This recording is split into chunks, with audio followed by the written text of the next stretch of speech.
Test, Test, Test. Hallo?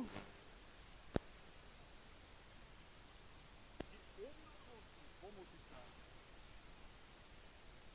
Hallo? Ich bin hier.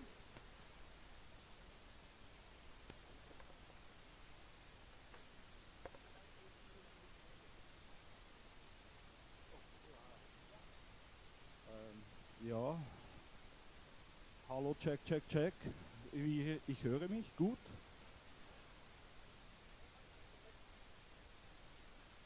Check, check, Test. Herzlich willkommen. Ich weiß nicht mehr, was ich sagen soll. Gut, passt.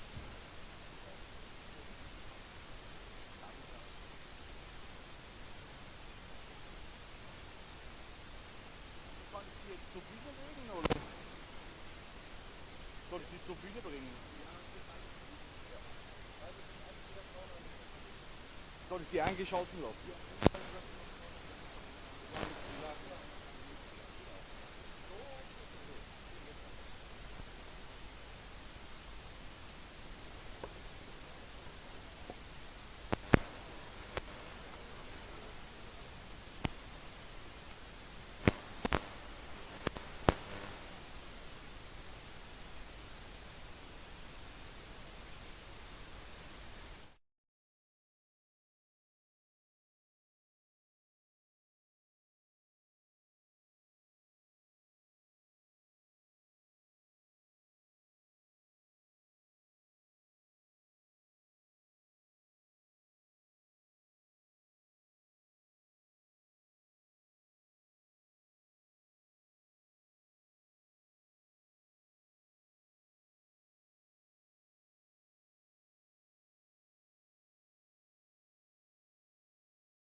Take two? Take two.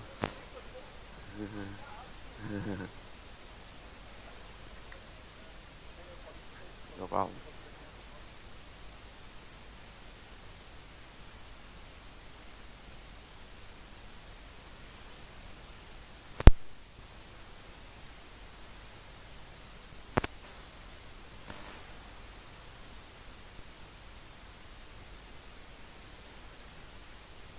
Love flowing. I've never seen an event like this before in my entire life. We have so many amazing Amiga fans here. We got Amiga legends. There's Petro right there. What's up, Petro?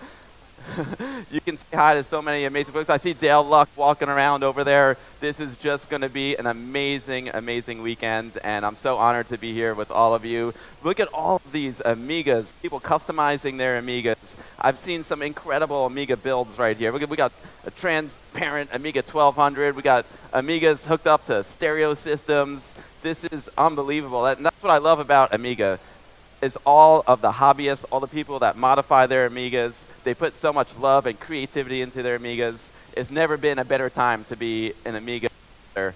Let's start heading up to the main stage. Wow, look at that. Look at all these Amiga fans here. This is incredible. Woo! I think I see Rob Smith right here. My man, Rob Smith. How's it going? Gianluca, what's going on? What's going on, everyone? It's so good to see you all here. It's a pleasure. Kay, what's up, Kay?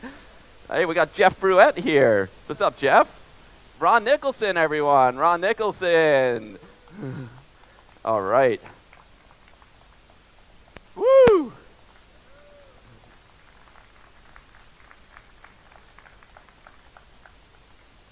Guten Morgen. My name is Amiga Bill. Willkommen bei Amiga 40 Deutschland. Don't worry, I know not everyone here speaks German, so I'll do it in English. Don't worry about it. We're going to use Scala this morning because this is Amiga 40, not Microsoft 40. Yep.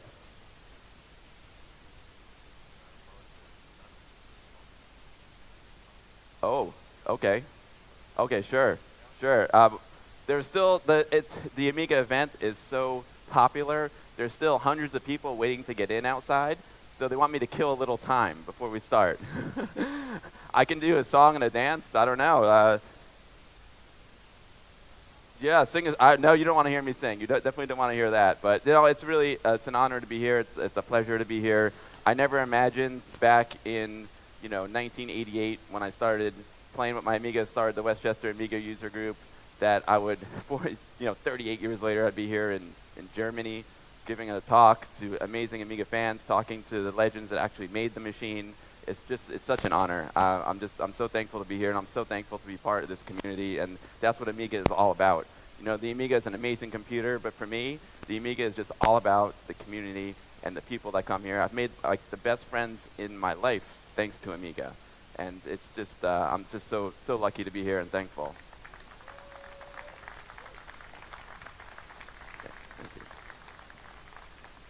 I've got a little slideshow ready for you guys, show you a little bit of my Amiga history, talk a little bit about some of the awesome stuff that you're going to see here at Amiga 40 Germany. After that, we're going to have Jeff Bruette up on stage. I'm going to talk to Jeff about his amazing story and the Andy Warhol, Debbie Harry portrait. After that, I'll be talking to Ron Nicholson and Dale Luck about the origins of the Amiga. Then I'm going to introduce Beth Richards. And then my duties on stage are done, and I'll be walking around this show, hanging out, buying stuff, because there's so much cool stuff here to buy. I'm so excited to see, and it's so nice to see everyone in person. I know a lot of you I know through online. A lot of us know each other through online, social media, various forums, but there's nothing like getting together in person. It's the absolute best. Like when you get together, you fist bump someone, you really get to know them, and this is a really special event. So huge thanks to Marcus and his whole team for putting this amazing event together.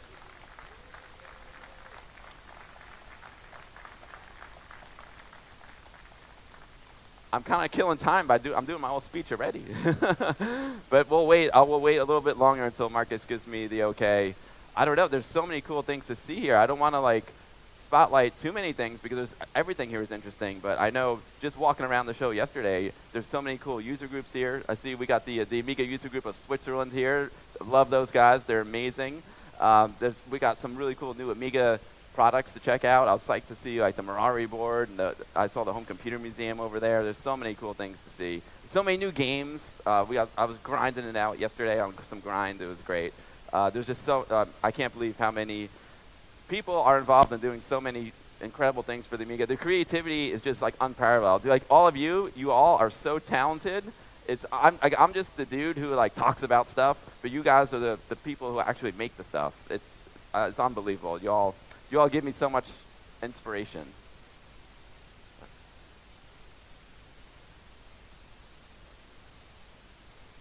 Eight minutes. Okay, sure. I'll keep going. No problem. All right, so we got eight minutes before. See that? The Amiga is so popular that people can't even get in. This is like better than a Kraftwerk concert, right? Oh man, let's see. What could I talk about? You gotta check out this amazing museum right here, the Commodore Works Museum 2.0.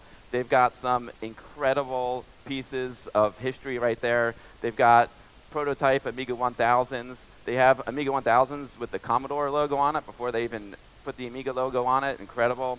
They have the Amiga 4000T there, signed by Petro. It's beautiful. I love these. There's a lot of user groups and a lot of folks here with Amigas. I saw one that's like hooked up to a stereo system. It's called the Amiga Party Machine. It doesn't get any better than that. I mean, that's awesome. Who wouldn't want to have an Amiga Party Machine? The party gets started when the Amiga shows up. It's absolutely beautiful.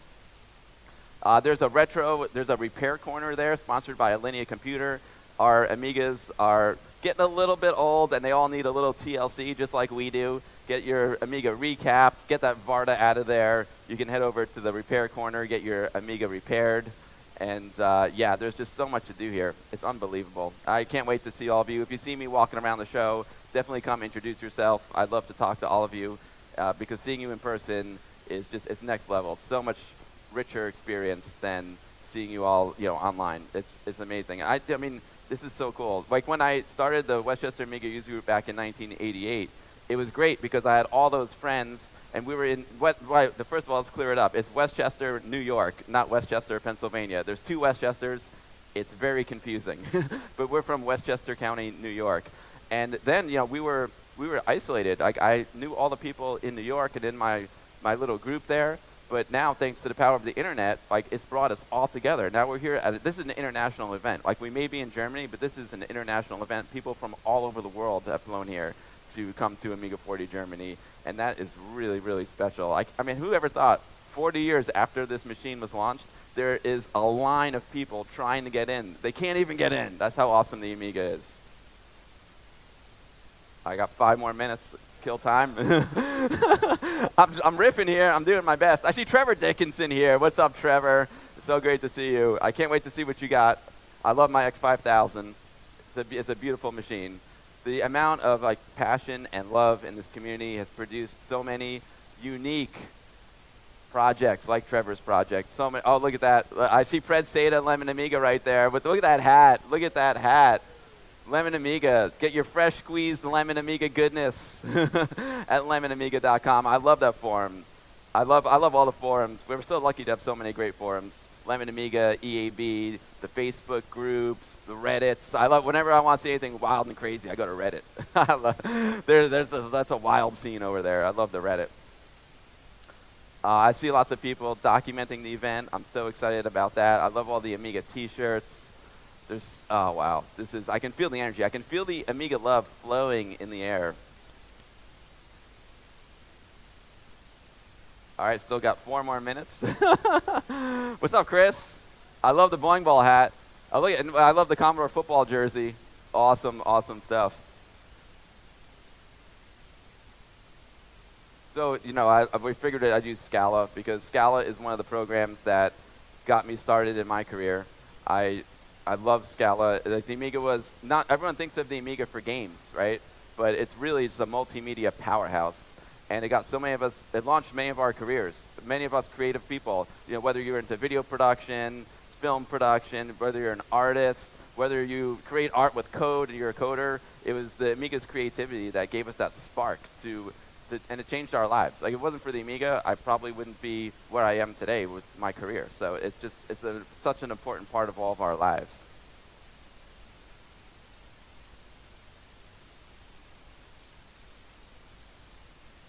still killing some time here.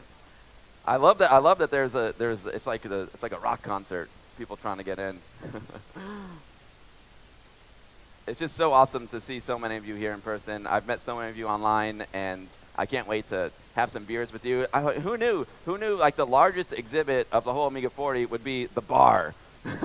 That tells you something about the Amiga community. I love it. I absolutely love it. I can't wait to hit that bar after 12 of my duties are done up here. I see Passion. I see Trevizian back there. He's made T-shirts with the lead boss character in his brand new game that he's working on. My man, what's up, Trev? He actually came all the way from Prague to a Westchester Amiga user group meeting this summer. That is the dedication of the Amiga community. That is how passionate fans are. And the Amiga passion is it's unparalleled. There's no other computer out there that has as many passionate people as the Amiga. I guarantee you they're not lining up in a queue to get in at Microsoft 40. I don't even think there is a Microsoft 40. What's up, Marcel? Great to see you, my man. I'm killing time up here, Marcel.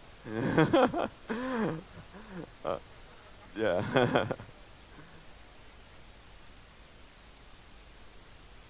So like I said, I'm going to just give a little Scala presentation, talk a little bit about my history with the Amiga, and hopefully it relates to you. You guys can relate to it because many of us share the same stories.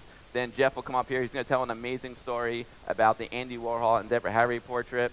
And then we had got Dale Luck and Ron Nicholson, two absolute Amiga legends. I'll stop going blah, blah, blah. I'll let them talk because you guys want to hear from them. You'll be tired of me by then, I promise.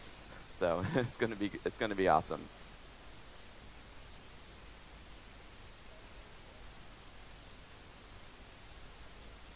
I love the Boing Ball. I love the Boing Ball phone case. Yeah, it's great. All right, good. We got enough battery power for that. Marcus, can I go? I'm going. I guess I'm going. Good. Okay, I got the thumbs up. All right. All right, I'll start it. I'll take it again from the top. Take 3. Here we go, folks.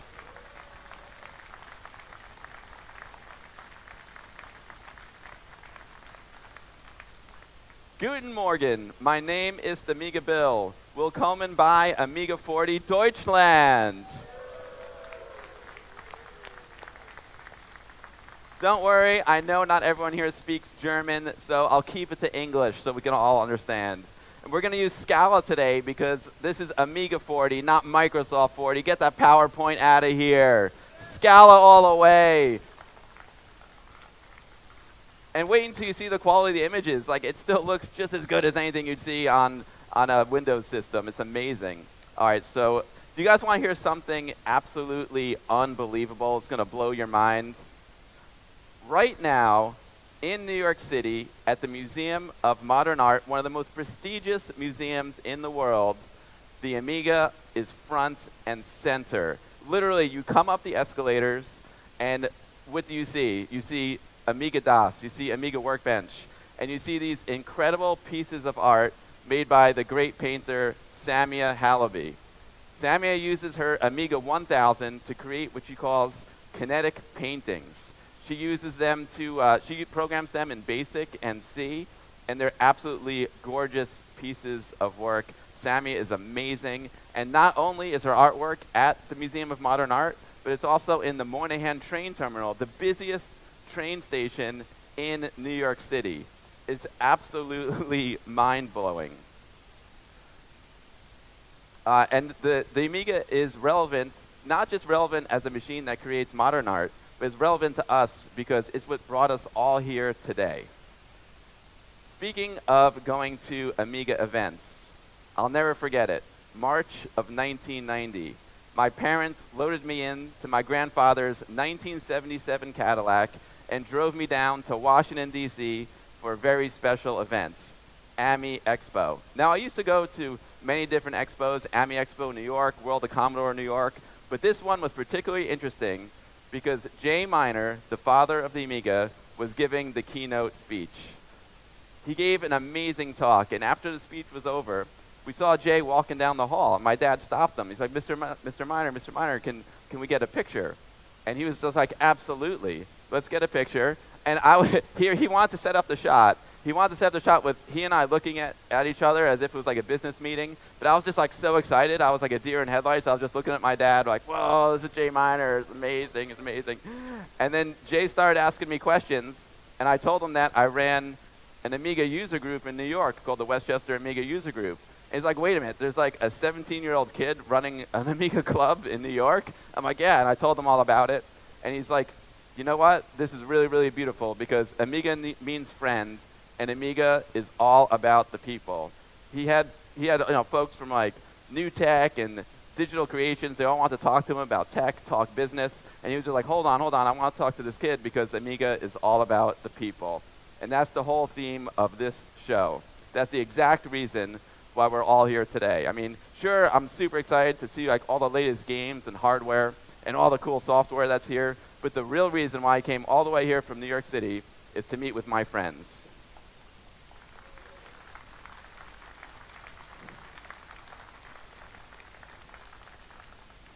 Speaking of friends, my first night here, I get a call from Amiga Belfast in the house, and the Amiga Malta group, and they're like, let's go out for dinner. And look at the look on our faces. We're just here having a great time. That's what these events are all about. I keep hitting the wrong button here. I got too many mice. Last night I got together with Captain John and Amiga Sons and my amazing friends from the Westchester Amiga User Group, Tony Rocks and Corbo, who came all the way from New York, and Sigurborn, who came from Iceland. It's just an amazing gathering. And like I said before, it's all about the people and all about friends. I mean, I've made some of my best friends in the world thanks to Amiga.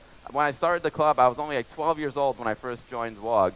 And some of the folks in that club, like I'm still great friends with them today. They're basically my best friends. And now I have all these new great Amiga friends. And it transcends the Amiga. Like the Amiga is what brought us together. But the really important part is that these are like true friends outside of Amiga. Whether we have personal problems or just want to talk, need someone to talk to, like I can turn to my Amiga friends because they're literally my best friends in the world, and I'm so lucky to have so many amazing friends that I met through this incredible machine.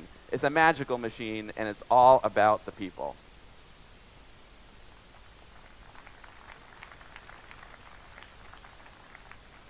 There's our Westchester Amiga User Group meeting that we had this year. It was so much fun. Those meetings are the absolute best. We've been meeting since 1988, never stopped and never will, even through the dark ages. 1998, 2000, didn't matter. We still got together because it wasn't so much about the Amiga. It was more about our friendships. Do you remember your first Amiga experience? You never forget your first, right? I'll never forget riding my 1986 Harold Freestyler around my neighborhood. And I hung out with all the other nerds in the neighborhood. I had an Atari 800. Some guys had Commodore 64s. Others had Apple IIes, and we had a joke. Our joke was as seen on the Amiga, because you'd go into the computer store, you'd look at a new game you wanted to buy, you'd look at the back of the box, and of course they showed the Amiga version, because the Amiga version always looked the best. And then you'd bring the game back home, boot it up on your 8-bit machine, and you'd be like, oh man, it doesn't look anything like the Amiga. And I absolutely dreamed of having one. The Amiga wasn't inexpensive. The 1000 was a bit expensive, but then they came out with the cost-reduced Amiga 500. And when that happened, my dad said, you know what? I think we might be able to afford this one. Let's head down to our local Commodore shop, Software Link in White Plains, New York, and check it out. And this is a moment that is just burned into my memory forever. I will never forget walking into Software Link and seeing the Amigas lined up, just absolutely blowing my mind. I mean, they had the Fender of the Crown, Jim Sachs's artwork. It still holds up to this day. I mean, that is a beautiful piece of art right there. Absolutely jaw-dropping graphics. His artwork is just absolutely stunning. I'll never forget, they also had Barbarian by Psygnosis up on the screen. It was, I love this game so much. And they, just like the Amiga over there, they had it hooked up to a stereo system with a subwoofer. And at the beginning of this game, that Barbarian lifts up his sword, and you could like feel the weight of the sword. He lifts it up, and then he brings the sword down and cuts the chain in half. And when he cuts the chain in half, there's like thunder and lightning, and like the whole store was shaking. And I was like, ah! And my dad was like, ah! I was like, we need the Amiga. The Amiga is so freaking awesome. And the moment is burned into my brain so much, I still remember the salesman's name. His name was Chris James. Maybe he's still out there somewhere, but I'll never forget it. and he handed us a VHS videotape to take home. It was a promo video for the Amiga 500. I call it I Am the Amiga 500. Oh yeah, there's the Roger Dean artwork, amazing. I call it I Am the Amiga 500, and it was wild, man. It had like Amiga 500s on pedestals, rising out of the smoke. You can see the juggler demo up there, and they had this awesome voiceover that said, I am the Commodore Amiga 500, and I was like, ah. And then it even had stuff like the Superman figure. He would like rip his shirt open to reveal the Amiga 500 is expandable to 1 megabyte of RAM. I was like, yeah! I was so psyched. I literally watched that video every single day after school. I couldn't wait to get home to watch that video. I got the video probably in the summertime every day leading up to Christmas 1987 when I finally got my first Amiga. That's me. That's Christmas Day. That's Christmas Day 1987. Unbelievable. Big thanks to my uncle for shooting that little video clip that I grabbed it from. I can't believe I have this image. So I know many of you share the same images. I see folks posting pictures of them at their Amigas online, and it just really, it really goes deep. I love it. But the Amiga wasn't just a machine that entertained us. It also empowered us as a creative tool. That's my Amiga 2000. I got a Rock Gen hooked up to it, my Sharp JX100 scanner, DC TV. There's a chroma key up there. I used to use my Amiga to run programs like DPaint, Imagine, AdPro, Scala like I'm doing right now. I would make projects for school. I used to blow them out of the water. I'd bring my Amiga in. People were just like, oh my God, what's going on here? Make videos for WOG. And I even used it to make my portfolio for film school. And I got into film school, and that's eventually what led me to have the career that I have today. I'm in film and video production. And I know many of you share the same story. So many of you here are amazing artists, musicians, game designers, engineers. You work in IT, and it was the Amiga that lit that spark inside all of us. And that spark ignited a fire that's still burning today. Think about it. 40 years after the Amiga 1000 launched, we're still here, not just preserving the history of the Amiga, but also making it. I mean, look, this is incredible. There's over 50 exhibitors here making history for the Amiga. It's absolutely unbelievable. Last year, over 60 games came out for the Amiga. Some of them are like AAA quality. It's mind-blowing. We have hardware developers here with new Amiga computers, new peripherals for your classic Amiga that we only dreamed of having back in the 90s. We have Amiga magazines, YouTube channels, podcasts, live streams. This is a living ecosystem of passion. And that's the magic of the Amiga. It's not just a computer, it's a family. And like Jay Miner told me back in 1990, the Amiga is a friend, and it's all about the people. Speaking of people, I want to give a big shout out to Marcus Tillman for putting together this amazing event.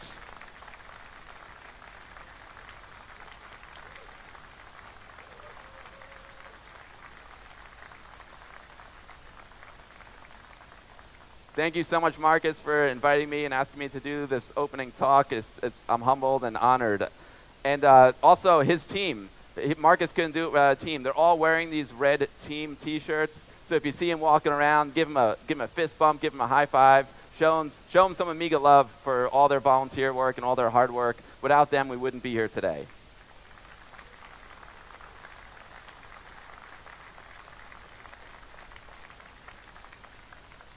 Speaking of people, there are some very distinguished guests joining us. They are going to be walking around. Feel free to reach out and talk to them. They actually have VIP cards somewhere. There's like you can collect them all. So in order of the VIP card collection, you'll see today walking around. Some of them will also be up here on stage. We have Simon Butler, David Pleasance, Eric Simon, Trevor Dickinson, Jürgen Goldener, Petro Chichenko, Dave Haney, RJ Michael, Colin Proudfoot, Chris Hulsbeck, Giles Borden, Ron Nicholson, Hans Ippisch. That's me. I'm not sure what I'm doing on this list, but I'm honored to be there. Stu Cambridge, Tony Warrener, Jeff Bruette, Beth Richard, Mike Daly, Peter Kay, Raven Lourdes, last and certainly not least, Mr. Dale Luck. Now, speaking of Dale Luck, there are some incredible exhibits right here in this room that you're not going to want to miss. Dale brought the original Lorraine prototype and breadboards all the way from California. They are right back there in front of that black curtain. Dale's back there. You don't want to miss this. Huge thanks to Dale.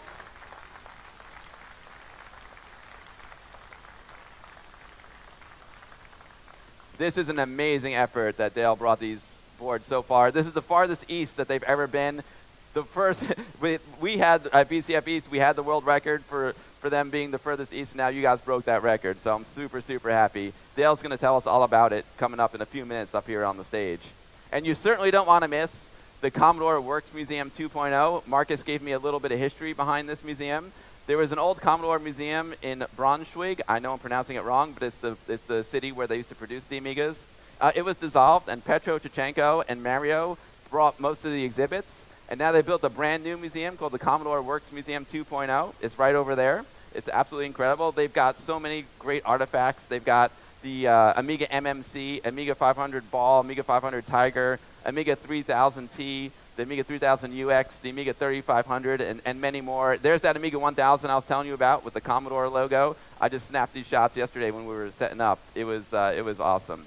There's also an Amiga repair corner. Our Amigas are they get a little old, but they're trying hard for us, but they all need a little help just like us. Whether you want to get it recapped or you want to get that Varda out of there, you can check out the Amiga repair corner. I think it's back there. It's sponsored by Alinea Computer.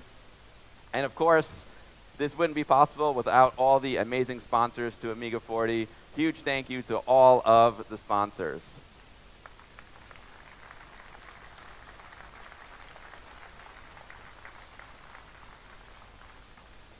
All right, Amiga family, let's make this a weekend you'll remember just as fondly as I remember AMI Expo 1990.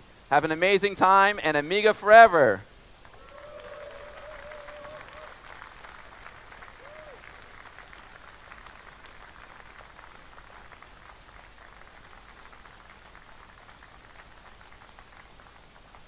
All right, so now there's a little bit of a transition. We're going to go into interview mode. So I'm going to get the computer ready over here, and I'm going to invite Jeff Bruette up. We're going to show a little video, and he's going to talk about a really cool story about the Andy Warhol, Deborah Harry portrait that happened at the launch of Amiga event at Lincoln Center in New York City. Come on up, Jeff. Jeff Bruette. Okay, so I got a microphone for you. And I'll cue up the video. I think you're on. Good morning, everyone.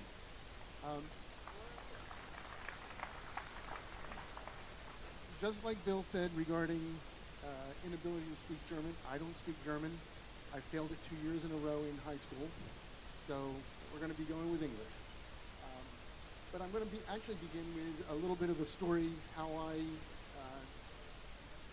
was at Commodore and what led up to the Amiga launch, which is the main thing I'll be talking about today. I was actually a sales guy at Radio Shack, but I had a VIC-20 computer, and I kept calling Commodore, asking them different technical questions, to the point my questions kind of exceeded the...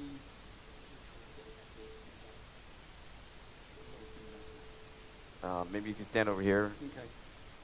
Yeah, sorry. So... No, maybe not. In front of the speakers? Anyhow, so it got to be to the... Can you lower the stage monitors a little bit? Just getting a little bit of feedback. Is that better? Or maybe you stand back here, Jeff. There we go. Try back here? Okay. All right. So my questions got to be sort of beyond what they would be able to answer on the phone. And they suggested that since I was learning so much about the VIC-20, I should come in and get a job with them to kind of be tech support for other people, and I could research a lot of my questions in-house on my own. Up the stairs. And that's exactly what I did. I went in, interviewed, and 2 weeks later they offered me a job. So I left Radio Shack, went to Commodore, and was sitting sort of waiting for the phone to ring so I could answer people's questions. But while I was sitting there, I'd also kind of doodle around doing graphics on the VIC-20. And the department I was in was also doing games for the VIC-20. So they saw what I could do with computer graphics and had me start doing graphics for games they were developing, including things like Gorf or kind of a refacing of Pac-Man to become what became Cosmic Cruncher. That led me into actually being a programmer for the Commodore 64. And my probably biggest claim to fame on the 64 was I was the programmer for Wizard of War for the Commodore 64. Commodore then disbanded the games group, and the engineers, our group, most of us ended up in engineering. However, I went to marketing and kind of became the technical liaison within marketing to do graphics for, can't hear? Now they need more volume. Back here. Hello? Volume up. Hello? I don't know. Okay. So, is that better? Can you hear me now? Okay. Sorry about that. So, I was kind of in the marketing department doing, being the technical liaison. So when they would do commercials or need graphics to go on packaging, that sort of thing, I would create those images for them, or go to go to the production facilities, making sure that the computer was being represented technically accurate, or making it do whatever it needed to do for the commercial. When Commodore then acquired Amiga, they were having the paint software developed, which was GraphicCraft and ProPaint. Those were being developed by a company called Island Graphics in Sausalito, California. So, volume up. Is that good? Hello? Test, test. Okay. So I went to Island Graphics. They temporarily relocated me to Island Graphics in Sausalito to sort of be the product manager for the graphics software. There were some contractual disputes between Commodore and Island Graphics, mainly because the operating system was still being developed, and Island Graphics felt that they were having to keep reinventing the wheel because functions that they would develop would stop working because there'd be a change in the operating system, and then they have to go back and fix things that they didn't break. But so simultaneously, while they were developing graphic software, R.J. Michael was developing a paint program in-house just as a backup in case everything crumbled with Island Graphics. About 3 or 4 weeks prior to the Amiga launch, I was suddenly called back from Sausalito back to Commodore on the East Coast in Westchester, and I was told that I needed to go to New York to teach some guy how to do some computer graphics because they had hired him to demonstrate the Amiga's graphic capability at the launch.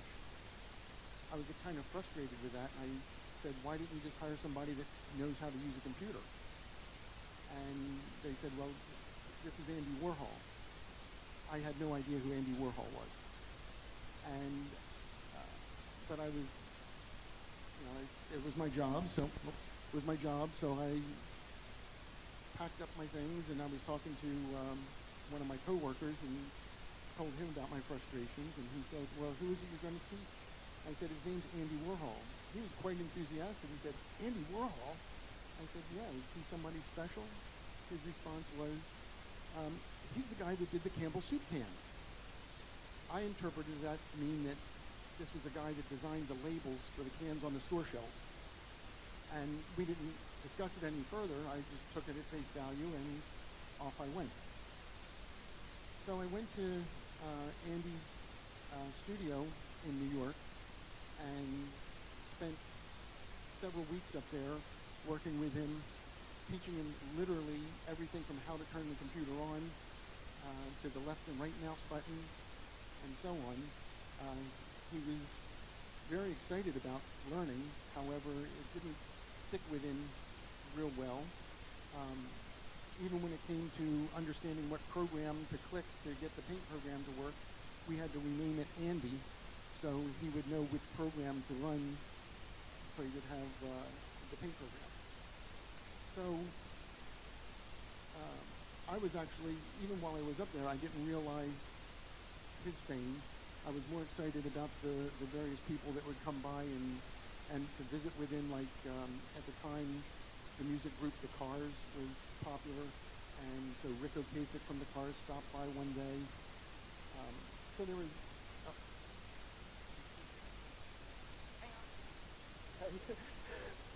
Test, test. Is this better? Okay. Okay. All right. So I was more excited about the people that visited, but his studio was a real interesting place. It was not a clean place. It was very warehouse-like. Paintings leaning around all over the place, people just kind of milling about, doing different things. And even one time is it popping with me or something? So there was even like one occasion that I was wandering around and saw a gentleman working with working on something with punching bags, a bunch of Everlast punching bags, and they were these just painted white that had sort of line drawings of religious figures on them. And I asked, what's this? And he just described it. Oh, so these are Andy's disciples. Many, many years later, I've now come to realize that the person I was talking to was who became a famous artist, Basquiat. So I didn't realize, though, what I was in the midst of this entire time. So anyhow, we now are getting up to the Amiga launch.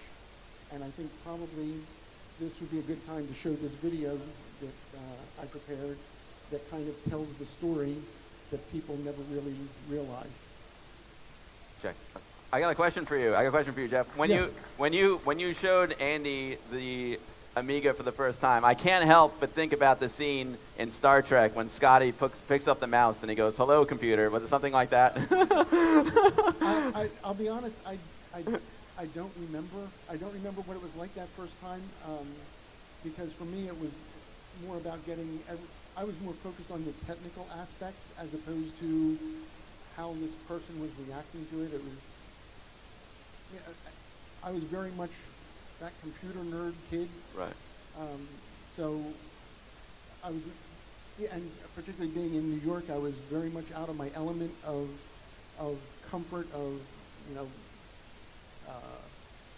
slow Westchester. In fact, I can tell this story. Because I was so concerned about being in New York City, I had even brought a handgun with me and had it in my pocket. America. There you go. That's amazing. Yeah, I mean, the Andy Warhol is so iconic, and the art scene in New York was so vibrant back then, and Andy and Debbie hanging out at Studio 54. Did you get to hang out at Studio 54 with them at all? No. I did not. I knew that was the kind of circles he traveled in because he would talk about, MTV Music Awards or doing things for MTV and that sort of thing. But it never really, at the time, did not hit me who he was. Wow, that's amazing. That's good. It's good because then you would have been more nervous if you knew who he was. I think that's actually why he and I worked together so well. Is I wasn't there as a fan. I wasn't asking for his autograph or oohing and aahing. I mean, for me, I was just there doing my job, trying to show this guy how to use a computer. And so let's check it out. The video. This will explain some amazing piece of Amiga history right here, folks. This is the untold story of the digital portrait of Debbie Harry by Andy Warhol. In 1985, Commodore commissioned pop artist Andy Warhol to demonstrate the graphic capabilities of their new Amiga computer at a launch event at Lincoln Center in New York City. Commodore produced a promotional video of the event. The following segment from that video shows how Andy Warhol's demonstration was portrayed of his creating a digital portrait of rock icon Debbie Harry.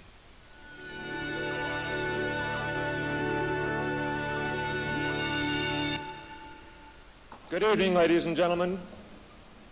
Commodore welcomes you to Lincoln Center. We thought there would be no better way to do a creative demonstration than to invite one of today's most creative minds. He's a publisher, he's a media star, but above all, he's an artist of the first order. Ladies and gentlemen, please give a warm welcome to Mr. Andy Warhol.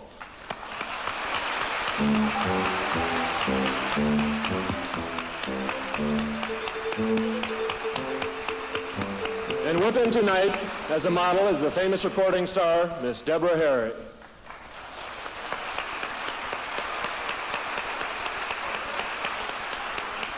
Are you ready to paint me?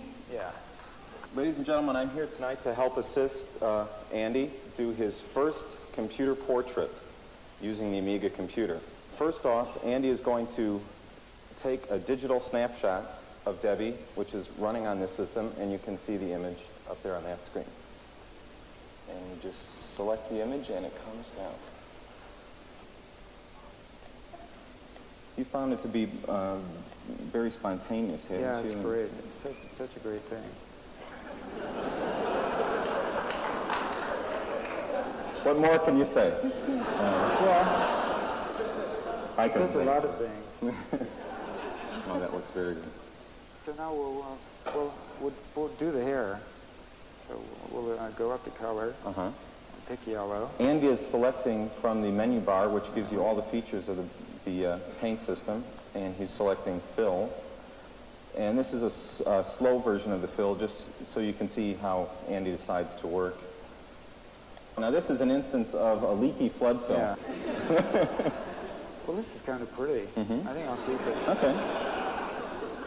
Oh, it's beautiful. Warhol original. In reality, this image of Debbie Harry was not created at the live event at all and was edited into their video. In fact, Warhol's diary entry reads, "The drawing came out terrible, and I called it a masterpiece.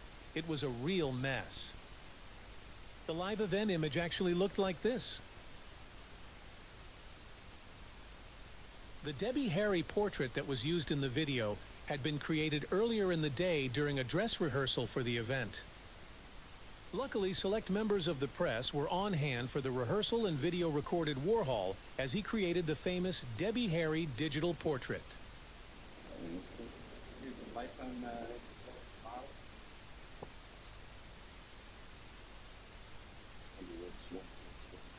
Just click the right button. Let's get more fun here. Could you place the camera more? A little closer. Oh. No, zoom in. Zoom in. Can you zoom in?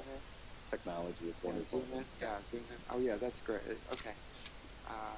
Just click the right. Okay, look right in the camera. Yeah. That's it. Okay, left. Okay. Now save it for you. Yeah. Okay, and then we wait for it to come over.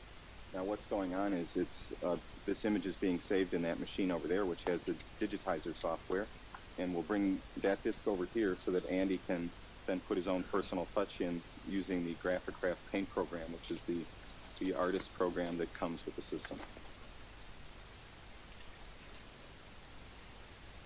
Thank you very much. Okay, and I'll just do it. That's fine. Let me just bring it down. And we'll take a look at the palette first.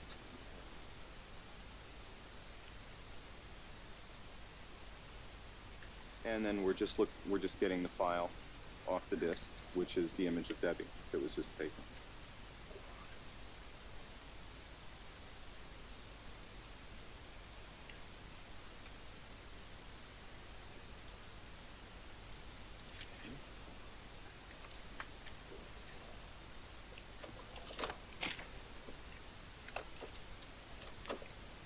And there you are, Andy. Go to it.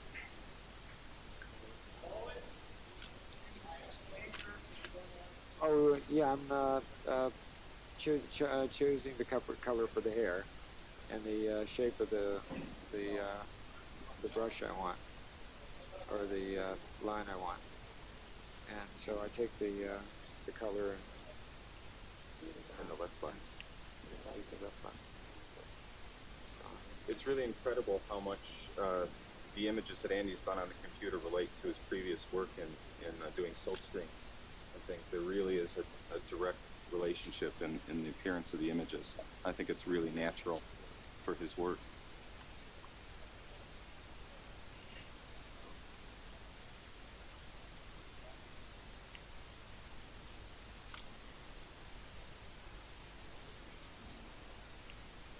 Now you've been working on this for about a week, Andy.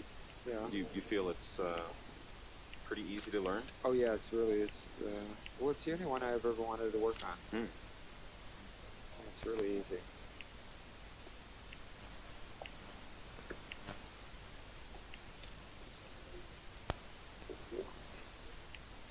Oh, there. I see. It looks like a Warhol already. I think you could just sign it. Warhol's experience at the rehearsal was more to his liking as he reflected in his diary. We ran through it, and the easiest part is running through our thing for the press. That's so easy. The computer was about to be reset. However, due to quick thinking by one of the engineers, the image was saved to a diskette. This is the iconic digital portrait of Debbie Harry by Andy Warhol that is so well known. Warhol signed the diskette and gifted it to the engineer. This diskette is currently displayed with one of the original prints of the Debbie portrait to create an amazing, one-of-a-kind assemblage presenting Andy Warhol's most iconic digital artwork.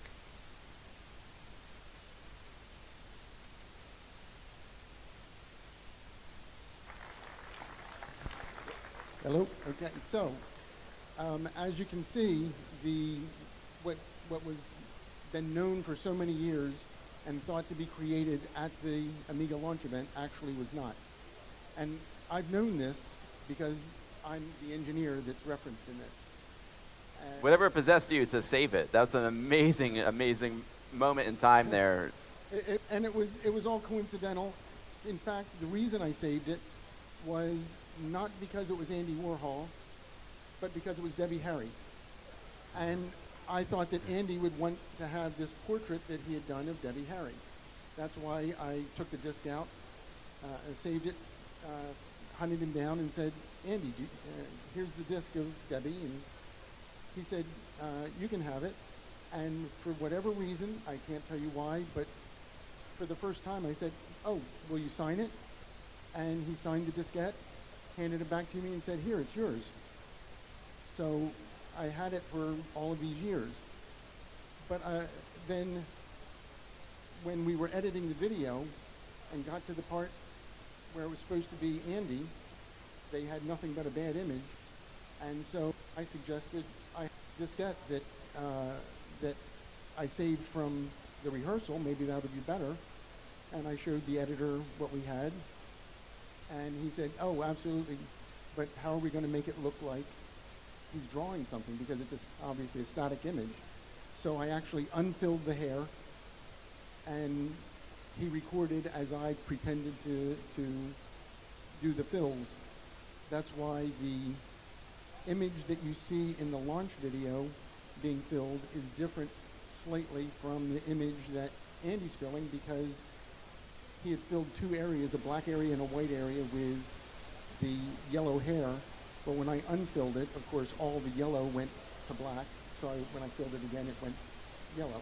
But the image that's saved on the disc that I have is still the original that he created. I obviously didn't save over top of it.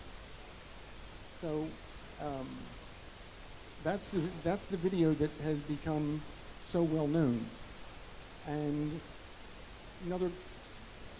The magic of film production. A little movie magic happening right there. Fix it in post-production. Yeah, exactly. So what did Andy, I mean, Andy is an accomplished artist. He does painting, but he also loves multimedia. Like, he also makes films. So he's very versed in technology and different mediums. What did he think of the Amiga? He loved the Amiga, loved everything it could do. His one complaint over and over again was wanting to be able to print. Because for him, he was very much a businessman. While he liked art, he was wanting to get the output in large format because he thought if he could figure that out, he'd be able to crank out portraits of people and not have to go through the whole screen print process. He just wanted to do it on the computer, send it to the printer.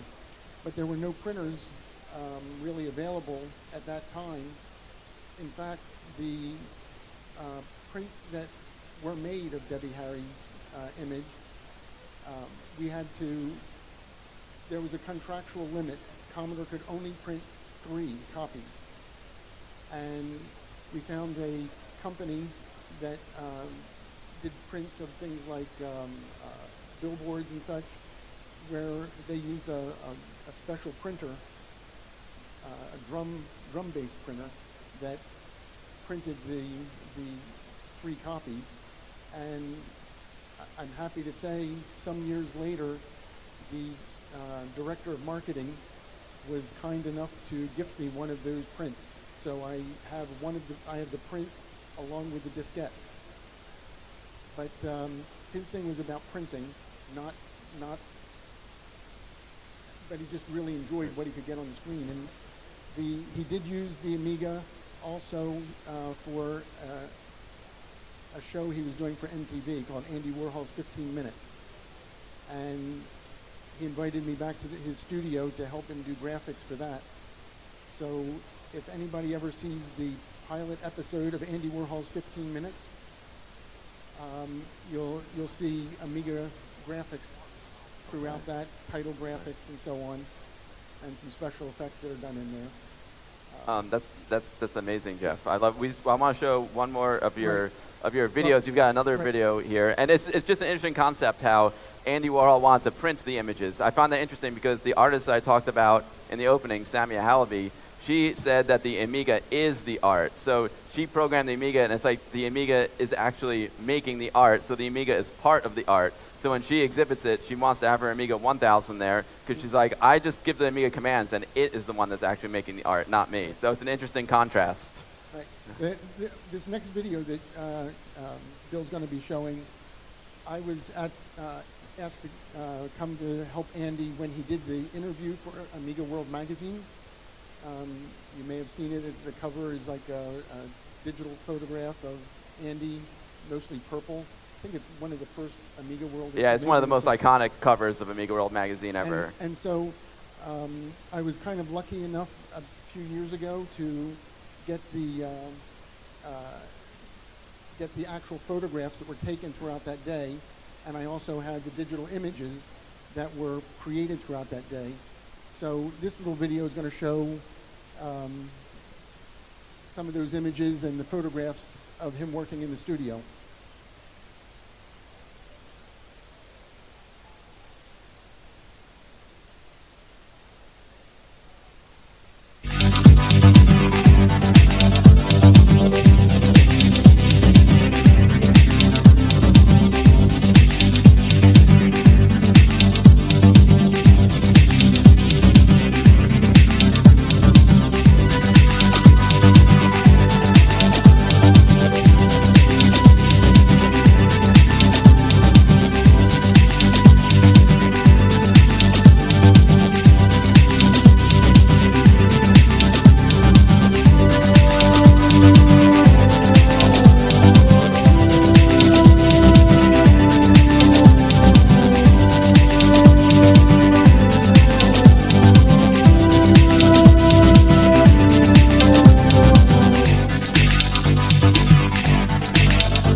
Those are amazing, amazing images, Jeff. And it's really interesting to me how Andy turned the monitor 90 degrees. He was doing, vertical images before TikTok, way before TikTok. He was thinking ahead there. The Amiga, even before TikTok. I love it. It's actually surprising how many people have not noticed that the cover of the Amiga World issue, if you look, the monitor is actually turned so it's no longer landscape, it's portrait arranged, which meant when Andy was working with it, he had to turn the mouse 90 degrees and move the mouse thinking sideways, I guess is the way to put it. And he successfully did that.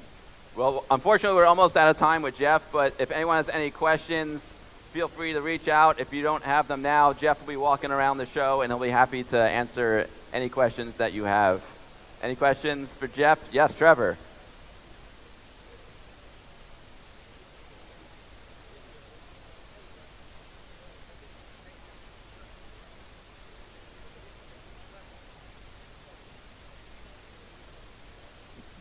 The comment was how sometimes you see the graphic craft, sometimes you see pro paint, and that probably depends on whether the picture was just being loaded up to be photographed, like for example in the famous Debbie image that Alan Tannenbaum took.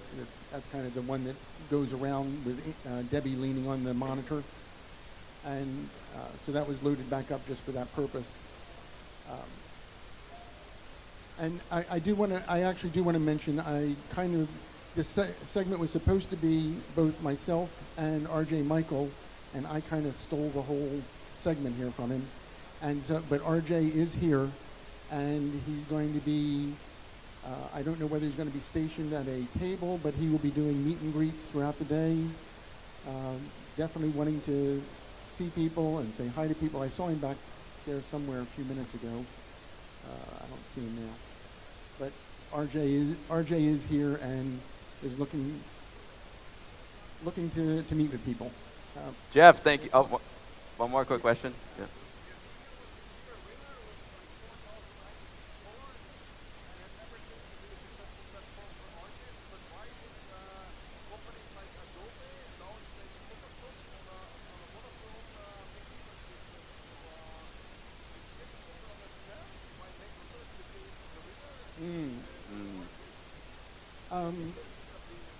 Amiga should have been the winner, but Commodore thought otherwise. Yes. Oh, okay. I'm being asked about the flood fill function and the storied about RJ was very concerned that the flood fill was going to crash. And there is some truth to that. To try to quickly explain it, as I mentioned, there was two versions of the paint program being done. There was the one at Island Graphics, and there was the one that RJ was developing. And RJ, of course, had total insight into the one he was developing. And but Island Graphics, once I was back east, they were constantly sending, FedExing new versions to the Commodore's New York office, so I was getting fresh versions. One of the things that makes the flood fill, no matter what version it was, kind of susceptible is when you capture a digital image, you can end up with lots of little speckles of pixels because that's just the way the video captured it. And when you go to do a fill, every time as the routine hits one of those little pixels, it has to remember that position. So as it continues on filling, it has to come back and catch that spot that it missed. If there's lots and lots of pixels, there can be lots and lots and lots of coordinates, which means the stack of coordinates can ultimately be more than the computer can handle, which could lead to a crash.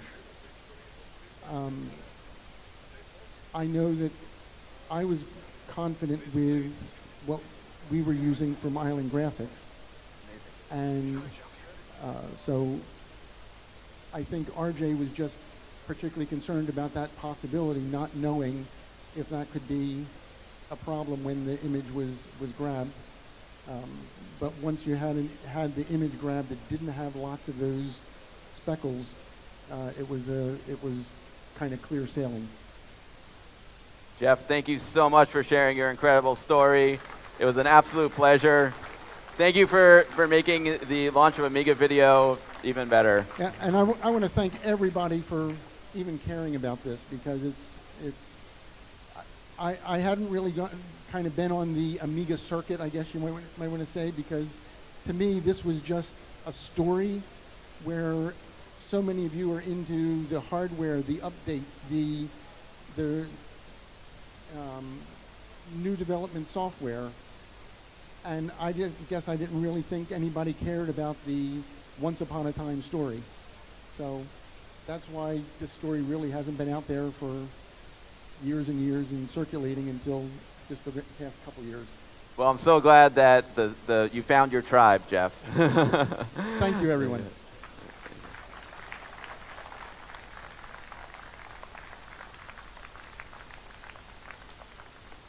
All right, amazing stuff from Jeff. I'd like to now invite Mr. Ron Nicholson and Dale Luck to the stage to talk about early development of the Amiga. Come on up, Mr. Ron Nicholson. I see you there. Dale's getting mic'd up.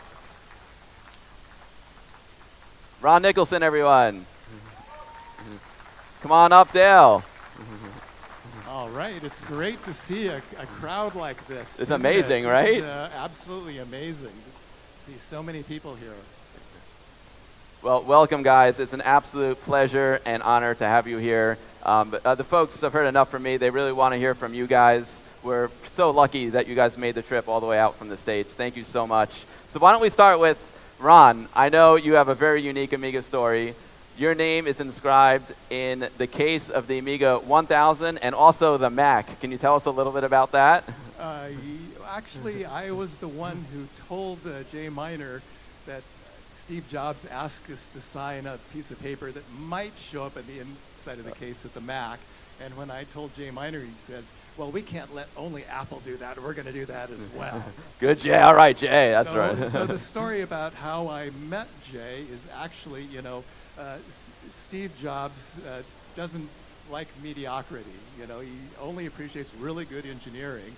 And when I needed to find an engineer who could teach me something about ASIC design, he gave me a business card and said, this is the best ASIC designer I have ever met and know of, and that was Jay Miner. And that's how I got introduced to him by Steve Jobs. He was that good. He founded several companies in Silicon Valley, and he really taught myself and Joe DeCure a lot about chip design and chip architecture. So that's the story I have about Jay Miner. And he was just a wonderful mentor. It was the three of us, Joe DeCure, Jay Miner, and myself, who sat in a room with whiteboards and drew crazy ideas on the board. Some of those crazy ideas are mine. If you like the way the Amiga 1000 architecture worked, you can applaud me. Woo! I think they like it. If there are any mistakes or omissions, for instance, if you're a software developer, the omission of memory protection, you can also blame that on me and boo. Well, the lack of memory protection also gives us the Guru meditation, which we all have on our heart very fondly. So, yeah. So anyway, I'm going to echo the statements of many of the other speakers up here who are involved with the Amiga, in that we are absolutely astounded. I've worked for several different companies in Silicon Valley, designing lots of products. Many of those products never were finished. Some of the ones that were finished were canceled before they went to production. A few went to production, but no one ever bought them. So the fact that not only did the Amiga make it out the door, but 40 years later, there are people still developing new hardware and software in the ecosystem, still writing new games, still having a user community who loves playing with it is just absolutely mind-blowing. So I'm going to give you an applaud for being part of that community. That's a great point. We wouldn't be here today if it wasn't for all the Amiga fans, right? Absolutely, yeah. absolutely. Yes. So I see something up here on the screen. My first question for Mr. Dale Luck is, how the heck did you get this through security, Dale? Oh, is your mic off? I think it works like this. Test. It's on. You just have to put it right up to your mouth. On? Yeah, yep. Well, I had nothing to declare. Yeah. It was just in my suitcase, and everyone has stuff like this that they fly with, don't they? So I mirror what Ron said about it's amazing to see this many people who are still, following the Amiga, doing new stuff with the Amiga computer, and 40 years ago, more than 40 years ago. Actually, a long, long time ago, in a galaxy far, far away, we started working on this, and all we had was documentation on what the hardware was going to do. There was no hardware, and we were supposed to start writing software for it, and so none of this existed. We just had the documentation that Rob Peck had created for most of us to work on, and we had the promise, though, that by around December 10th, we would have this assembled together and working, and we had to be at the Consumer Electronics Show about 1 month later with working software and demos and audio and graphics and the Carl's exec, and so there was no Christmas for any of us that year. We spent, I think, a full 2 weeks sleeping at Amiga just before the show, and it was a crazy time. I can't even imagine. I mean, when I look at this, I'm just a layperson. I'm not an engineer like you guys. Like, what exactly is going on here? How do you build a computer from scratch? Like you said, you had to make software for it, but the computer didn't even exist. So how do you make software for something that doesn't even exist yet? Well, we knew what processor was going to be, the 68,000, which is this chip right here. And when I started this, like I said, there was no hardware. They were working on building these, wire wrapping these breadboards. And it wasn't until, I think, about September or October that I got my first piece of hardware to use that you built. Yeah, this board I actually hand built, more than half of it. A lot of the other boards were built by Dave Needle and several consultants that he hired, and they did a really good job of finishing that up from the block diagrams that Jay Miner and I had drawn up on the whiteboard. And the way these worked is that you see these umbilical cords, these ribbon cables, they would plug into the sockets on this board. And so each one of these, this is the address generator. No, let's see. This is the address Agnes. And this is Paul or Portia. No, that's Daphne. That's the address generator. That's the blitter chip. This is Daphne, and this is Portia. And they all, together, they made this thing do its amazing graphics and audio operations. Each one of these had its own power supply, and you see the power supplies there. For testing them, they had these custom-made test boxes with switches and stuff that you could set registers in them. This is getting more technical, I guess. But what else can I say? If you count the number of wires on that thing, it is absolutely astounding that we actually got that to work. So the first time we fired it up and it actually worked, I went, what? We don't have to spend 3 weeks debugging it? Because it actually came up pretty quickly. Yeah, it did. In fact, I mean, there are some stories about how did this ever work. When we did get to the Consumer Electronics Show, we got the line drawing working, before then. And but when we came back, we plugged it in and something stopped working. And my tests weren't working exactly right. And so Dave Needle looked at it and he said, oh, there's a missing wire here. And it's not working because of that. And it could never work with this missing wire. The wire was never installed. We, to this day, do not know how this system worked with that one wire completely missing from the wire wrap stack. Another story is prior to the show, we had moved it around and something broke. And I was running my test programs on it, and a particular display was blinking at me. And Dave Needle came over and he figured out what the problem was. For the bus transceiver chips had broken, or probably because of static electricity. And so we replaced those, and great, it was working again. We took it to the Consumer Electronics Show. First time we plugged it in, I saw the same exact problem appear on the screen. And I says, I know what's wrong with this. I saw this like a week ago. And Dave Needle came in and told them that he would work on it. And so he magically fixed it in like 5 minutes. And we had our working Consumer Electronics Show demo ready to go. It's an Amiga miracle. Go ahead, Ron. Yeah, it was all in a hidden booth because we were trying to show it off in secret. And I remember, people wanting to see it, but we said, unless you sign an NDA, they're not getting in there. So it was the special secret of the show. I saw at the exhibit at the Amiga 40 in California, you guys did an amazing job recreating the 1984 CES booths, and I saw you guys had the Joy board out there and different Amiga products, and then you had a secret curtain that people could go behind and see what you were working on, the prototype. Right, and in that room we had some of the original hardware from 1984, like the Sony monitor that was part of the show in 1984. I still had, and so we had it on display. I had it rejuvenated, kind of. Have you heard of the story of the Boing ball? Yes. Please tell it.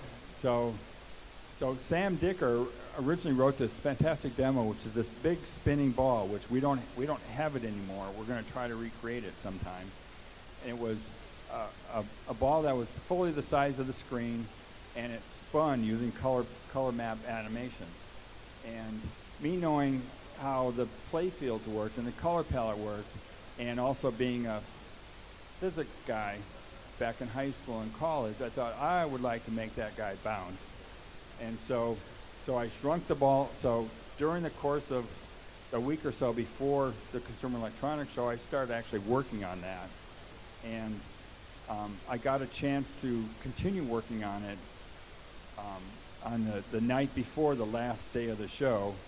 And RJ and he had another demo he was working on, and we snuck into the show with a 6-pack of beer, and we continued to work on our own demos, and I finally got the bouncing ball working about 3 or 4 o'clock in the morning, and said, okay, I'm done for tonight. And the next morning, when the Amiga execs came back in, they saw the bouncing ball, because we were sleeping on the floor in the room, and they probably wondered what we were doing there, sleeping on the floor there. And then they saw the little bouncing ball on the little Sony monitor, and then they said, well, now we have to go back and get everybody that we've already showed everything to and bring them back in, because we want to show them this new demo. So that was pretty amazing back then. That's amazing that you guys just slept there and worked on it overnight. To me, that shows the amount of passion and dedication and care that you had for this machine. Ron, we were talking about the Amiga community and how we're still here 40 years later talking about the Amiga. There's something magical about the Amiga. And I don't know, and I think it comes from you guys. Can you tell us, what it was like working at Amiga back then, and you guys kind of put your heart and souls into this machine. Tell us why you think that translates to what you see here today. Well,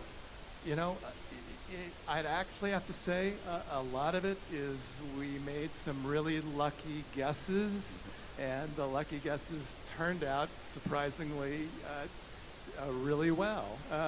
I have an interesting story to tell about strange phenomena that happened. Just when the Amiga was introduced, Jay Miner gave me an early Amiga prototype. I didn't have a good monitor to show it off, so at that time I was working at HP Labs. I brought it into HP Labs, set it up on the bench, and it was playing some of the prototype games on it. And these two engineers come up and say, "What are you doing?" I say, "Look at this, this is a graphics chip that, just came out. Look at all the cool games and stuff it could do." And these engineers look at it and go, "Wow, that is something that really, is really cool." And I find out a few weeks later they've left HP. Now, I'm famous for 3 things that I've worked on: the Mac, the Amiga, and I did a little bit of work on the Nintendo 60 at SGI. But guess what happened when I went and started working at SGI, and I found out who was the CEO and director of engineering? Those 2 engineers that I had demoed the Amiga to a decade back and left to do something else. What else did they do? Graphics workstations at SGI. So things that influence the future that you would never think of turn out to be quite interesting. Yeah, it's amazing how many of you guys went on to create other incredible projects after Amiga that have also changed the world. So I could add something to that. Yeah. Back then, we honestly, I think, all of us felt we were on a mission from God, is what we were on. You talked about lucky guesses. I think one of the lucky guesses that we had was hiring an incredible group of talented and passionate people who had their own visions. Carl had his vision about the kernel and preemptive multitasking. And they're still using that kernel now.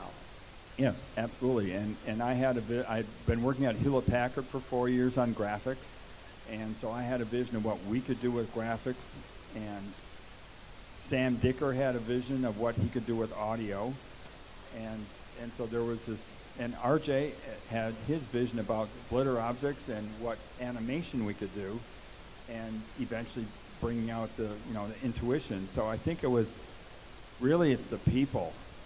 It's the people that were that injected spirit and soul into the machine.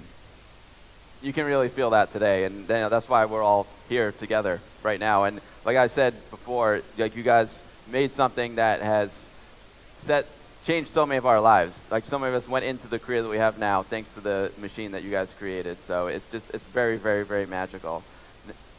One of the tenets that I remember we had was, we didn't want to let our own possible limited creativity, our own limited thinking and creativity, to limit other people's creativity and what they could do to the machine. So we kept it as open as possible and tried to allow people to do fantastic things like what they're doing now, living within the rudimentary rules that we had in there so that things could play together and not necessarily have to take over the machine. Although there are times when, yes, you really need to get right down to the hardware and take over the machine. But more or less, everything works together still. And there was a lot of teamwork. For instance, I was responsible for the original memory map, but the software engineers came to me and said, "No, we need to fix this, we can make it better." So the integration between the software and hardware, I think, is one of the key things that optimized this architecture. I think we were not just necessarily software or hardware, but we're more system engineers. And we could look at a problem and say, well, I could piece this part and get this done more efficiently in hardware, or maybe the hardware isn't the right place to do something. A little piece of trick software will make the hardware a lot easier to do and implement. In particular, one of my stories is the line draw. When the Blitter was created, there was no hardware line draw. There was a fill mode, which I kind of looked at, and I'd done polygonal area fill at Hewlett-Packard, and I wasn't sure exactly how to make that work or how to use it effectively. But then, since I had no hardware, when we started. I wrote a Blitter emulator in software, and so that I could write a program to drive the virtual hardware. And as I wrote the program that was state accurate to how the Blitter worked, I realized that changing about 3 lines of my software would cause the Blitter emulator to draw lines instead of just doing basic rectangular blitz. And the realization of that came around in November, early part of November, and I wanted them to change the hardware to do that, and said, because software line draw is pretty slow. So I put on my hat that says, we need to do this, and everyone was pretty much saying it's too late. The hardware is done. The schematics are done. That was me. He had to twist my arm. Fortunately, he succeeded. Well, so it was either you or somebody said, okay, Jay, take Dale out to lunch and give him the bad news that we're not going to be able to do it. So sometime in November, Jay took me to Denny's, which is like a diner. It's like, yeah. Right, it's like a little bit more than yeah. McDonald's. Yeah. And I brought my program listing, and Jay was there wanting to convince me, no, we're not going to do hardware line draw. We can't do it. I brought out my listing, said, Jay, we just need to do these 3 changes. And then we came back, and Jay said, I think we should do hardware line draw.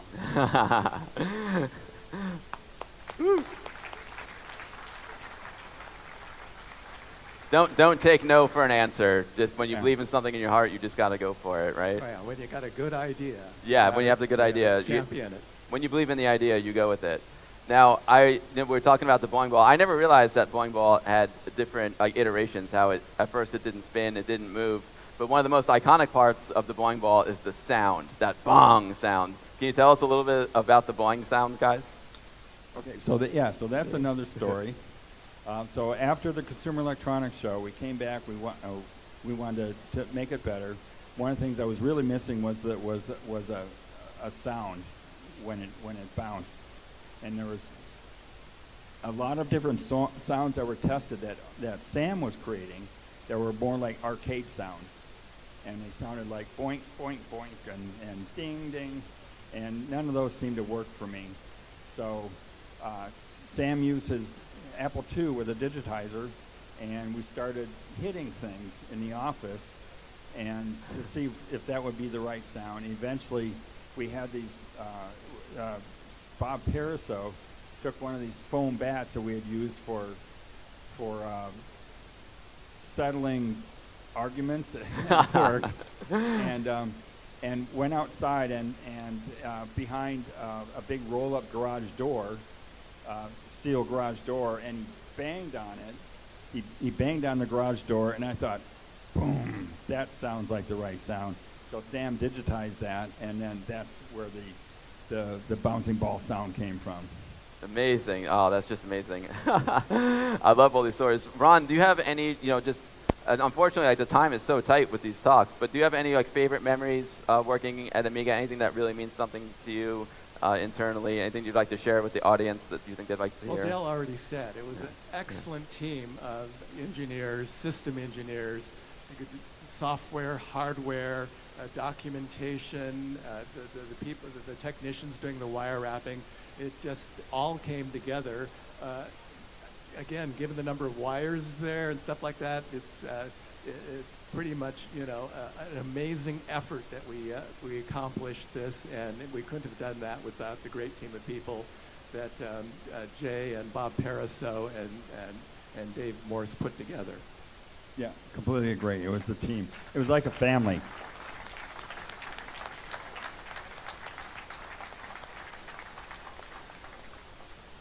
Unfortunately, there's only 2 minutes left. Does anyone have any questions you'd like to ask the guys?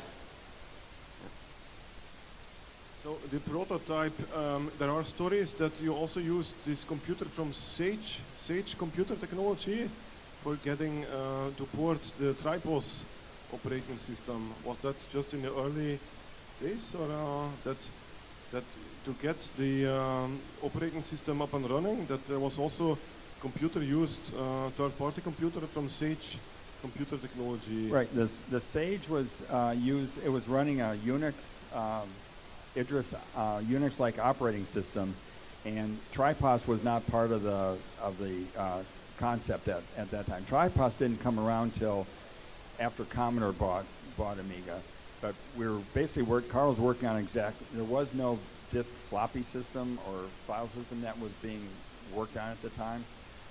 But no, the Sage was just used for cross development and doing 68K development, and then we downloaded code into the prototype and then ran it there. No Tripos at that time. Question. Do you want to talk? Yeah. You were talking about the great experience with the team, and they're working good together. You're talking about the Germania team. What happens with the Commodore team?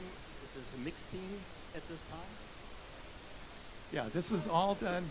This was all done originally from a shelf company called High Toro, which is the original, I think, 15 or so people that got renamed Amiga. And it wasn't until well after this was working and the chips were working that Atari and Commodore all entered in sort of a bidding war for the company, and I guess Commodore won. How did you guys feel about the transition, from Amiga to Commodore, West Coast going to the East Coast?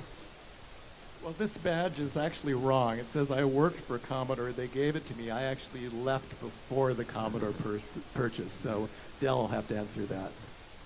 Well, there's several parts to that.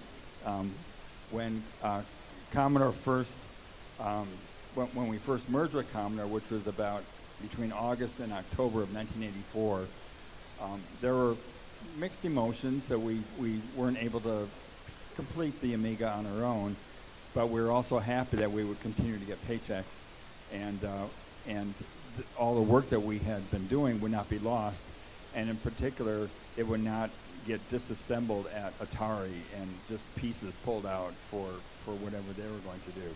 Commodore was committed to actually let's bring out this computer.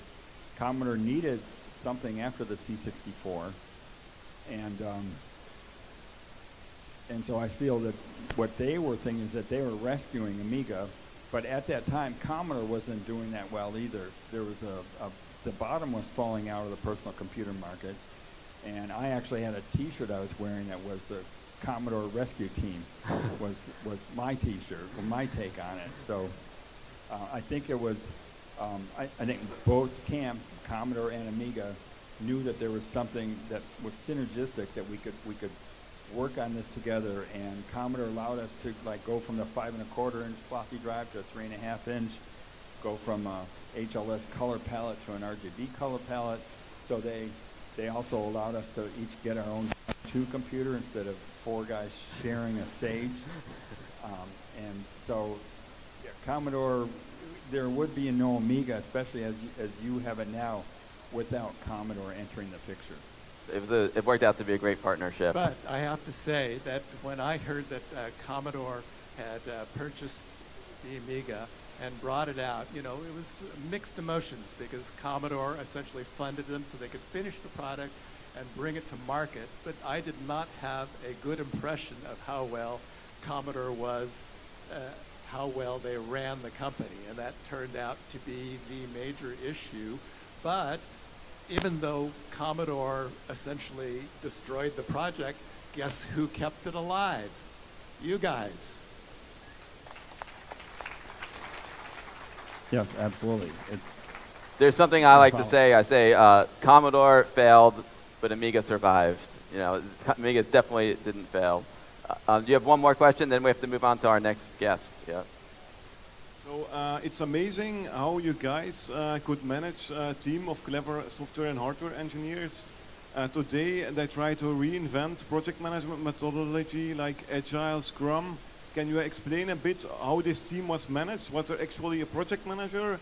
And did you use kind of an agile way of developing hardware and software at the time? Or did your team manage yourself? Do you think this team was managed? Yeah. No, there was a little bit of guidance, and then we were told that basically we hired you for what you knew and what you wanted to do and your passion, and so go do it.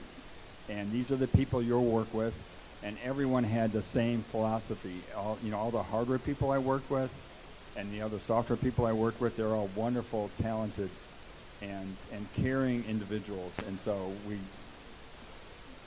we all came together. Just the team. It was just the synergy of the team. We made it work.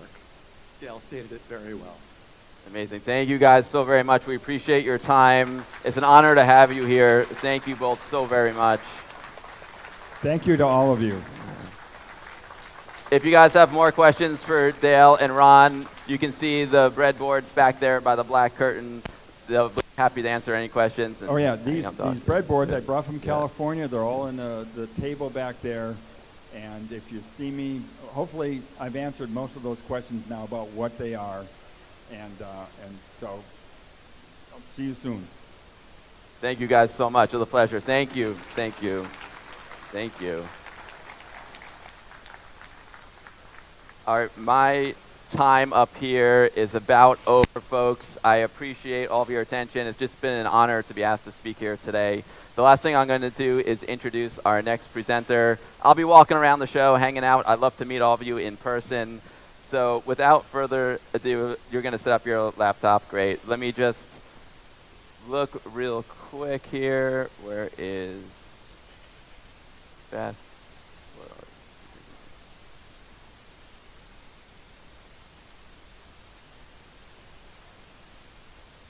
There we go. All right, folks.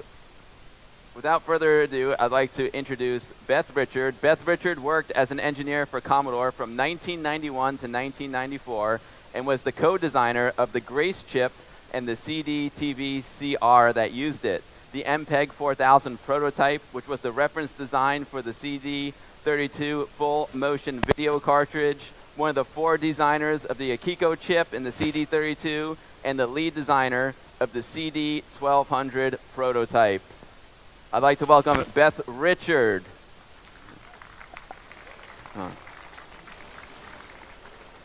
Hello there. Yeah. She's just going to, Beth is going to hook up the laptop. I will disconnect. Do you have full size or USB-C? Or USB-C, all right. Whichever one you want. Full size is here. USB-C.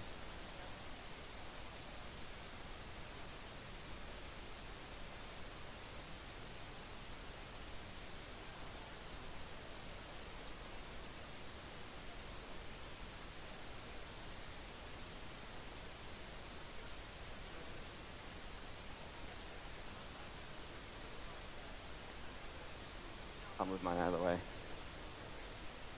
All right.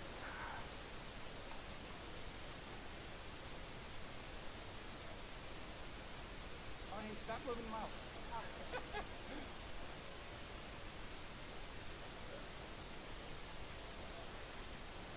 Not yet. Hello, yeah.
not. Maybe I'm on. You can stop that now. Okay, trying it now. Is anybody out there? Can anybody hear me? Okay, you know what? No, it's on. Check, check. It's on. All right.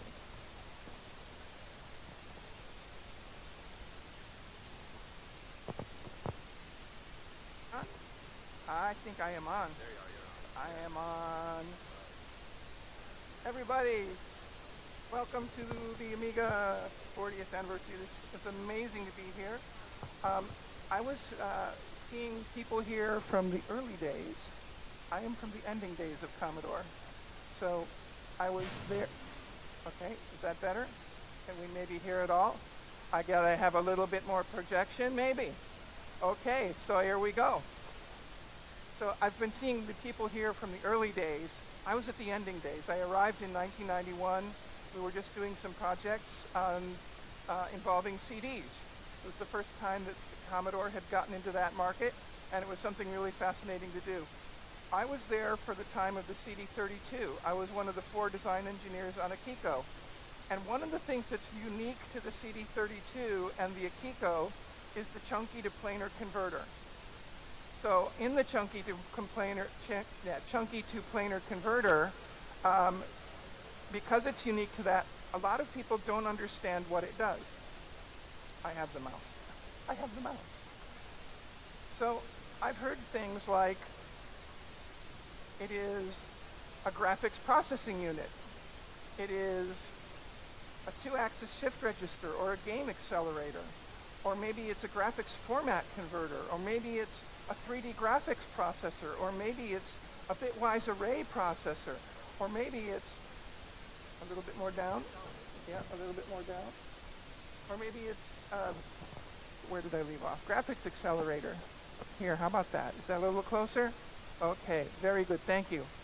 So, some of these are right, some of these are wrong, but it's very mysterious. People have asked me many times to explain what it is. So I've explained this many, many times. Now I get to explain it to many people, so I won't have to explain it to many, many more times. So, let's find out. First thing you need to know is how pixels are represented. And it's different between PCs and the Amigas. And so, in the beginning, the way to get images on a computer, well, there weren't graphics. So there was ASCII art. But that wasn't that great. So the next thing that came along was pixels. But pixels at that time were just on or off. And you could get images like this. Yeah, still not so great. By the time the C64 came out, the idea of having 16 color pixels was something that was new, but you could get images like this. Oh, much better already. Beyond that, there's another pixel format that came out around a year later that was the CGA, the one that was used on the PC. And in that case, you can see now that there's starting to be something that looks a little bit more like RGB palettes. So now you get something like this. It's still a little bitty, a little crunchy, but it's better. 1984, so a few years later, Mac backs up. We're going to have monochrome, but we're going to dither. So now you get images like this. Very pretty, black and white. It wasn't until you get to the Amiga. What? Oh, I moved this way. Okay. It wasn't until you get to the Amiga with the RGB 444. That's 4 bits of red, 4 bits of green, 4 bits of blue, total 12 bits, 4,096 color combinations.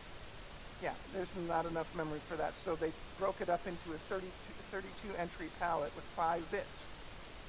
Now you're starting to get there. By the time we got to AGA, it had gone from 444 to 888. So that's 24 bits, that's 16 million colors. And instead of just 32 that you could put on your screen at once, it went to 256. And now it's practically lifelike. So, how does that represent in memory? If you have 3 things, each taking up 8 bits, that's 24 bits. You know what?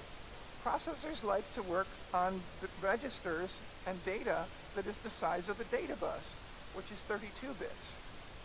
you have 8 wasted bits every time you do anything. Okay, there's tricks you can play with them, but for the most part, it was not a good use of the space. But I mentioned earlier about the 8-bit palettes. The 8-bit palette meant that you could represent an entire pixel with just 8 bits. So in that 32-bit space, there we go, that 32-bit space, you got 4 pixels. So that was much more effective. It was a way to compress graphics effectively.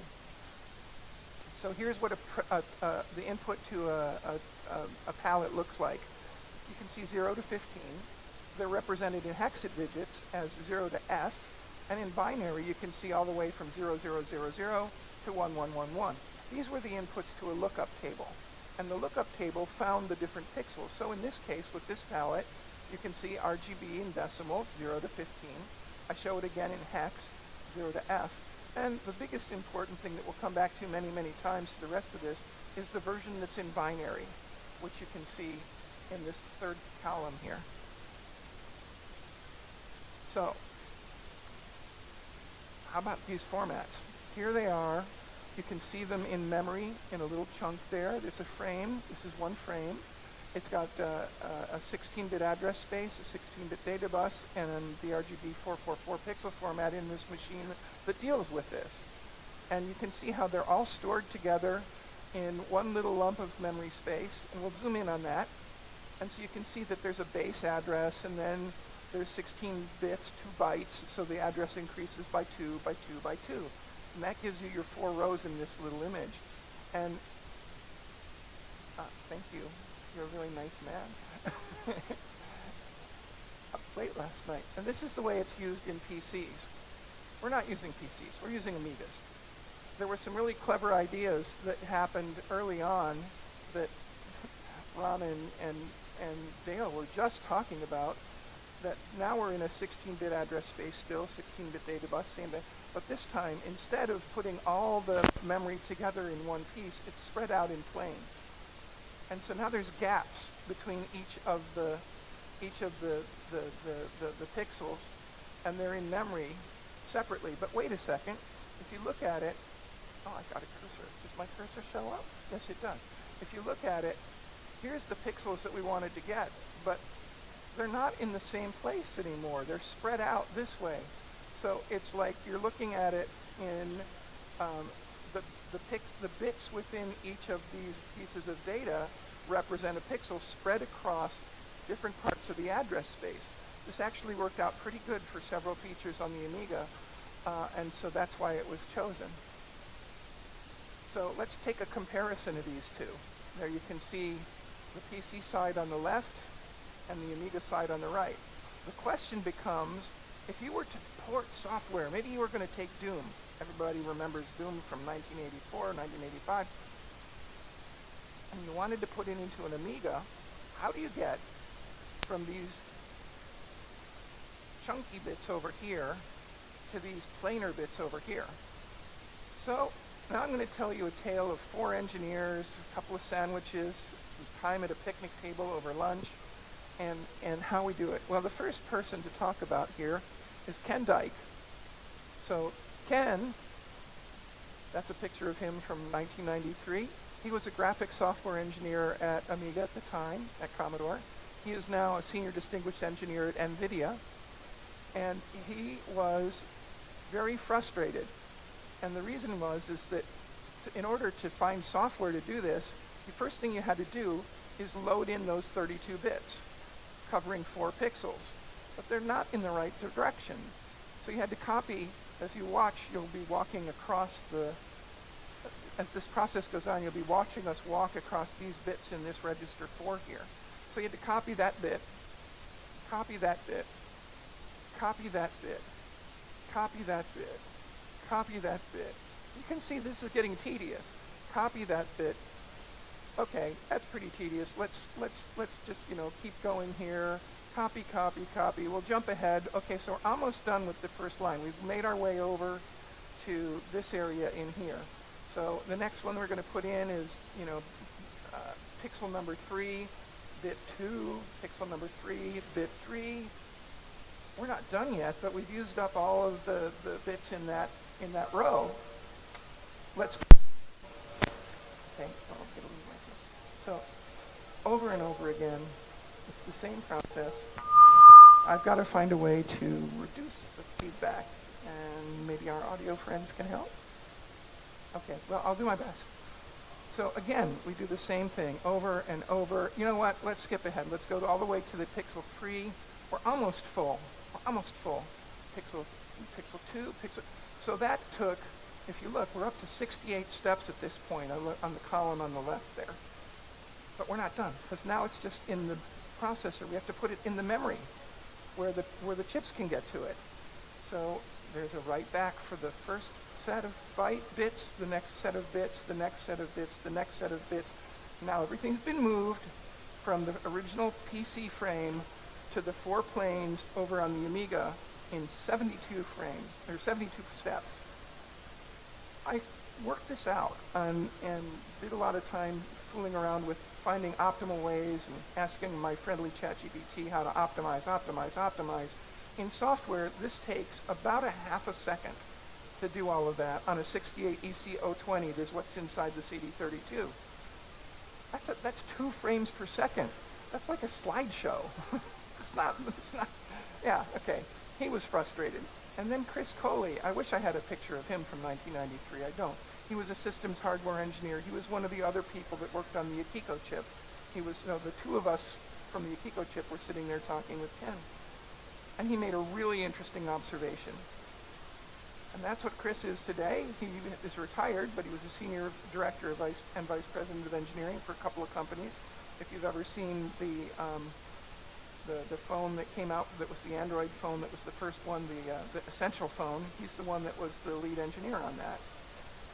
So he noticed that if you look at this chunky format, and let's just look at the left, or the right 4 pixels of that. So pixels 0, 4, 0, 4, 7, and 13. Well, guess what? Let's just take that, we'll take that group, but now we're going to format it as a matrix. Okay? And it's, nothing's moved here. This is all conceptual. It's like, okay, here, if we thought about it in this way, then if you rotate it 90 degrees, hey, wait a minute. Now your blue pixels, by the way, these numbers here, 3210, are to keep track of the bits. They're no longer, in this demonstration anyway, the bits of the values. It's the bits of where the bits are. So you can track where bit 3 went, that kind of thing, right? Okay, so if you do that and put it back in, hey, now you're on the Amiga planar system. Now the mathematicians amongst us are thinking, oh, 4x4 matrix rotation, we got multipliers and arrays and all that. But that's when I come in. And I'm a digital design engineer. This is me in 1993 with our daughter. And these days I am a principal design engineer at ARM, working on the video processor unit. But instead of thinking about rotating the matrix, I thought, well, what if we shift things in and shift things out in a different direction? And Chris was like, huh, what? Ken was like, huh, what? And I grabbed a napkin and a pen and I drew it out and I showed it to them and they said, that's really quite cool. So let me show you kind of what I drew. So here's those 4 pixels that we looked at earlier in the chunky format. Each pixel on its own row, 3210, 4 bits. So if I take the first pixel and I shove it into a block of flip-flops, and then I take the next one in and shove it and move over, and move over, and move over. Hey, we're there. Now, with only 4 steps there, what about getting it into those address spaces for the planes? Well, we shift down, we shift down, we shift down, and we shift down. We're there. 8 steps, not 72. This should really speed things up.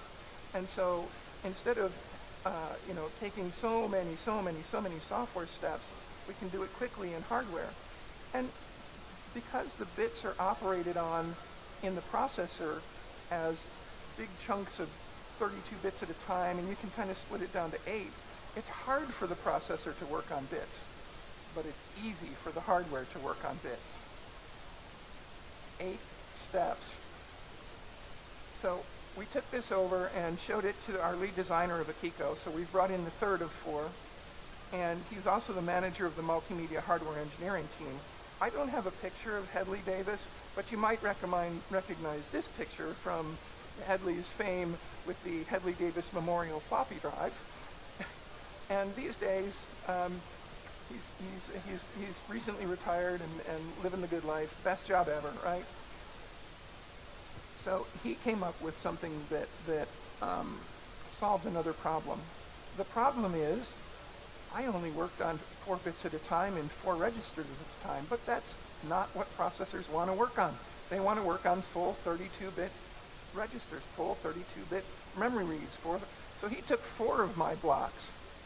Well, I should say that at the first time that I presented this to him, me and Ken and Chris, his answer was, no, this is a dumb idea. Let me see the paper. This is a good idea. Let's go build this. So kind of parallels what Ron was just talking about with J minor. And so it's like, okay, 4:30 in the afternoon, I got kids, I got to go home. I'll come in the morning, Headley, and I'll go do this thing.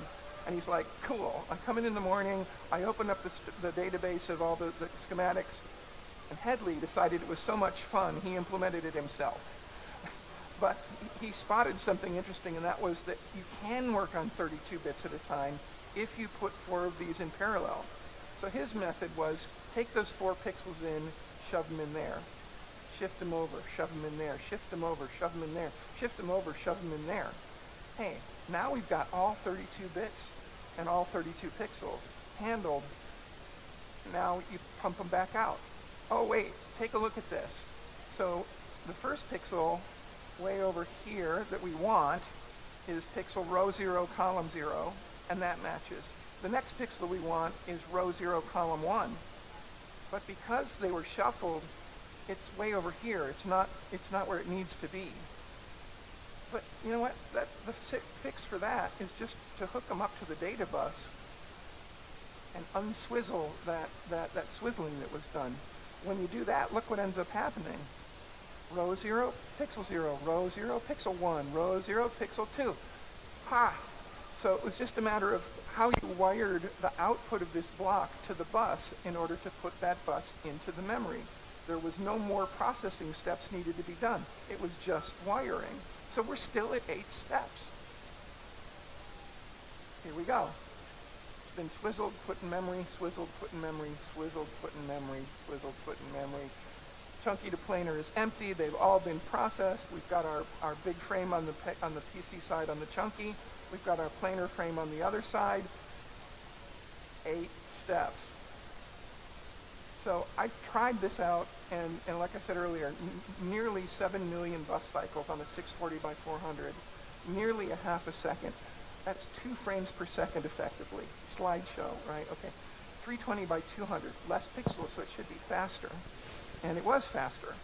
It's only about 1.6 million bus cycles to get it done. And on the ECO20, that takes 0.121 seconds, roughly 1/8 of a second. So now you're up to 8 1/4 frames per second. Massive increase. Anybody want to guess how much the increase was going to the hardware method? The corner turn memory did it in 640,000, not 6.7 million bus cycles. That only took 0.04 seconds to do. Now we're up to 22 frames per second. 22 frames per second is really close to the film standard of 24 frames per second. This might be a little bit crunchy video, but it's video. It's not a slideshow anymore. Finally, I did it again on the smaller frame, 320 by 200, the normal non-interlaced frame on the Amiga. 160,000. We're way down there. 0.0112 seconds, 90 frames per second. The Amiga doesn't run on 90 frames per second. What that means, though, is that you've got all this processing that you've done in much less than a single frame of output to the monitor. You've gained back performance in a big way. So, those questions from earlier? Well, yeah, it's not a GPU. It's not creating imagery from models. It's not a game accelerator. It didn't really do anything to the processing speed at all of the game itself. it's not a 3D graphics processor. It's even like a more complicated GPU. No, it's not that. And it's not a graphics accelerator, which we think of like retardable graphics or that kind of thing. But it is a bitwise array processor. And processors hate working on bits. Hardware loves working on bits. It was implemented as a 2-axis shift register. And it converted PC to Amiga graphics very quickly. The same thing actually can be done the other way, but that was a later edition compared to that day in October of 1992, sitting over a Subway sandwich at a picnic table with 3 engineers thinking, poor Ken has to do this in software and it's just not going to work. How can we help him in hardware? So that's the opposite of what Dale just said about you do a little software trick and it makes the hardware easier. We did a little hardware trick and it made the software easier. So that's the mystery behind the chunky to planar converter, and I am happy to not have to explain it to every one of you individually. And so if you have any questions, I would love to hear them.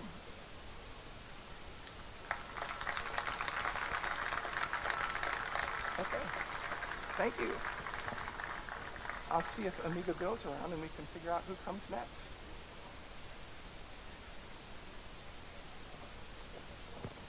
Oh, question.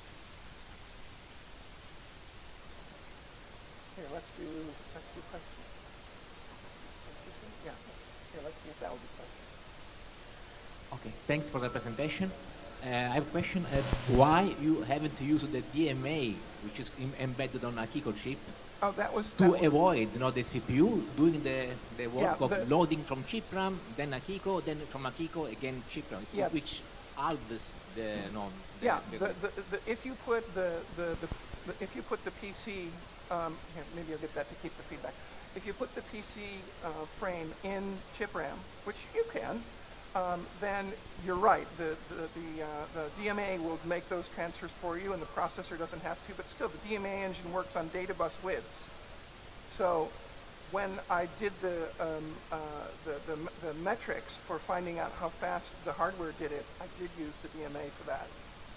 And so not only did I use the DMA for that, but the pointers that the DMA needs were stored in registers, read from hardware the first time, set up on the registers, and just bang them into the DMA, bang them into the DMA, bang them into the, and it was able to get down to that 90 frames per second in the 320 by 200. But yes, you're absolutely right. Use the hardware that's there. This is a thing that adds to the hardware that's there. Because trying to even do the DMA to do the software, it really wouldn't have sped things up very much. Follow up? We know very well that the access to the chip RAM was crippled because the CPU can access every 4 cycles. But with the 020, which was much more powerful, it was stuck there waiting, accessing the chip RAM. Why don't you have removed this limit and have the CPU access to the chip RAM at the fastest possible memory without waiting those 4 cycles every time? Honestly, that's a great question for Headley. Okay, Marcus, we got to get Headley here. But sorry, I'm falling apart. Let me think about that for a second. So point this not towards the speaker. But I think the answer to that is that because it's so much faster, we can spend time in the interframe period. So we don't have to do it while the frame is running, which is when the memories are being accessed by what is, I'm going to say Agnes, Paul, and Denise because I'm an A1000 person, but you know what I mean. So I think that you could take advantage of the times when they were less busy to push things through here to fill those frames to get them ready to be taken out once they're in the place. Does that follow? Okay, not enough. Yeah. Any other questions? Okay, well in that case, thank you all for coming to my talk. Appreciate it very much. Looking forward to the rest of this conference. Take care, everyone. Oh, I think it's lunch break time, yeah?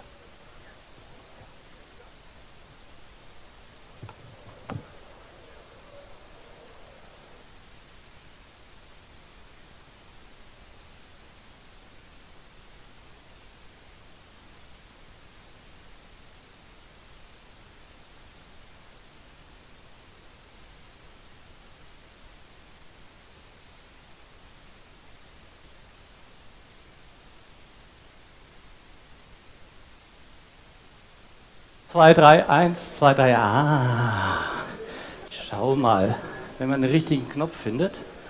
Okay, so können die Kollegen aus dem Stream-Team mir sagen, ob euer Ton jetzt besser ist. Uns ist gerade was eingefallen, was das Problem sein könnte. Seid ihr glücklich? Ich habe Alicia noch nie so tanzen gesehen. Super, Applaus für Alicia bitte, wenn noch ein paar Leute da sind, die applaudieren, die freut sich. Gut, also.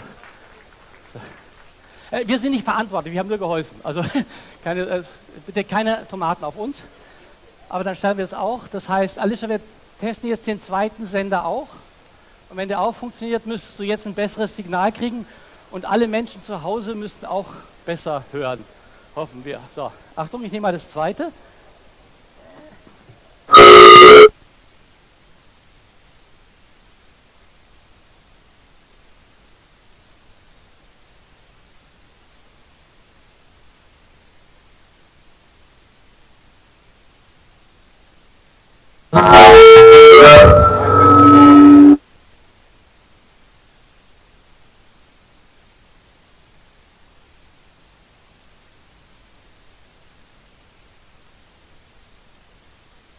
Zwei, 1, 2, ja, du darfst jetzt nicht mehr so hochpegeln, weil das Mikro nämlich jetzt lauter ist, das ist der Unterschied.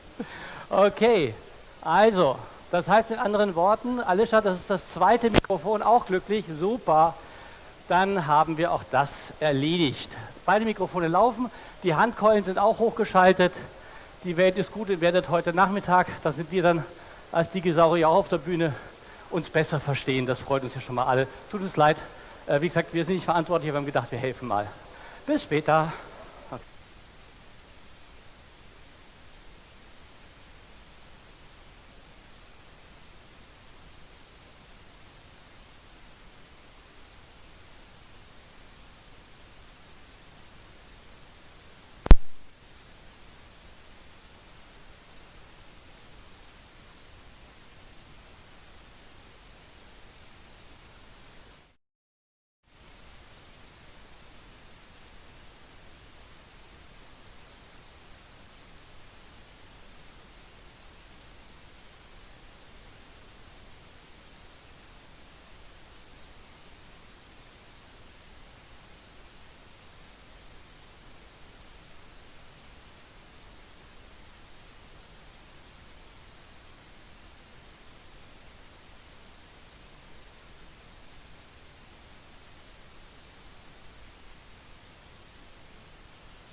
Ich bin Peter vom Vintage Computer Club, der das Vintage Computer Festival 2025 in Zürich organisiert hat. Am 8. und 9. November sind wir im Technikmuseum Enter in Derendingen bei Solothurn mit einem Vintage Computer Festival. Ihr habt richtig gehört. Das Team des Vintage Computer Festival Zürich organisiert zusammen mit der Technikwelt Enter das Retro Computer Event des Jahres. Die Kombination von über 10 Jahren Vintage Computer Festival und Technikmuseum bietet dem Besucher am 8. und 9. November 2025 nicht nur die gewohnte Ausstellungsqualität des VCF, sondern auch die vollständige Ausstellung der Technikwelt Enter in Solothurn. Anschauen und anfassen. Erlebe alte Technik in voller Aktion im Bereich der Vintage Computer Festival Ausstellung. Nutz die Gelegenheit und mach dein Vintage Computer Festival Zertifikat. Löse dazu verschiedene Challenges, die sich wie eine Questreihe in einem Adventure Game zum Thema Technik spielen, aber in Real Life. Höre spannende Vorträge aus dem Bereich Retro Computing. Diesmal stehen sogar 2 Vortragsräume zur Verfügung. Schau dich im Museum Enter um und entdecke noch mehr Computer- und Industriegeschichte. Ein Vintage-Computer-Flohmarkt versorgt dich auch gleich mit dem ersten Stück deiner Sammlung. Oder du findest dort noch mehr coole Sachen, die du deiner schon viel zu großen Sammelleidenschaft hinzufügen magst. Und wenn dir dann auch noch Autos oder Filmgeschichte liegen, gibt es keinen Grund mehr, sich den 8. und 9. November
Irland lud wieder zum jährlichen Amiga-Treffen ein. Organisiert wird das Treffen von der Commodore Users Group Ireland, kurz CUGI. Bevor wir darüber sprechen, was es alles auf dem Event zu sehen gab, erklärt uns einer der Veranstalter mehr über die Hintergründe der Amiga Ireland. My name is Irla, and we're in Athlone at Amiga Ireland, which is hosted by the Commodore User Group of Ireland. The Commodore User Group of Ireland started in 1983 and still have some of the original members with us today. And it was a nationwide group that circulated a newsletter and met fairly regularly in Dublin. Amiga Ireland started in 2016 with some of the members still involved, so we thought, why break the lineage or have a separate name? So we are reunited again as CUGI. Yeah. Doch all die Tradition hinter dem Veranstalter und dem Treffen hält niemanden davon ab, neue oder bewährte Entwicklungen rund um den Amiga zu zeigen. My name is George Sakianos.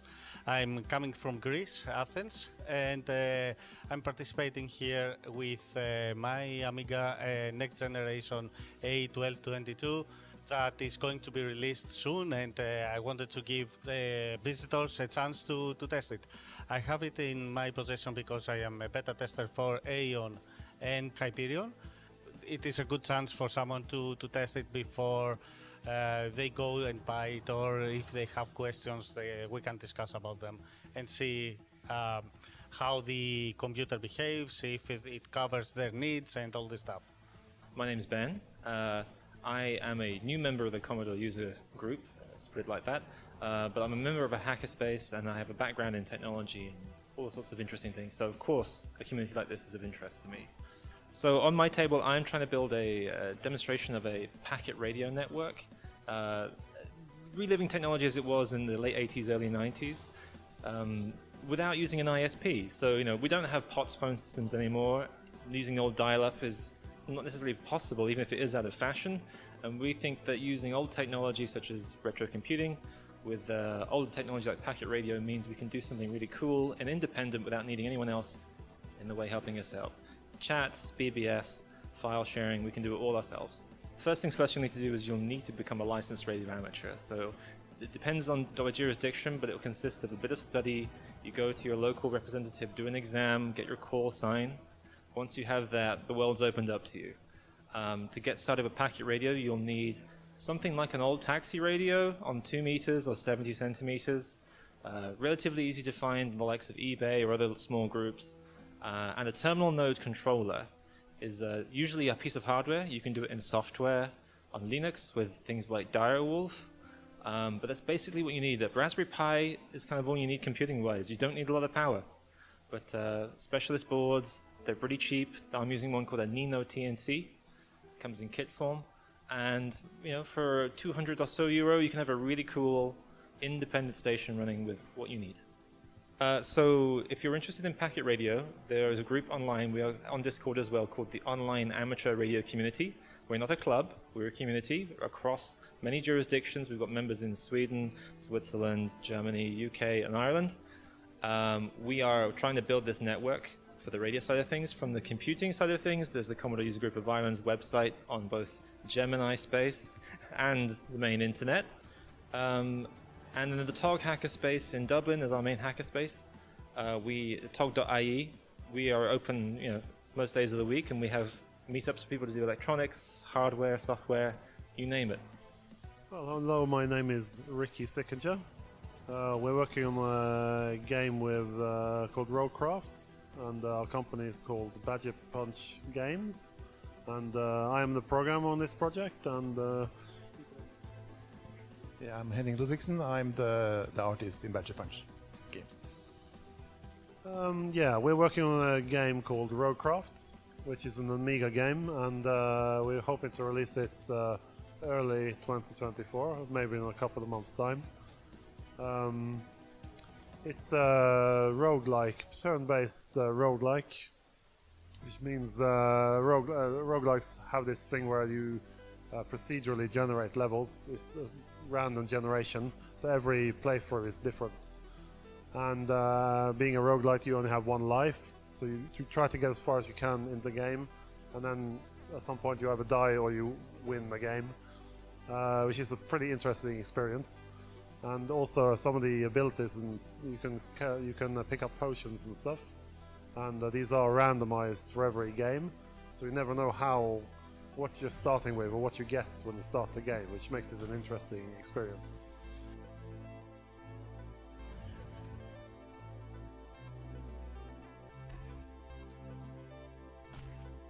It's a fantasy game. You walk through a dungeon, basically.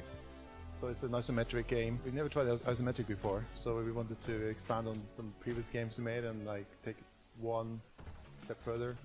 So yeah, I would say like an adventure, role-playing, roguelike game. It's not really that much action because it's round-based, turn-based.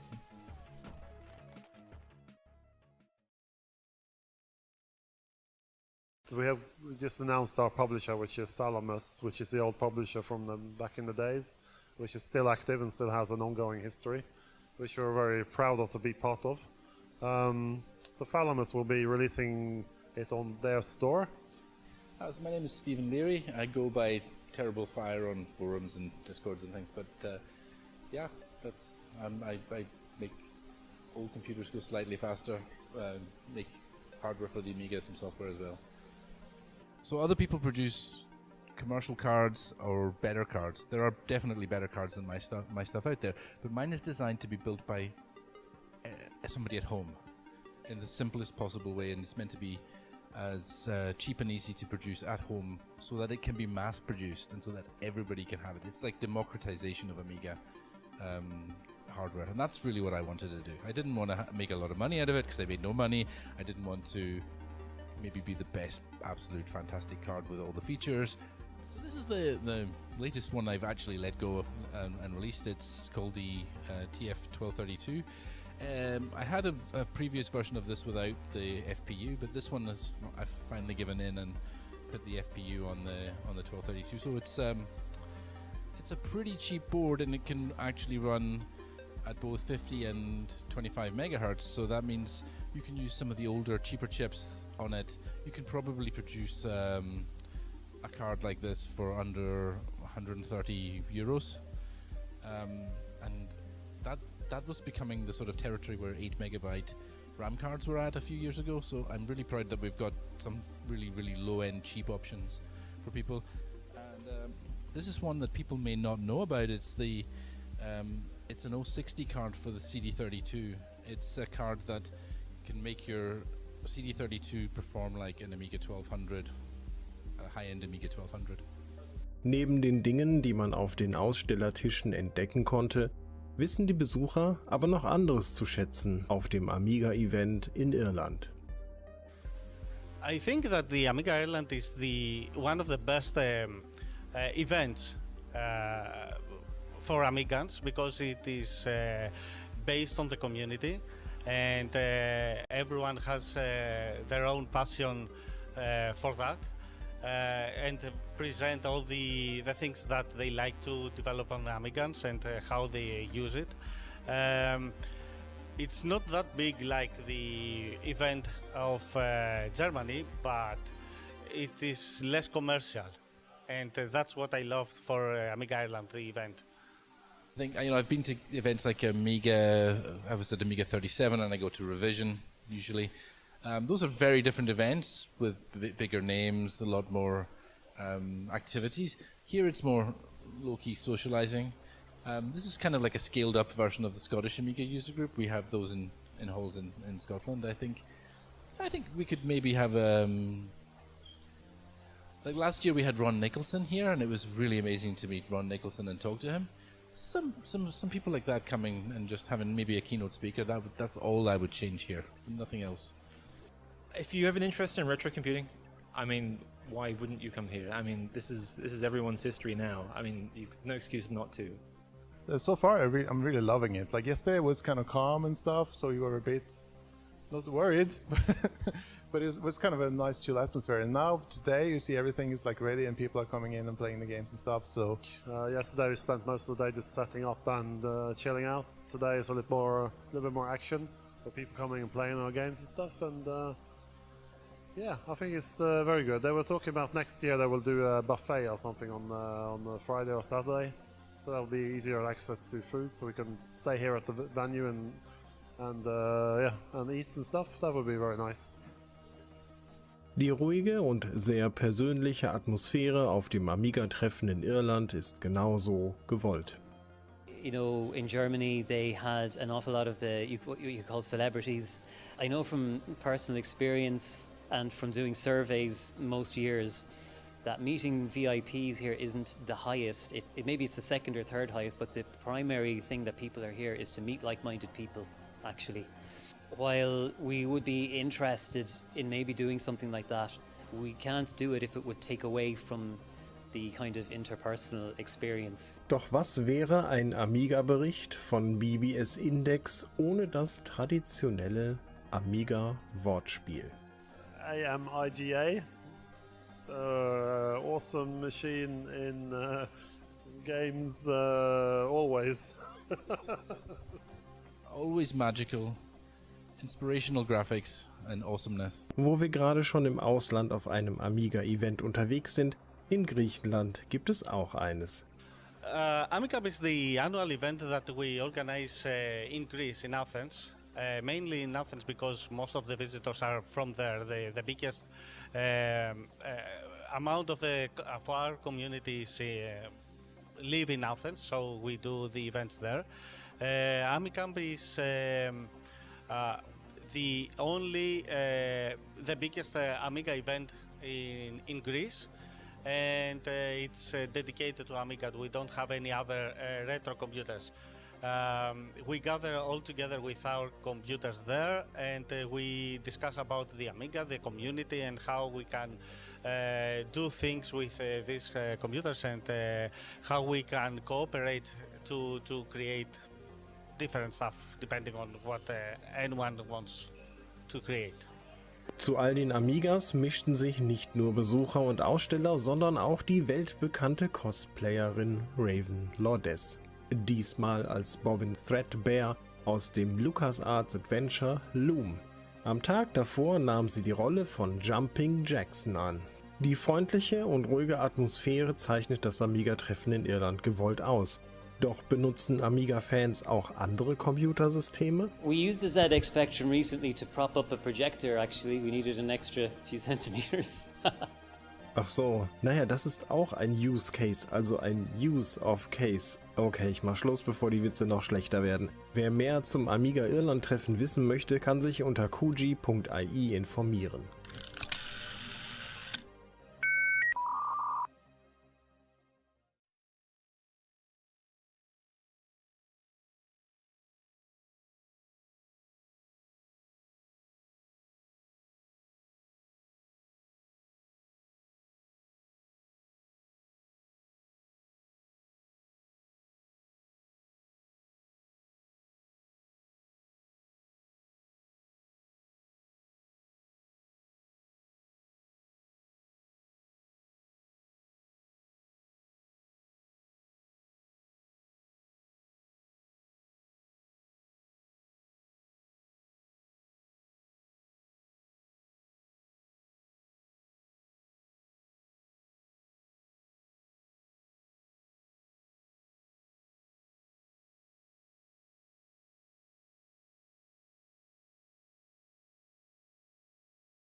Good afternoon, ladies and gentlemen.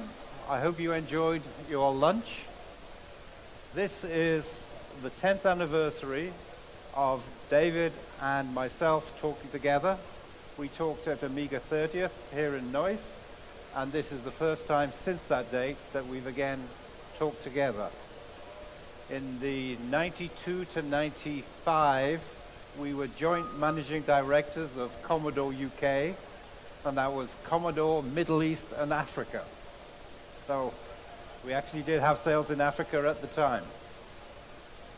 David took care of sales and marketing and building his famous packs, and I took care of the back end of the business, the finance and accounting. So this is not a technical presentation.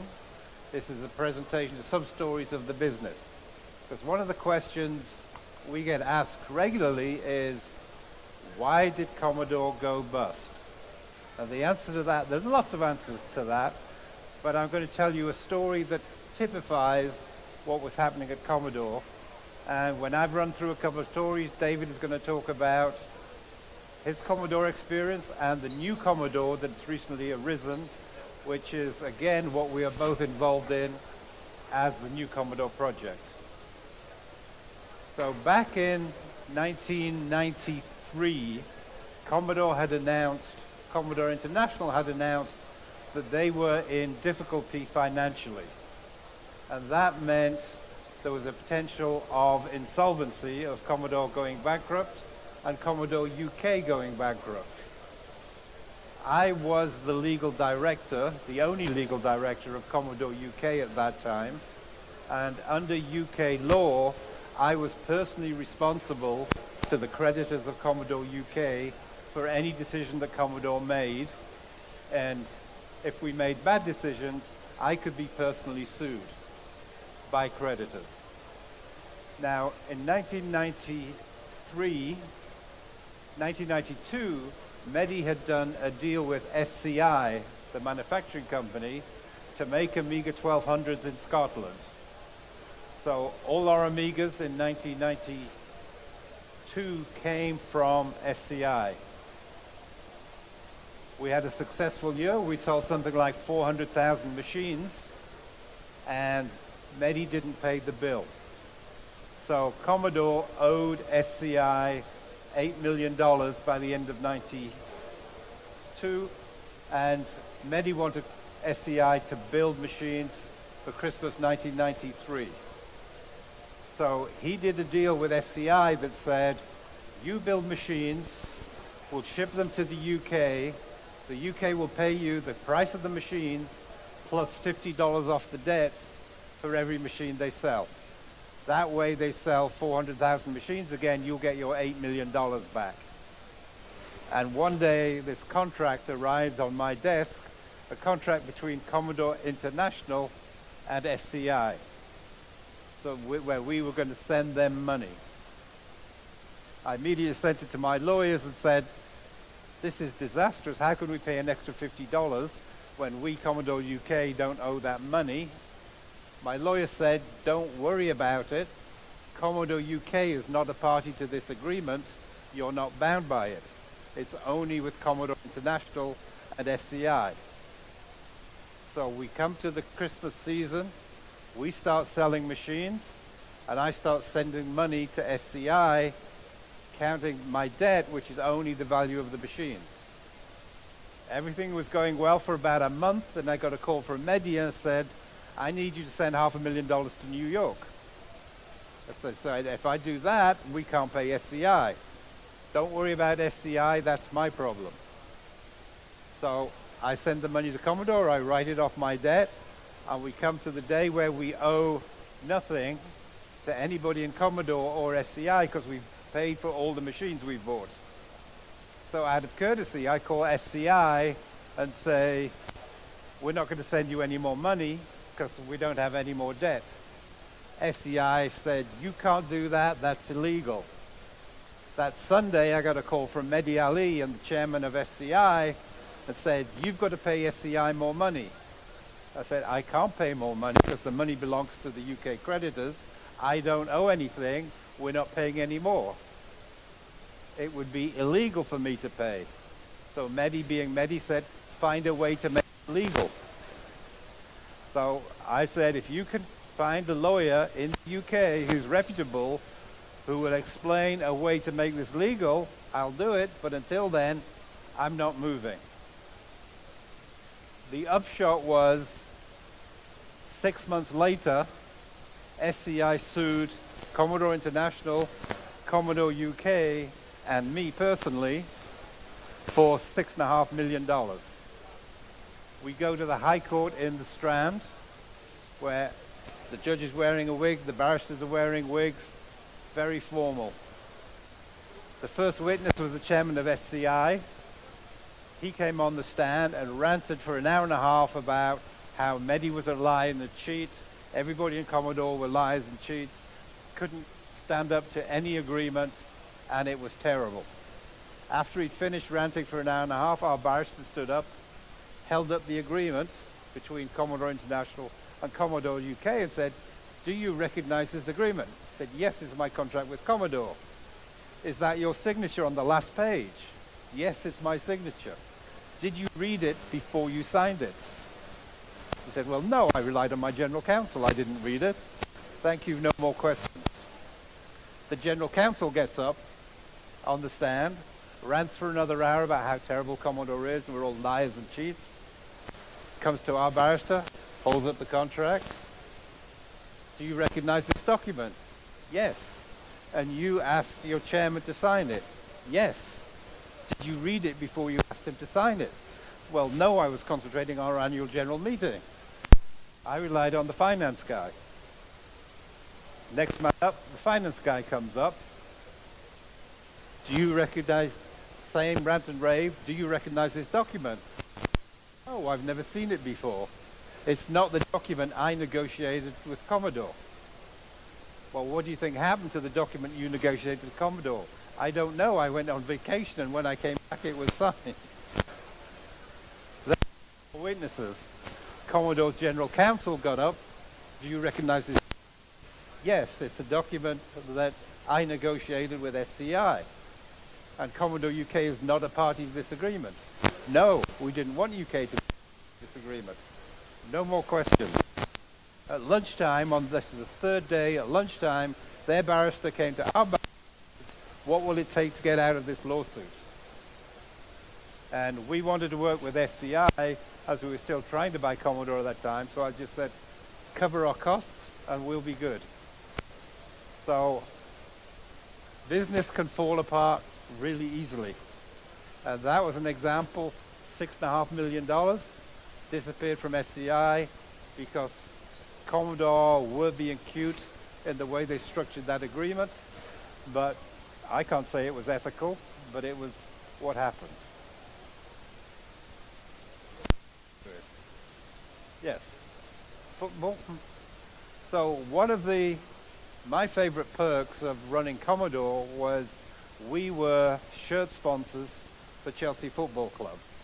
So I became a vice president of Chelsea for 2 seasons, the 93-94 and 94-95 seasons. Now in 93-94, Chelsea had a good year. They were third in the table, I believe, and they got to the semi-final of the FA Cup. And in the sponsorship contracts, there are win bonuses. If they win the Premiership, it's $1 million.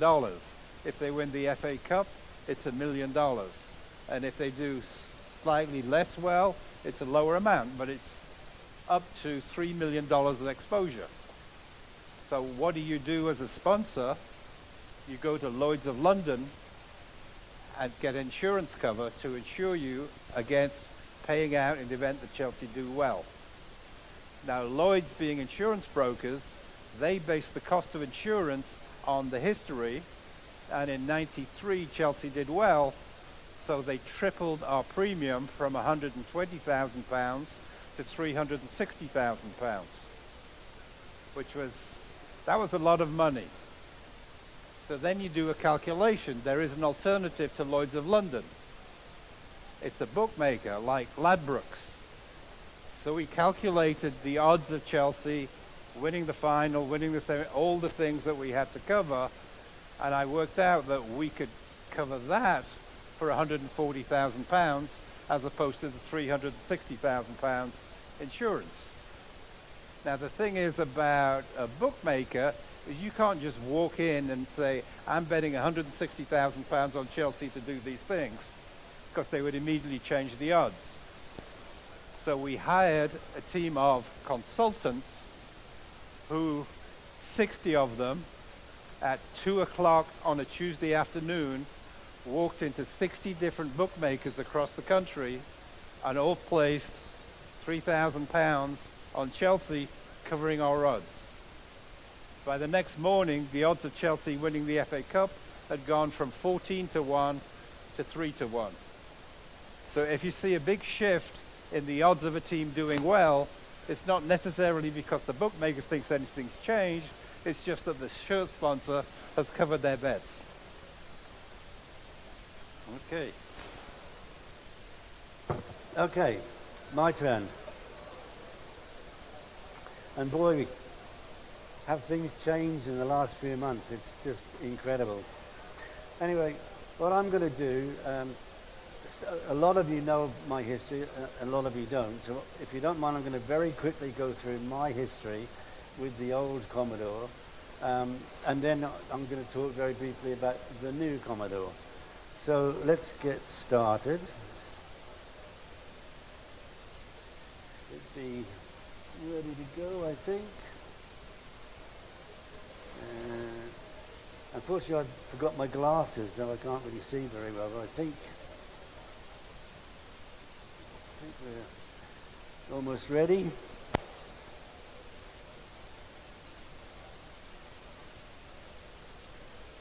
Come on, open up. Open up, you devil. Hate technology. It's not opening up for some reason. Oh, it is opening up. I have to say. There's a couple of videos on there. What's this?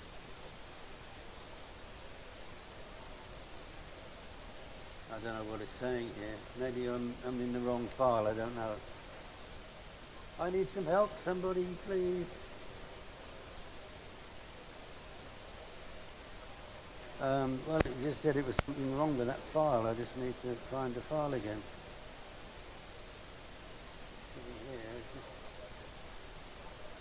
Yeah.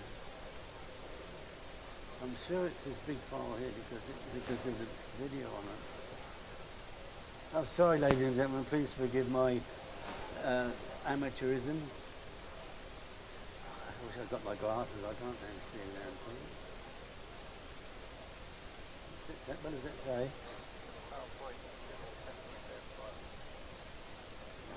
It must be a different file then. Well, it's a presentation in July. Yeah, but that's a short. I don't think that's got the file. Anyway, it doesn't matter. Let's go through that one.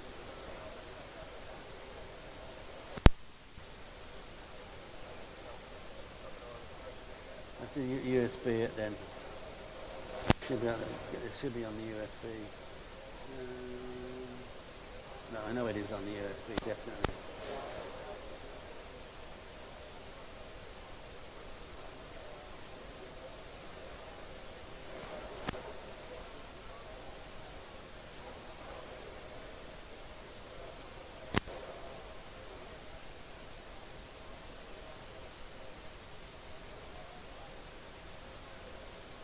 Open up here somewhere. No, this is embarrassing.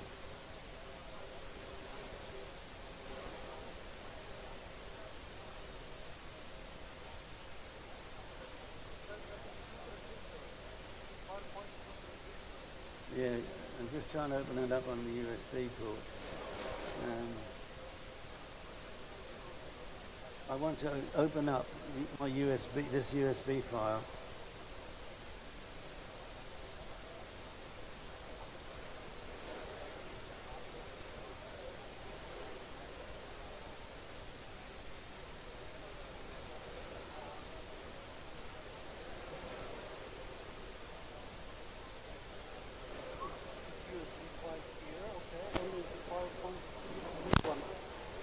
Yeah, but it's saying it's something wrong with it.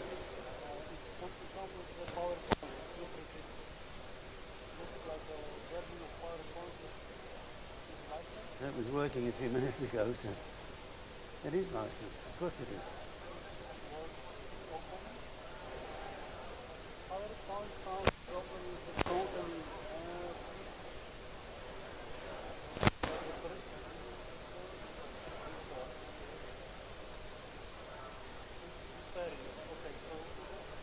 But listen, I'll just talk you through it, guys. I'm sorry about this. It was all set up and I don't know what's happened. Anyway, I'll just give you a very quick overview of my background with Commodore.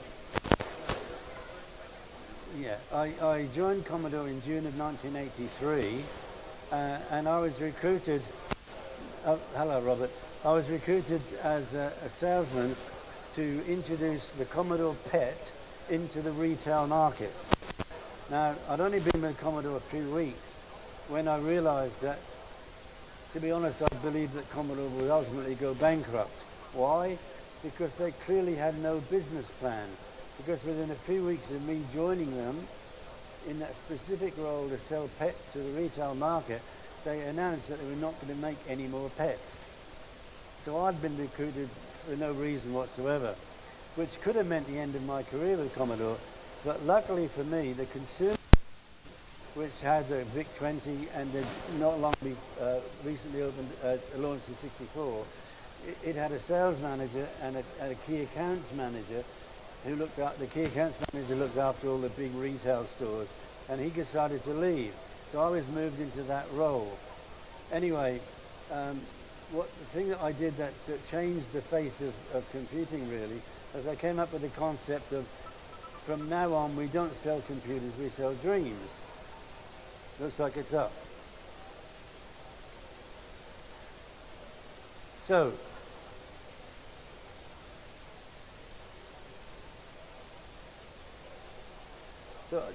the idea of selling dreams was that if you try to market a computer, all it is a piece of plastic with some keys on it.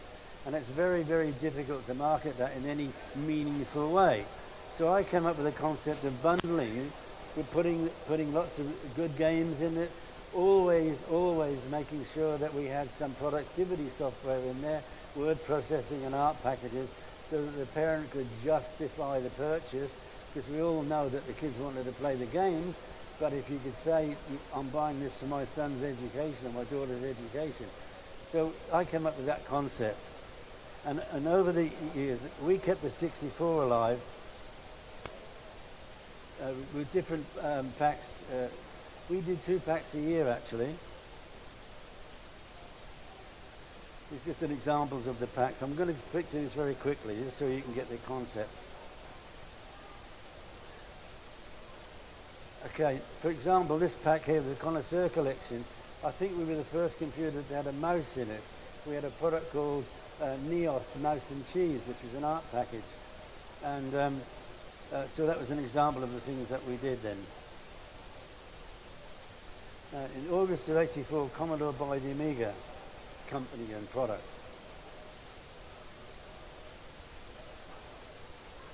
The core team, design team, people like Jay Minor, RIP, R.J. Michael, who's here today, Dale Luck, who's here today, and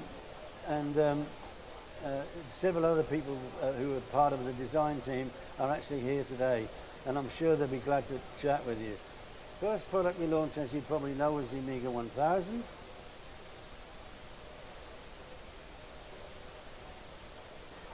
Then in 1989 we launched the Amiga 500, which was the first time that we had a product which was competitive and had superb technical advantages. And our only competition actually then was the 520 ST from Atari. Now, in September 9, I launched this product called the Batman Pack.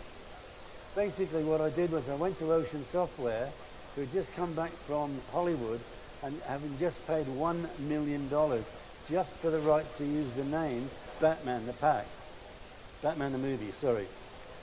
So I said to them, look guys, I want you to give me that product for 2 months, so you can't buy it over the counter, you can only get it in the pack. I want to pay you very little for it, and I only want to commit to 10,000 pieces. So they talked amongst themselves, and in the end I persuaded them to go with it, which was pretty brave of them. We sold 186,000 of those packs in 12 weeks. It was a massive success. Now, the only reason I'm mentioning that is because I then went to Mehdi Ali, who was the president of the Commodore, and said, this is how you market and sell the product. Let's spread this idea across Europe. And he refused to do it. So we were then forced into launching the CD32, which we did in 1993. And we launched that at the Science Museum.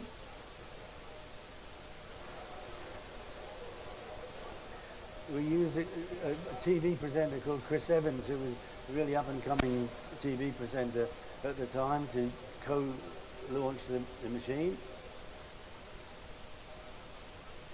Very slow to say. Anyway, just before the launch, now this is really, really important, just before the launch, there was an interview, printed interview in PC Week with Tom Kalinske, who was the worldwide president of Sega, and the journalist said to him, what about 16-bit CD-based consoles? And he said, sorry, 32, but he said it can't be done. If anybody could do it, it would be Sega. So that was all in print. So I thought this is too good an opportunity, knowing that we were launching within a few weeks.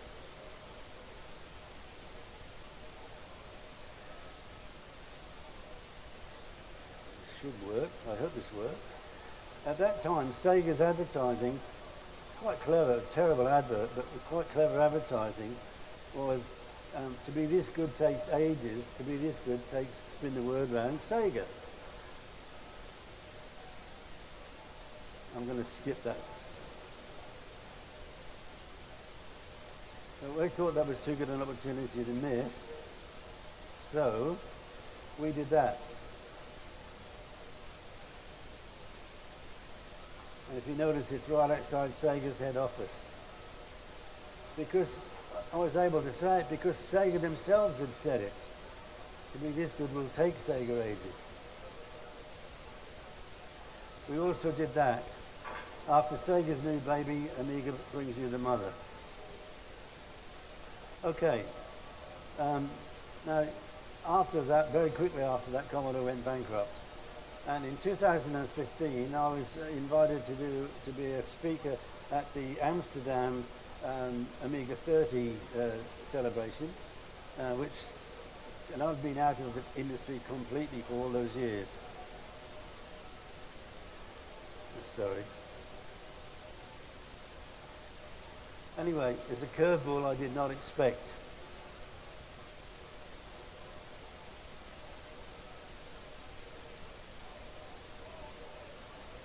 So if it's going to, for some reason these videos don't want to run. I don't know what's wrong.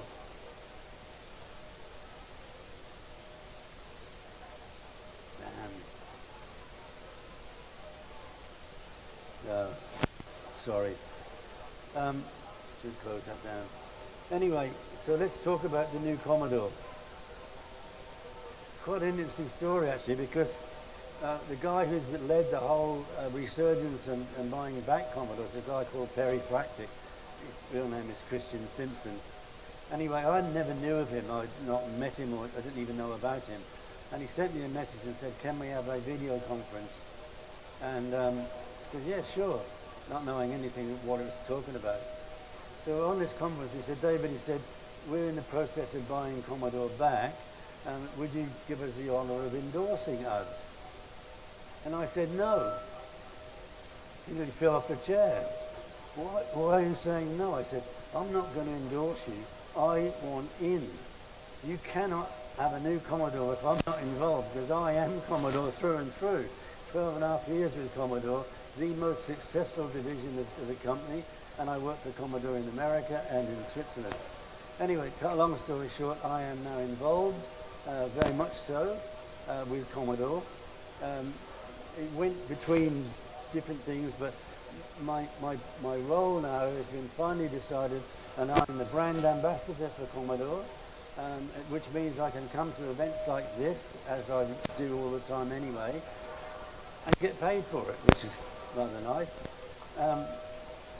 The other thing too is that I think the most important message about Commodore is that Commodore is that for the very first time is in the hands of people who care.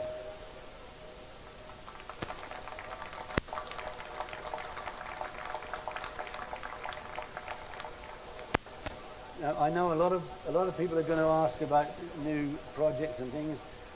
Seriously, guys, I can't talk about what we are planning to do next year because there's a lot of things happening, a lot of good things happening. As you probably know, we launched 3 updated versions of the C64, the 64 Ultimate. We've sold in excess of 11,000 of them already. And I have to tell you, there isn't a day goes by when I don't get messages on my Facebook from people I barely know saying, we've just heard Commodore's back, we've just heard that you're involved, is there anything we can do to help? And it's coming in drones, day after day after day.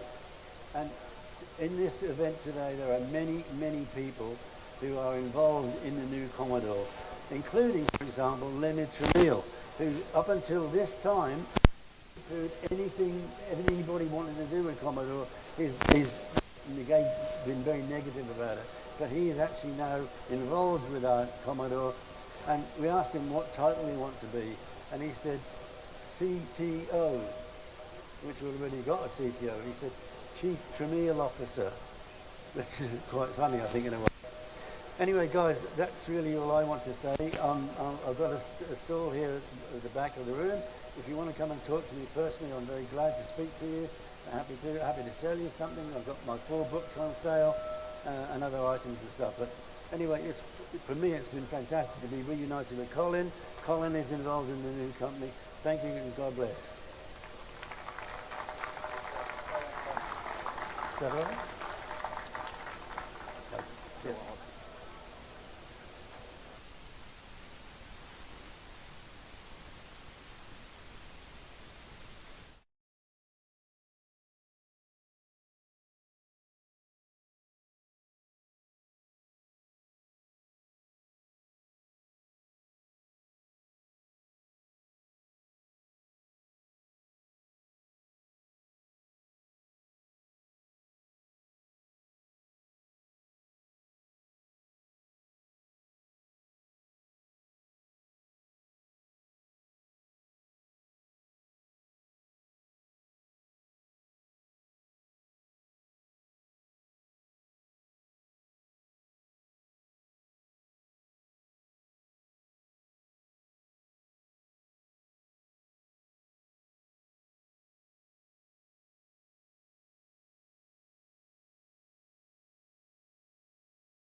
hören kann. Man kann mich schon hören, ja, okay. Immerhin, ihr könnt mich schon hören, das ist schon mal viel wert, ne? Ja. Wir sind ein bisschen später dran und darum sind wir auch noch ein bisschen später dran gewesen, weil es hieß, die Kollegen brauchen ein bisschen länger, aber dann machen sie schneller fertig und bis ich alter Mann es dann auf die Bühne schaffe, das dauert dann halt ein bisschen. Diese nächste Veranstaltung wird auf Deutsch sein. So, the next session here is in German. Just for you to know, one way is you activate your Google speech translation, or you try to understand what we say. Okay? Good.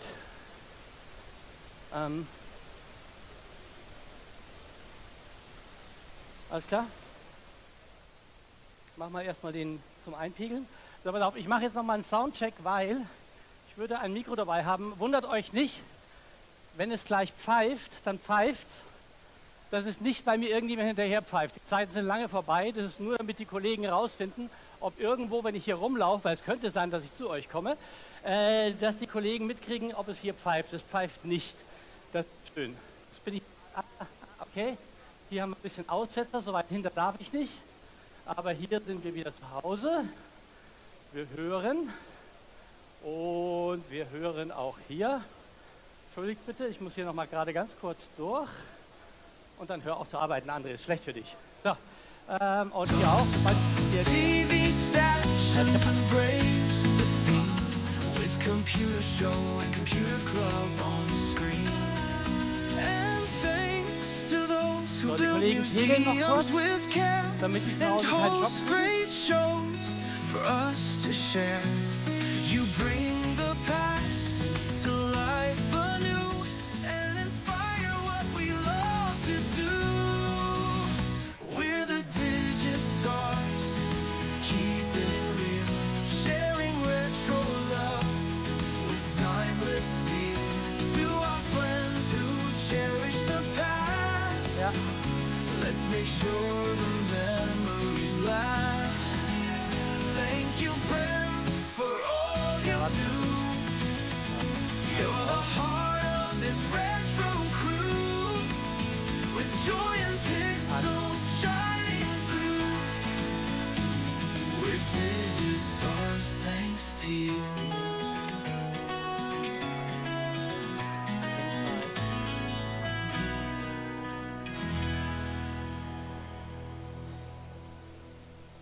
Jetzt läuft er. Der war in einem anderen Modus. Okay. Gib mir einen Augenblick.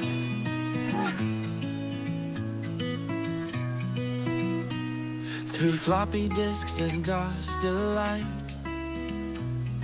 the retro magic shine.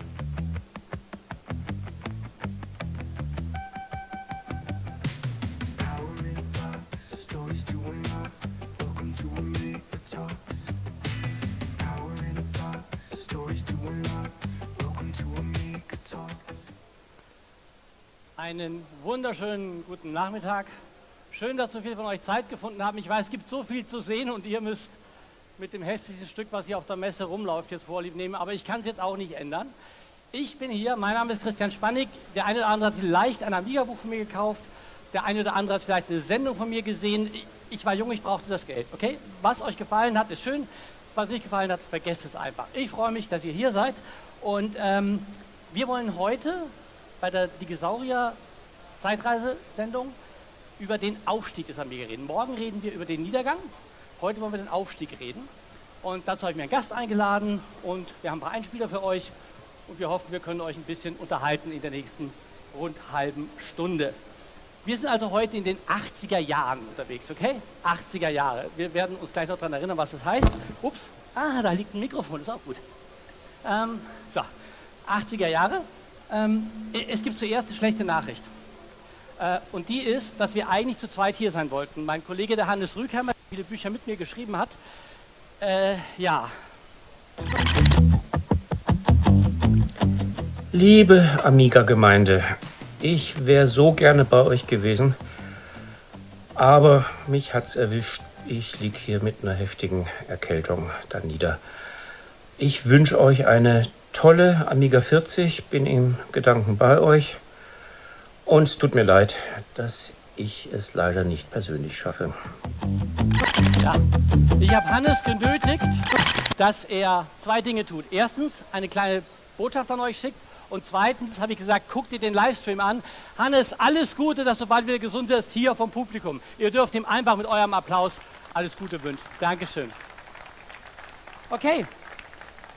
Dann will ich euch kurz erklären, was Digisaurier ist. Zuerst mal die schlechte Nachricht. Digisaurier.de oder der YouTube-Kanal ist nicht nur Amiga. Wir reden über Computerhistorie auf der einen Seite. Was war? Da geht es auch um Microsoft, es geht um Atari, es geht um alle möglichen Themen, die halt so waren, die diese Generation ausgemacht haben. Darüber reden wir bei digisaurier.de.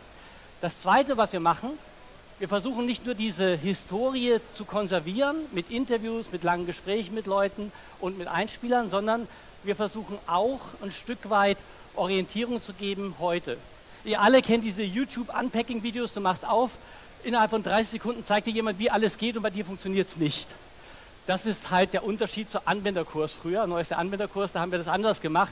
Wir erklären in Ruhe und langsam, wie bestimmte Dinge funktionieren. Wir erklären zum Beispiel, warum KI manchmal ganz toll und manchmal ganz bescheuert ist.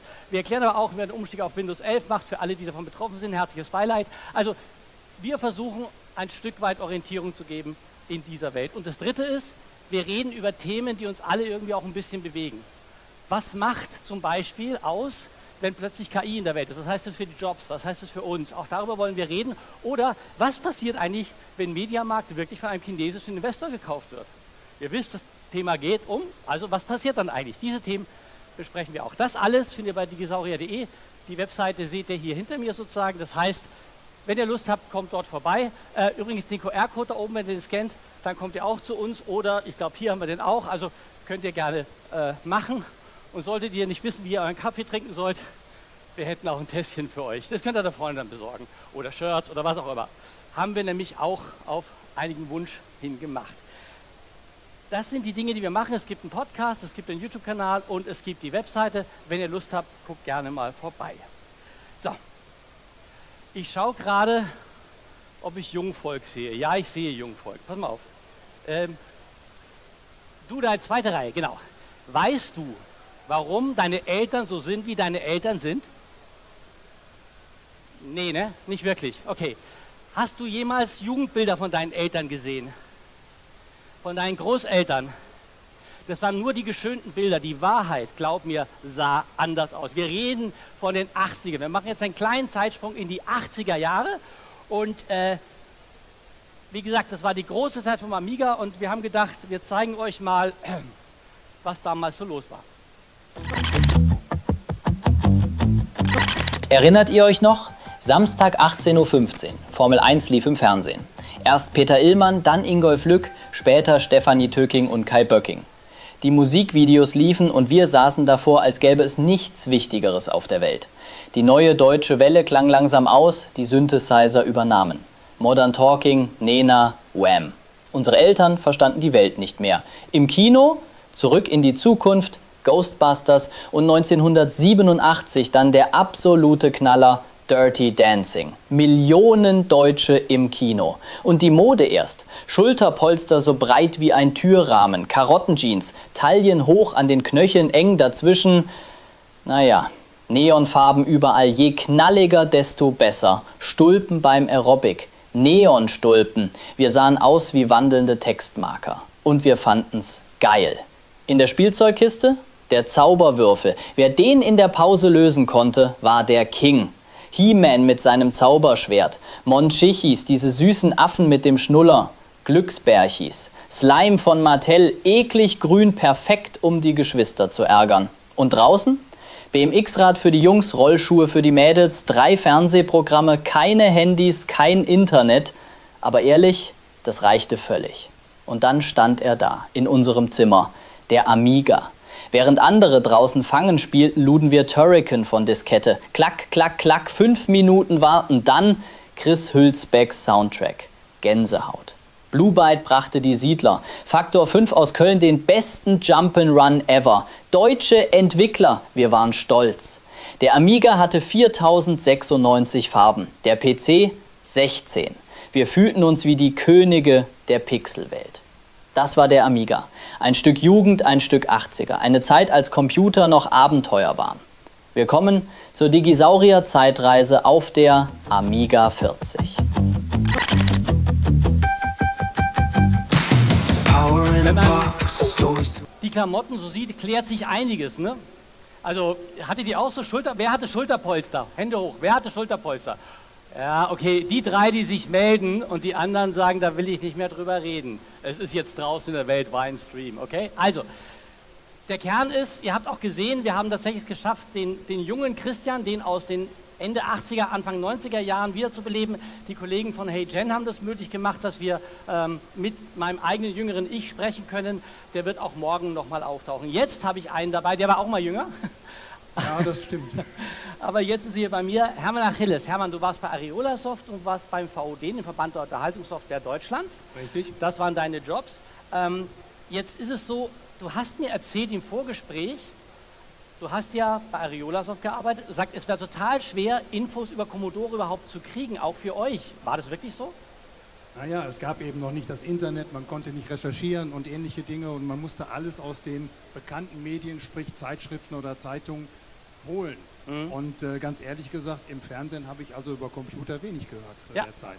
Da waren wir ziemlich solo, das weiß ich auch. Also gerade also Mitte 80er Jahre gab es ja noch gar nichts. Wir haben mit Neues angefangen, glaube 1992 haben wir die erste Sendung gemacht. Vorher war da gar nichts. Aber jetzt mal ganz ehrlich, stimmt es, dass du nie selber privat einen Amiga besessen hast? Ich habe nie einen Amiga besessen, nein. Ich bin vom C64 direkt zum PC gegangen. Okay, und ich habe richtig verstanden, du hättest beinahe ein Atari-Kind gekriegt? Ja, meine Tochter ist auf einer Atari-Messe geboren worden, also nicht auf der Messe, aber zu dem Zeitpunkt. Und dann habe ich die Messe verpasst, musste wieder zurück. Autotelefon hatte ich noch nicht zu dem Zeitpunkt, also musste ich erst von da aus. Das heißt, du bist nicht auf der Atari-Messe gewesen? Ich bin bis in der Halle gewesen, habe dann angerufen und bin wieder zurück von Düsseldorf. Okay, er ist rechtzeitig davon gekommen. Herzlich willkommen bei uns auf der Bühne, Hermann Achilles. Dein Applaus. Ich will auch eine kleine Geschichte erzählen. Wer hat, keine Ahnung, mal das große Amiga 2000 Buch, wer hat das noch? Okay, 1, 2, 3, okay, alles klar. Guckt mal nach, welche Auflage, ja genau, guckt mal nach, welche Auflage ihr habt. Ich kann nachher signieren, habe ich versprochen im Vorfeld. Wenn ihr hinten in dem Stichwortverzeichnis nachguckt, könnte es sein, wenn ihr die richtige Auflage habt, dass da drin steht Rauhaardackel. Und dann ist die Erklärung dazu, kleine krummbeinige europäische Hunderasse, die überhaupt nichts mit Computern zu tun hat. Wie kommt das in ein Amiga-Buch? Ganz einfach. Am Anfang wollte keine Amiga-Bücher. Als sie erfolgreich waren, haben sie uns machen lassen, was wir wollten. Das Lektorat hat aber immer behauptet, wir müssten das lesen, es dauert zu lang, die sind immer so dick und die sind so kompliziert geschrieben. Also kompliziert hieß für die, wir haben die lustig geschrieben, das fanden sie nicht so toll. Und wir haben gedacht, jedes Mal sagen die, das Buch kommt später, weil wir so viel Lektoratsarbeit haben. Dann haben wir gedacht, okay, das probieren wir aus. Und haben dann hineingeschrieben, Rauhaardackel, um herauszufinden, ob das Lektorat das Buch wirklich gelesen hat. So, könnt ihr euch lebhaft vorstellen, was passiert ist? Sie haben es natürlich nicht gelesen, die haben es aber liegen lassen, weil die haben sowieso nichts mitgemacht. Und dann waren wir bei Dr. Becker, die ersten Verkaufszahlen waren, Buch lief super und Dr. Becker sagte dann, ja, also ist ja ganz toll, das ist gut gelaufen und müsst noch mehr und so. Und er sagte, ja, habt ihr auch, also lustig war ja auch die Sache mit dem Rauhaardackel, ne, neben mir der Lektoratsleiter. Rauhaardackel? Wieso Rauhaardackel? Ja, im Buch. Habt ihr doch gelesen, ihr lest die doch immer so gründlich. Rauhaardackel, Blätter, Rauhaardackel. So. Das Ergebnis der Veranstaltung war, dass unsere Bücher ab sofort unglaublich viel schneller durchs Lektorat gingen, weil jetzt haben sie wenigstens zugeben können, dass sie sie eh nie gelesen haben. Also das ist eine Hintergrundgeschichte damals aus Zeit bei Data Becker zu den Amiga-Büchern. Nur für euch exklusiv und natürlich für euch zu Hause, die ihr im Stream zuguckt. Okay, jetzt wollen wir aber woanders hingehen, nämlich auf die Frage, wie war eigentlich die Situation in Deutschland bei Commodore, als der Amiga angekündigt wurde, hausintern. Dazu habe ich vor einiger Zeit ein Interview geführt, und zwar mit Dr. Peter Kittel, und ein Stück von diesem Interview, das gucken wir jetzt an, für alle, die nicht dabei waren. Darin wird auch kurz Lorraine erklärt, ihr wisst, da hinten ist das Board und der Aufbau, da wird kurz erklärt, was Lorraine eigentlich war. Für alle, die es wissen, macht euch nichts draus, und für alle, die es nicht wissen, hilft es vielleicht weiter. Wir gucken erstmal in den Film rein. Was waren denn die allerersten Infos über den Amiga, die du überhaupt bekommen hast? Also was habt ihr gewusst, was habt ihr erfahren? Habt ihr überhaupt was erfahren? Wir wurden informiert, und zwar, das muss Ende 84 gewesen sein.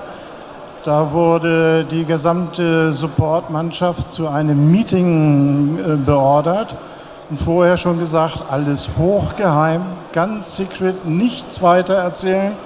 Und dort wurden uns die ersten Bilder vom Amiga gezeigt, sprich diese Zeichnung, die heute als Lorraine noch vorhanden ist, so eine rechteckige Schachtel mit einem Schacht, dass man oben auch wieder Game Cartridges reinstecken kann.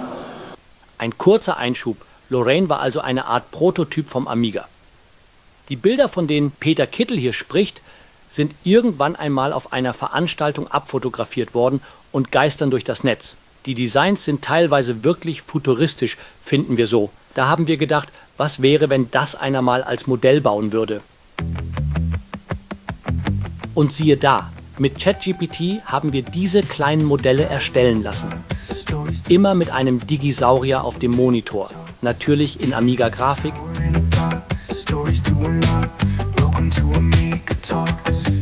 Und als Spaß haben wir dann noch gesagt, wir würden gerne ein Bild haben von einigen Amiga-Entwicklern, wie sie um einen Prototypen vom Amiga herumstehen.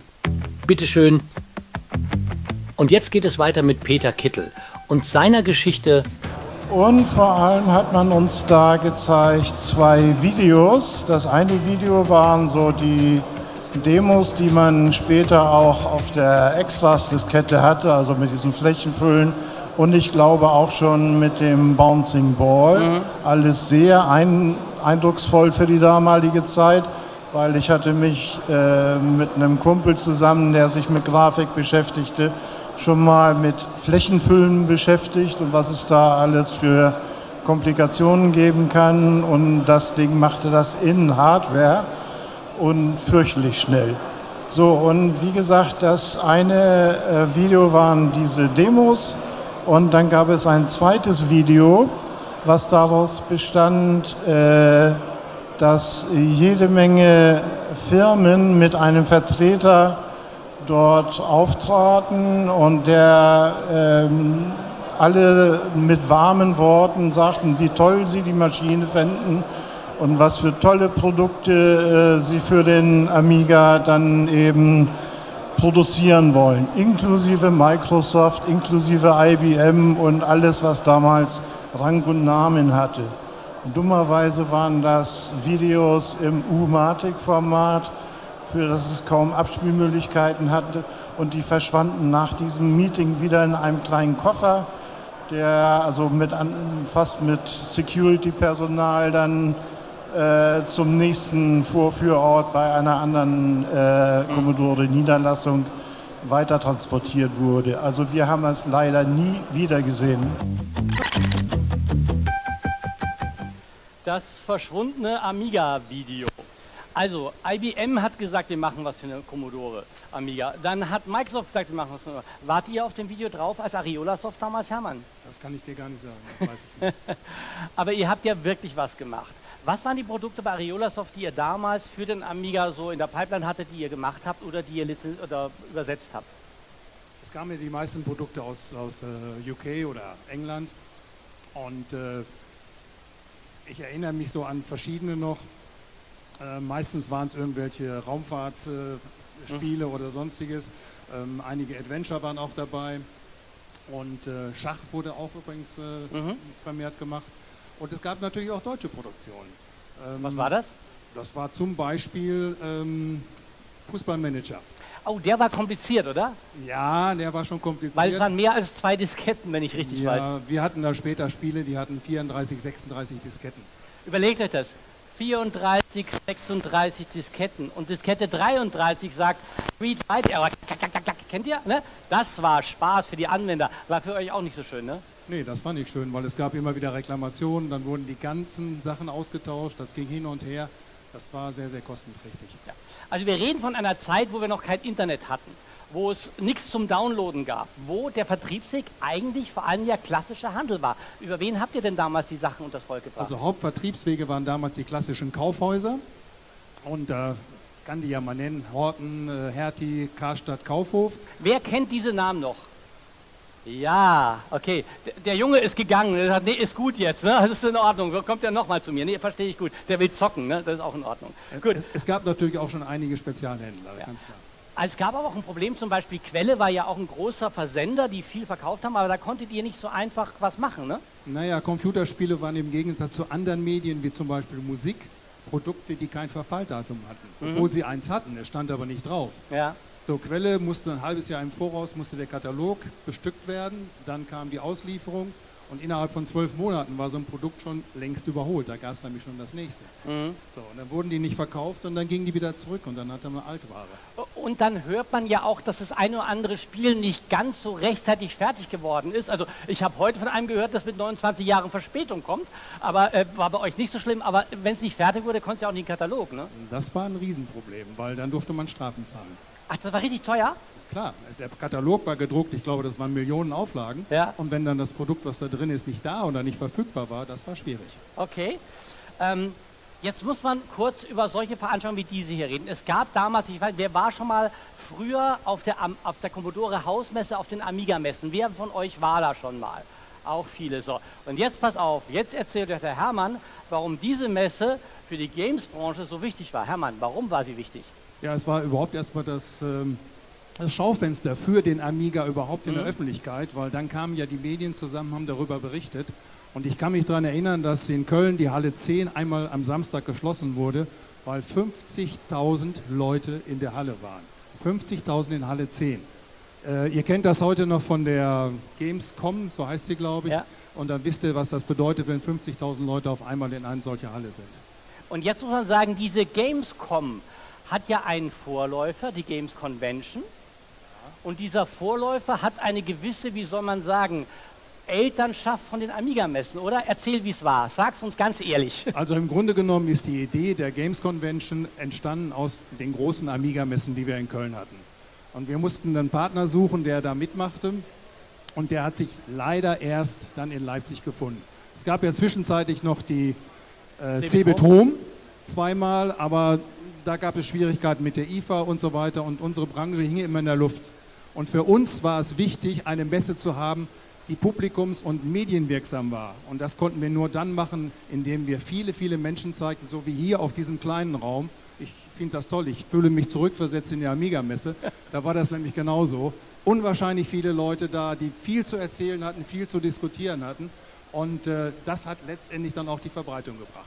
Ich meine, da setzt einen doch auf den Arsch, oder? Die Games Convention hätte es wahrscheinlich so nie gegeben, wenn es nicht die Amiga-Messe gegeben hätte. Da seht ihr, was unser Lieblingscomputer alles so angestellt hat und was daraus geworden ist. Finde ich eine sehr, sehr schöne Geschichte. Hermann, du hast mir noch erzählt, ihr hattet als Publisher, da warst du beim VUD, das Thema mit den englischen Originalversionen, die immer viel früher da waren. Warum brachte euch das so in Stress? Naja, der deutsche Anwender, der hat immer ganz gerne ein deutsches Handbuch dabei. Und die englischen Produkte waren fertig, die standen schon zum Shipment bereit. Und da gab es natürlich verschiedene Händler, die Parallelimporte machten. Dieses Wort ging damals immer, war nicht so beliebt. Und dann gingen die Produkte in den Markt schon rein und dann kamen unsere Publisher ein bisschen zu spät manchmal. Okay, aber ihr habt trotzdem übersetzt, das war natürlich für euch dann schwierig. Letzte Frage, bereust du heute, und du kannst es jetzt so unter uns sagen, bereust du, dass du nie eine Amiga gehabt hast? Im Grunde genommen schon, ja, aber Zeit ist einfach fortgeschritten und wir sind heute da. Und wenn ich heute die sehe hier alle, die den Amiga immer noch toll finden, aber letztendlich selber ein iPhone haben und so weiter, damit alles machen können, wovon sie früher geträumt haben, das ist schon eine tolle Entwicklung und trotzdem ist die Nostalgie hier zu Hause. Der Hermann hat vorhin zu mir gesagt, als er hier reinkam, das war wie ein Zeitsprung. Plötzlich warst du wieder in der Zeit von damals, als er hier reinkam. Ja, wir sind alle ein bisschen grauer geworden, zumindest einige von uns, und alle ein bisschen mehr Falten. Aber Hermann, danke, dass du deine Geschichte mit uns geteilt hast. Habe ich gerne gemacht, danke. Dankeschön. Hermann Achilles. Leg einfach ab. So, jetzt, ihr Lieben, ich habe es ja angedroht. Vitus, du bist bereit? Okay. Wer von euch hatte einen Ur-Amiga? Wer hatte einen wirklichen Ur-Amiga? Also wer hatte einen Amiga, ich sag mal 500. Wer hatte einen 500er? Okay. Hatte jemand einen 1000er? Du hast einen, okay. Wie bist du auf den 1000er gekommen? Also wie, ich darf du sagen, ne? Wir sind beide im selben Alter und wahrscheinlich bin ich älter. Also, wie bist du auf den Amiga gekommen damals?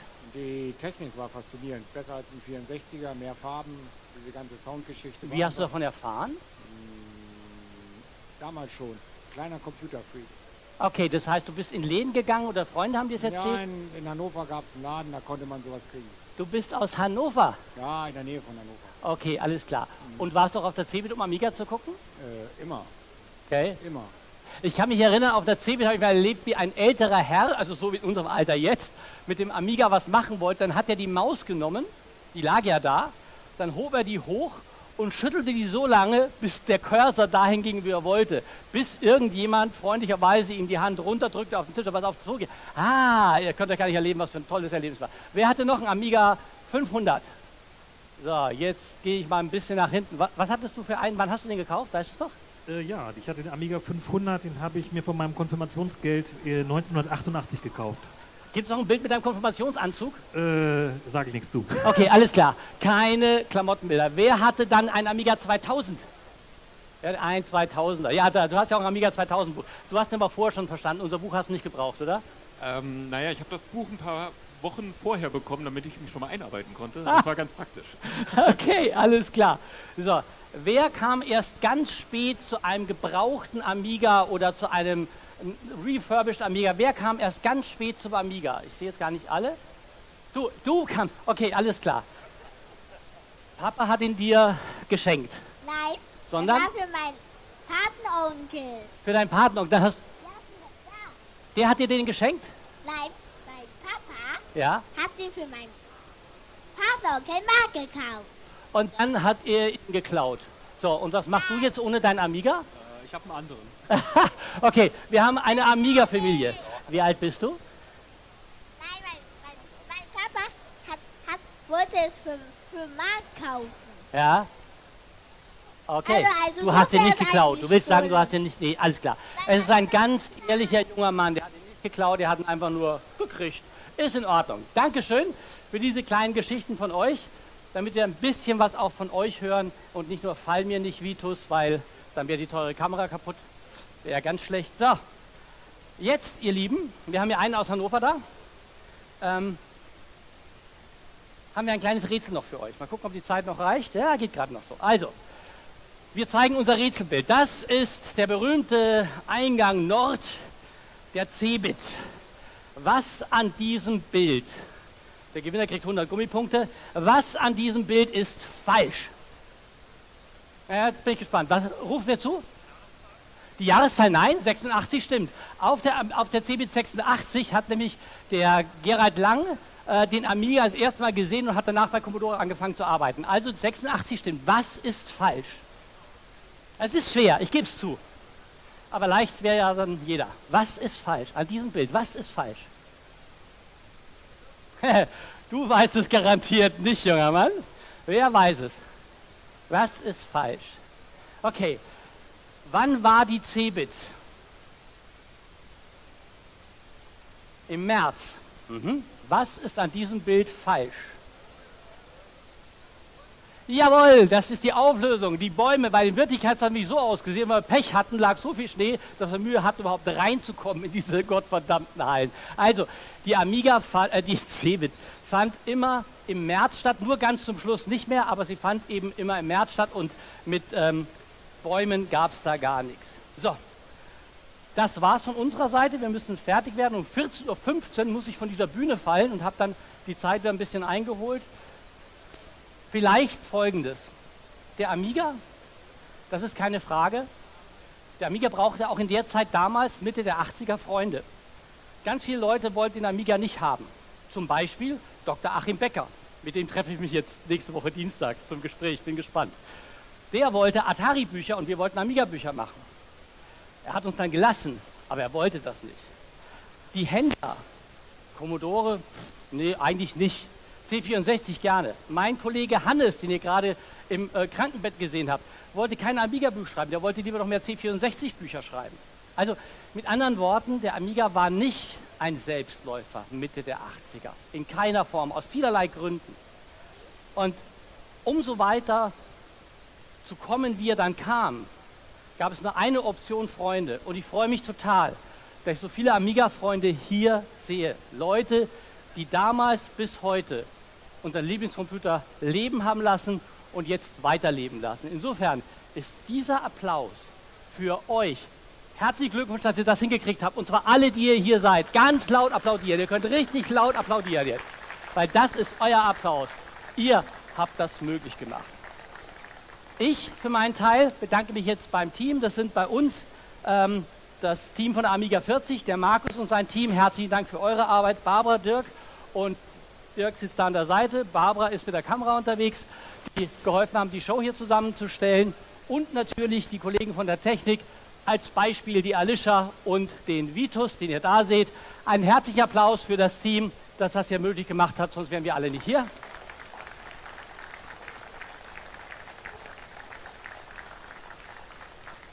Ich bedanke mich für eure Treue, dass ihr heute zugesehen habt. Und wir sehen uns, wenn ihr Lust habt, morgen wieder. Da gibt es die zweite Zeitreise, da geht es um den Niedergang des Amiga. Wir haben wieder einen Gast dabei. Und morgen habe ich noch einen zweiten Slot. Da rede ich mit den Kollegen, die früher bei ESCOM die Amiga-Geschicke versucht haben zu lenken. Auch eine spannende Zeit. Also, vielleicht, wenn ihr Lust habt, sehen wir uns morgen zweimal. Wenn ihr keine Lust habt, kauft euch einen Kaffee. Alles klar, danke euch. Tschüss.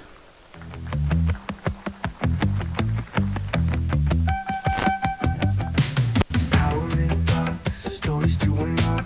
Welcome to Amiga Talks. Power in a box. Stories to unlock. Welcome to Amiga Talks.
Hello, everybody. How are we doing?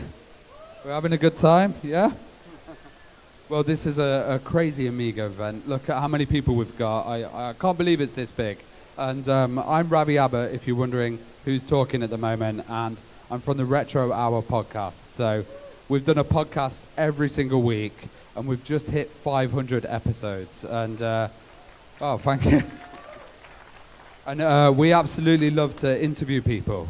And today is no exception. We have Eric Simon here from Falion. Some absolutely amazing games that really push the Amiga to their limit. So we're going to do half an hour interview now as well, and just kind of get into the history. How are you doing, Eric? You okay? Pretty good, pretty good. Maybe a bit too much partying last night, but that's nobody's fault but mine. What do you think of this event, seeing so many people here? I must say I knew in theory the numbers, but seeing the crowd is absolutely astonishing. So that so many people are interested in what made me start in the industry and even remember some of our old games. It's absolutely amazing. It's my first time at a retro event, so that's why I'm just flabbergasted. Well, just talking about that, where did you start then? How did you get into the whole kind of demo scene as well? Because that was an early roots and aspect of Falion. Yeah, exactly. Me and a lot of people at Falion, we came from the demo scene, and the whole thing started with the C64, as with so many people, and we marveled at these demos and everything, but we weren't creatively active. And then the new home computers came out, like the 68,000 based systems, Atari, Amiga, and well, we all didn't have that much money, to be honest. So me and my friends, we were going for the Atari ST route, and there we discovered that it's much more fun to do something creative on the computer than just to copy and play games. So that's where we were coming from. And a certain mindset of getting something out of a platform that it's not even meant to do, that comes from the demo scene. Later we were just going down the professional route, and that's why this whole divide between Atari ST and Amiga that we were playing with when we were young, that wasn't relevant anymore. That's why we moved to the Amiga. It was just the more viable platform. So you were very Atari ST based though, previously?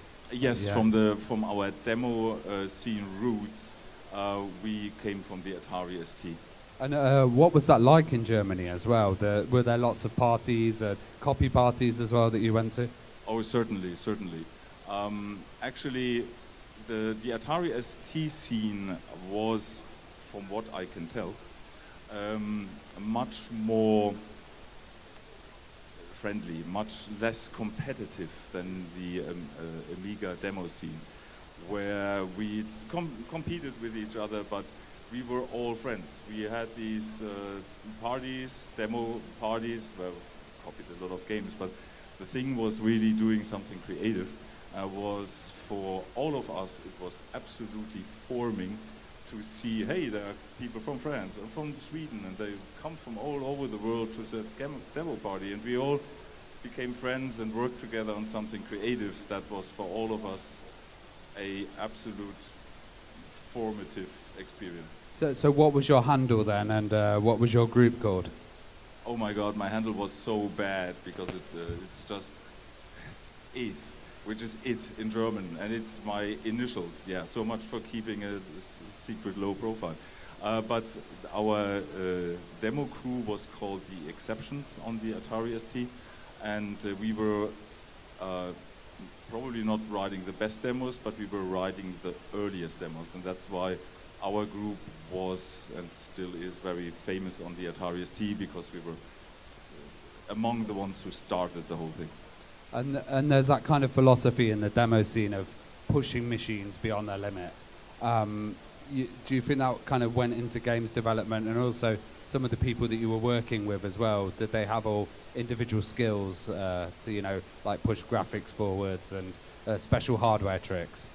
Yes, that's that's the whole mindset, and that's what became very, very useful later as professional game development people, is not to accept the boundaries of any given system. Back then it was the hardware, the video chips, and all of that, but you can apply these skills to any boundary that you have, up to budget boundaries. You always, when you come from the demo scene, you always have that mindset of, okay, we want to do this, this is basically impossible, but then you don't stop, you go like, okay, how can we fake it?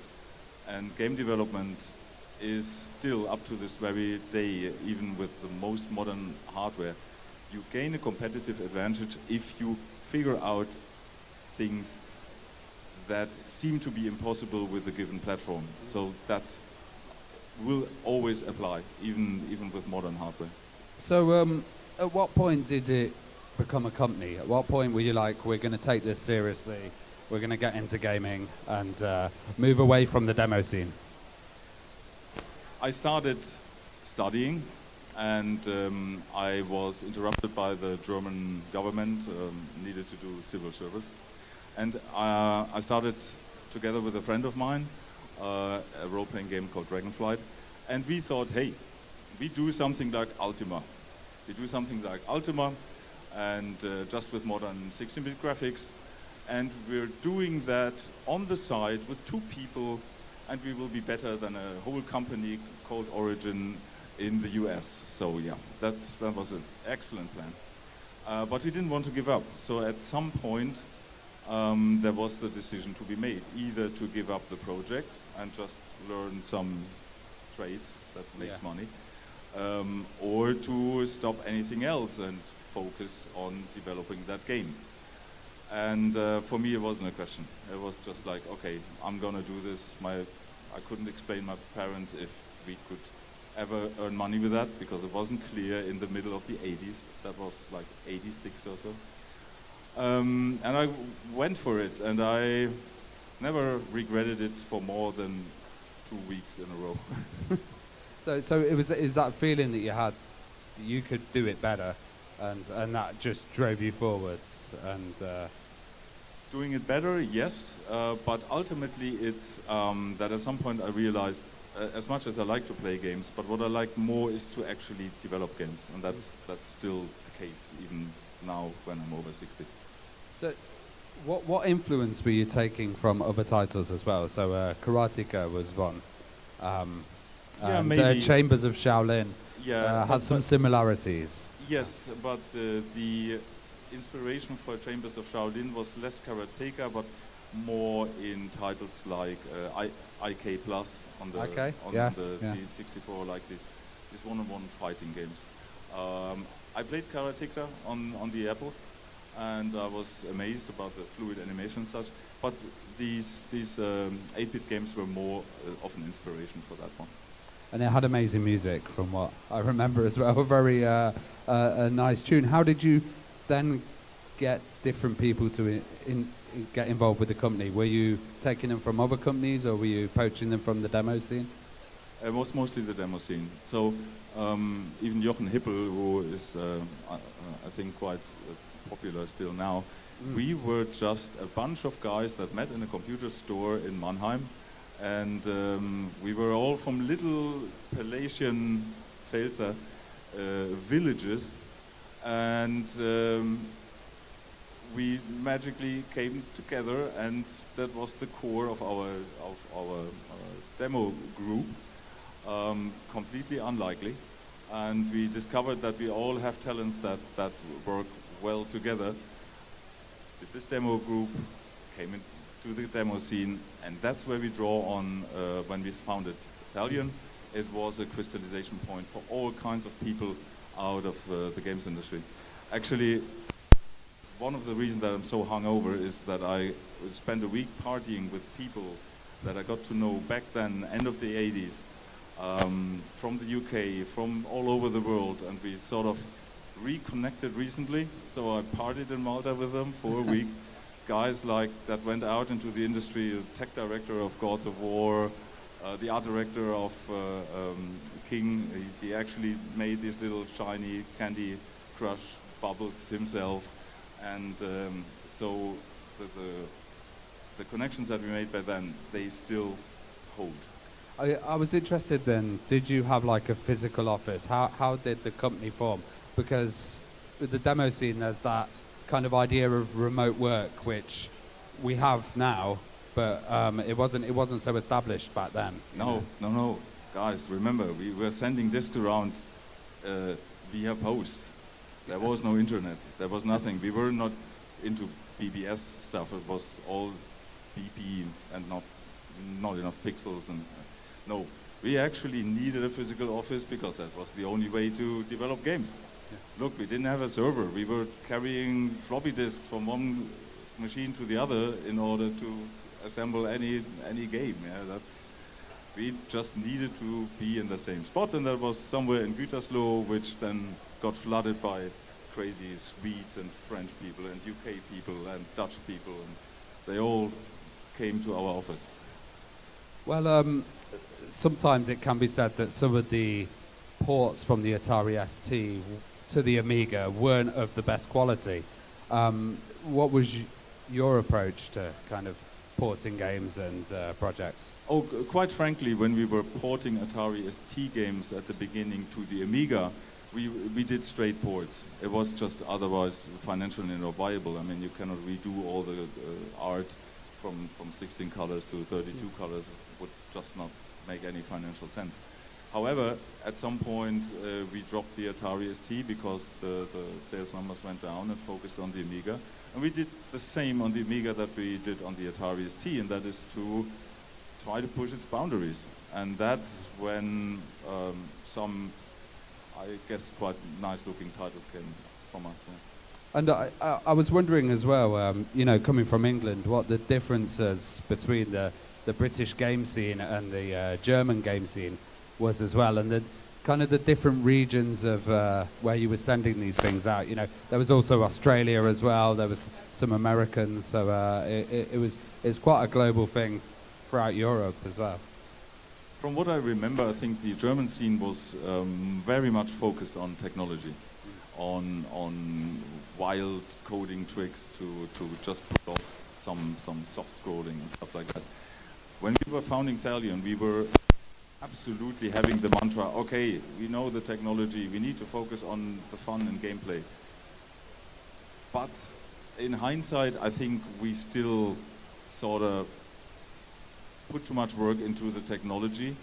And in UK and in the US, well, these games ran on half our frame rate, but often they were just better games. Yeah. I was wondering then about No Second Prize as well, because that was just beautiful. The 3D work on there, and also the speed and the frame rate that it ran at. It must have been a huge effort to kind of get it to that standard. That's solely the credit of a Swiss guy called Christian Jungen, who was an absolute amazing coder, but it was very hard to get him to finish anything. And the reason that these routines are so optimized is that he spent half a year on some core polygon drawing routine, rewriting it 150 times. And he would have spent 10 years of his life without ever releasing anything if I wouldn't have physically threatened him to finish anything. So it just took a lot of time for these 3D routines, and that's all of the magic. He was so into optimizing that he couldn't stop optimizing, and what came out of it was then mind-blowing. Yeah, it was beautiful, but also when people had accelerators or they had more memory in their Amiga, it would actually run smoother as well, where other ones would just have that kind of lock in there. Yeah, although I remember the Amiga show where we had run No Second Prize on a perfectly vanilla A500, and we actually, after half a day, needed to put up a big sign that like, this does not have any turbo cards or whatever. It is a vanilla Amiga, because we got asked like 150 times. People looking in the trapdoor to see if there was any trickery. Yeah. Well, talking about that as well, because a lot of the titles were aimed for the kind of A500, and then you had the 1200 come out.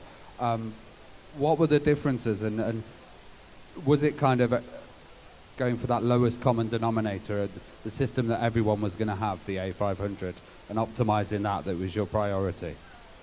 Actually, we always tried to just get amazing stuff out of the lowest hardware platform, with one exception. If my memory doesn't fail me, guys, it's like 35 years ago, cut me some slack.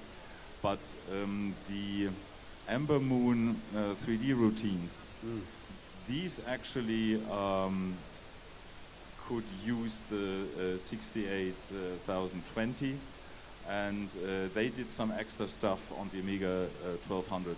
Yeah. So with our last games, yes, we actually used optional better hardware, but that was in the very last days. Yeah.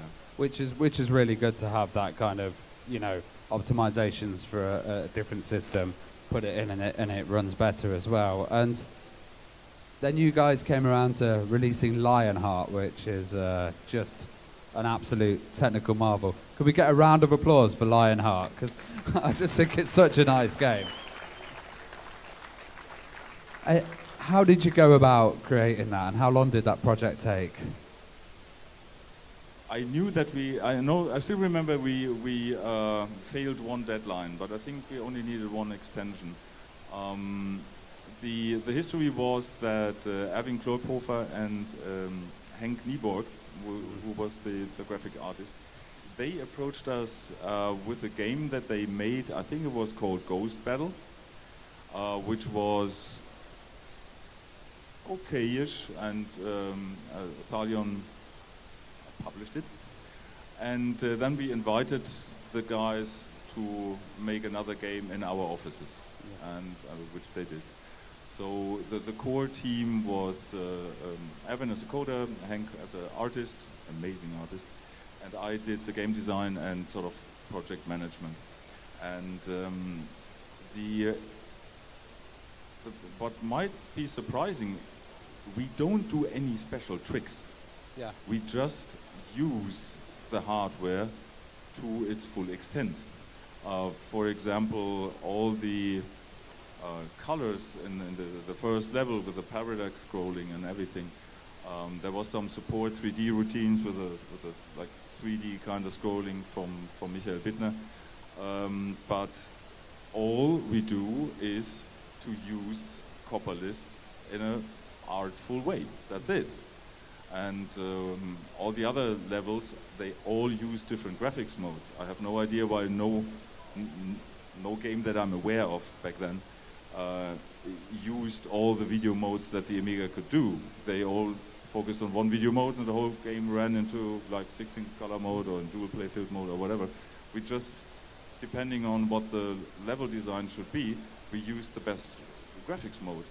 And the rest was just good old-fashioned artistic talent and really good coding, but there was no kind of hardware busting tricks that we did on the Atari ST. For example, like full screen scrolling, we could do that by messing up the hardware, but we didn't need to do that on the Amiga. And I think it was such a breakthrough title as well, because like that use of palette as well, and it running on a lower end system, but also just the artwork with Henk as well. You know, that was one that really got people's attention. What was the reaction after you released that? Do you remember from the magazines and the wider press? We did have some good reviews and such, but there wasn't like this overwhelming reaction. I think only in hindsight people realized, hey, that was one of the peak technological titles of the Amiga. I don't remember that there was a lot of excitement back then, and it was also not a commercial success. Yes. Yeah. One of the things that we, coming from the demo scene, coming from the cracker scene, we were very aware that there is no such thing as a protection that works for a longer time. So we just did not protect the game at all. I don't know if Lionheart runs on an HD. Ember Moon did. No, we actually took great care that you could copy at least Ember Moon on a HD, so that it ran from an HD no protection whatsoever. Like, okay, here guys, that's the best we can do. Either you buy this or we move to the PC. Well, we moved to the PC. Yeah, and inevitably that was happening with a lot of Amiga companies as well, and some of the releases that were happening later on, and you know, trying to fight the copy protection back then was probably a pointless endeavor, or a little challenge for some people. Talking of the Amber series as well, the trilogy, what was it like doing the specific improvements for that as well? Because I know later on it got really, really big with the amount of levels and choices and options in those games. The Amber series had one special approach, and that is that Carsten Köper, he is the main game designer. He wrote a complete editor system in BASIC, basically, that prepared all the data for the game, which was later, much later, called data-driven game design. We didn't know that this was a thing. It was like, for us, it was a bit weird. We had this guy who had a really cool role-playing game written in BASIC. It looked very bad, but there was such a lot of amount of options, and we got like, okay, we take this, we write a front end in assembler that looks and performs well based on this data set, and that was such a good experience, because we could we hard-coded our games back then, and this was not a hard-coded game. This had a front end, and then with the editor you could make content in a very short time. So we accidentally sort of discovered data-driven game design before it was even a thing. That's why these games are still so deep and have so much content. Afterwards as well, then, you know, Falion weren't in the Amiga scene anymore, and you moved on to Blue Byte. Exactly, we moved over to Blue Byte and did Albion, which was sort of the spiritual successor of the Amber series, but we didn't complete that for, like, we didn't call it an Amber series game. It's a completely different setting and everything, also for legal reasons. I mean, it's a new company and all of that. So yeah, so that was sort of our transition from the 16-bit to the PC, still using this editor set. And then we've seen Settlers 2 here. You were working on some later Settlers titles as well for the PC. What was it like working on that series? Oh, that was a wild ride. I mean, I didn't have anything to do with Settler 1, and I think there are now efforts to bring out Settlers 2 on the Amiga, right? Yeah, they've just got it boxed over there, so they managed to do it, which is nice to see. Yeah, very cool. Yeah. Now the Settlers, Settlers 3 is one of the games I was involved in. I'm still proud of. Although back then, that was the first title that I took responsibility purely as a manager, so I wasn't creatively involved, and that was really, really hard and stressful. If I have so many war stories from this game, it could fill 2 hours. Just one thing, we had this multiplayer mode in there, and which was one of the very first games where you could actually play over the internet. But we also had one isolated machine in our network which was full of viruses, because we always tested the games, does it still run when the machine is infected? And there we realized, like a couple of weeks before Goldmaster, game doesn't run. We checked it, okay, maybe some virus interferes. No, we had code in there that made the game only playable with a fixed internet connection in 1996, I believe. We nearly shipped this game, and it could only run with internet connection, which maybe 5% of people had back then. God. Limiting your audience a bit. Well, final question, because we haven't got long. I was just wondering, do you think we'll see any remasters or kind of re-releases or remakes of Falion stuff?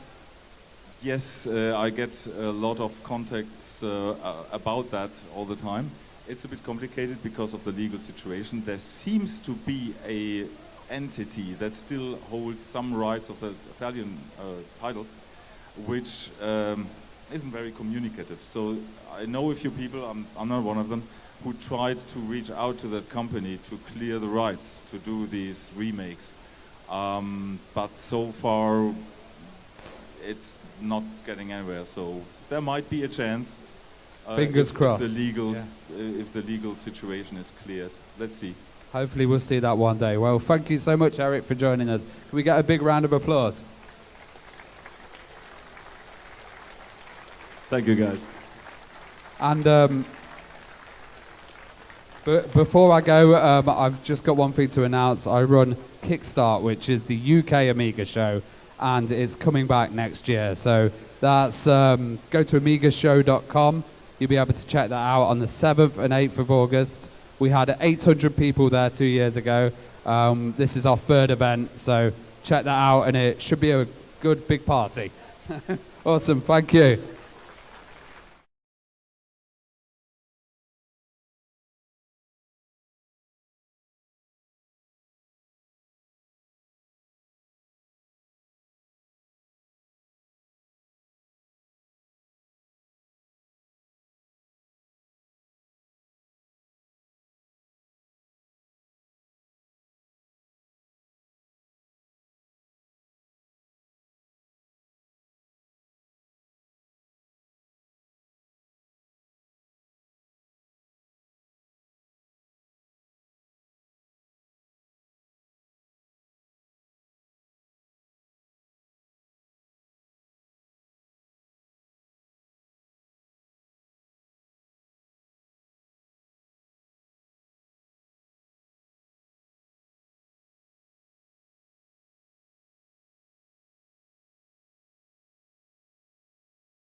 Yes, now that Simon is done with signing autographs, I think we can get started. I don't have any autograph cards, so that won't be an issue for me.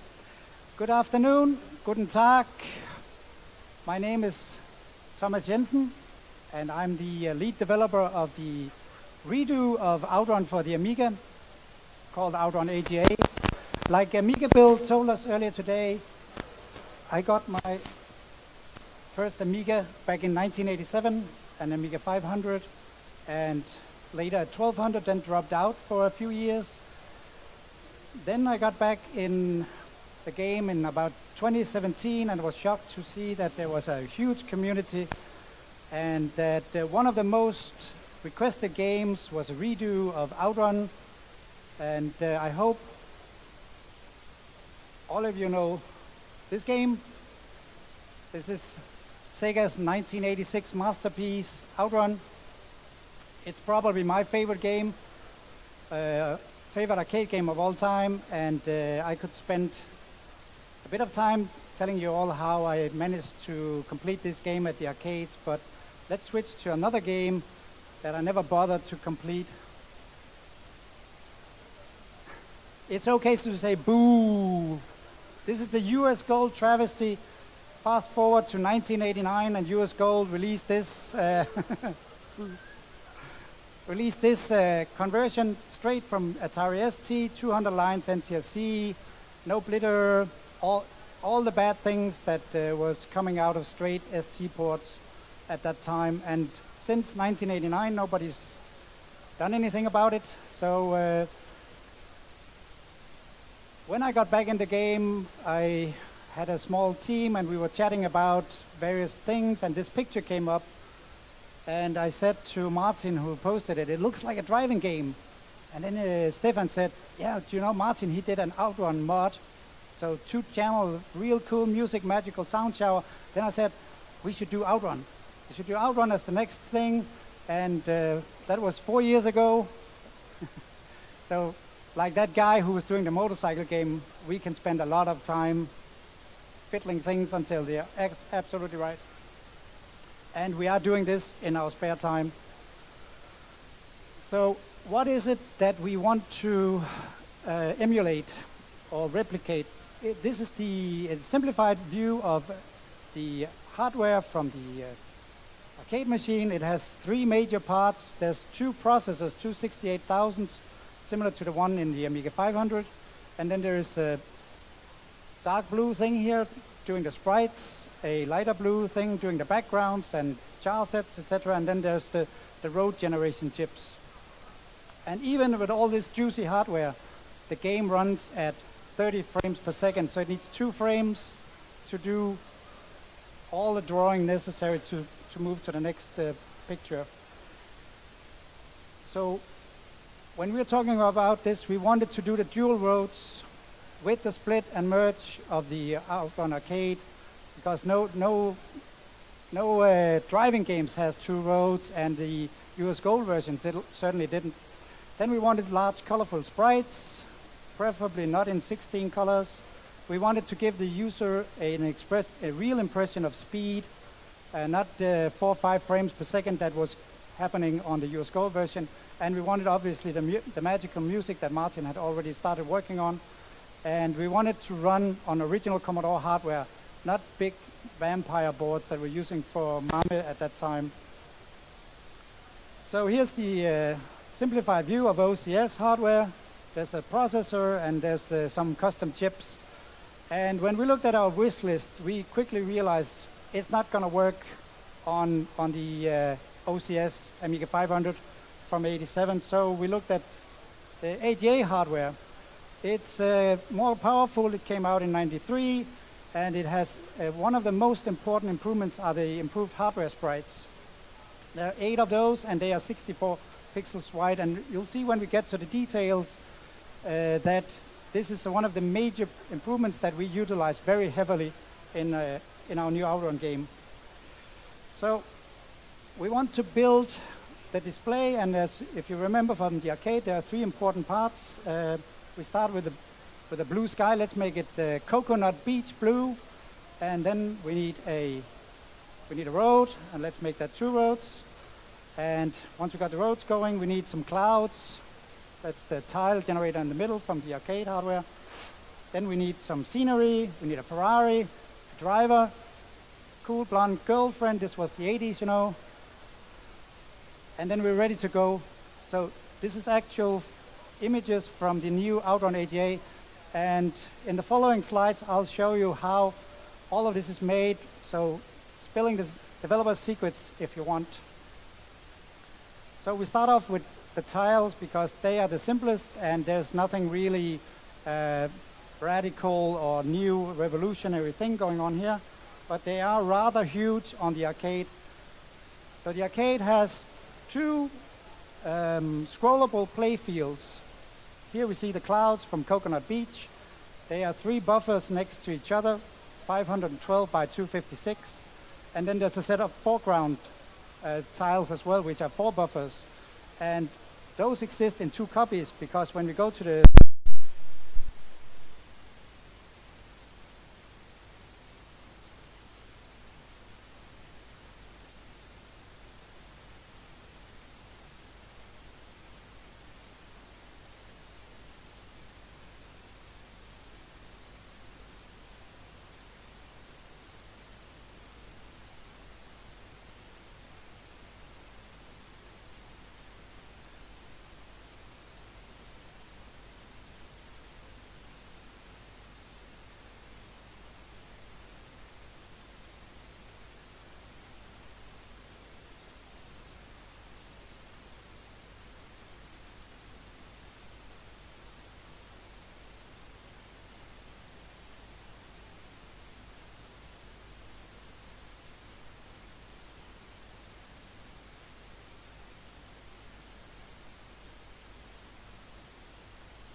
this was all the tricks that we did, and unfortunately there's a bit of bad news.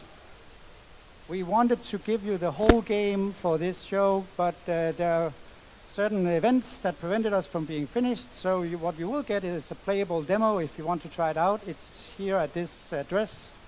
I'll leave it on for a second so you can take a picture. It's an LHA compressed file that you can just install onto your hard drive. It requires VHD load and 4 megabytes of fast RAM. It doesn't really require 4 megabytes of fast RAM in the end, but this is just a demo version, and you don't need any processor upgrades. It runs on a standard 68020. It has only stage 1, it has only the magical sound shower, and it runs in 25 frames per second, which is the same as the arcade's 30 frames per second, and certainly way better than 4 or 5 frames per second of the US Go version. I'll leave you with footage of Outrun 88 running on a 68020 A1200. As I said, it will have all 15 stages, all 5 goal sections. It will have sound effects and music. And it's time to do a bit of credits. I didn't do all of this by myself. Present here also this weekend is Stefan. We've got Adrian here, we've got Jesse, we've got Michael. A couple of people couldn't make it, but if you see some of us, come over and say hi.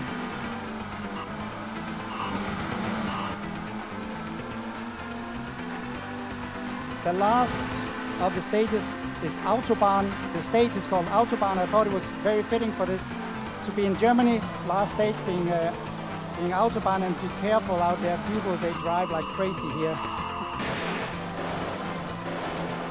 So, thank you.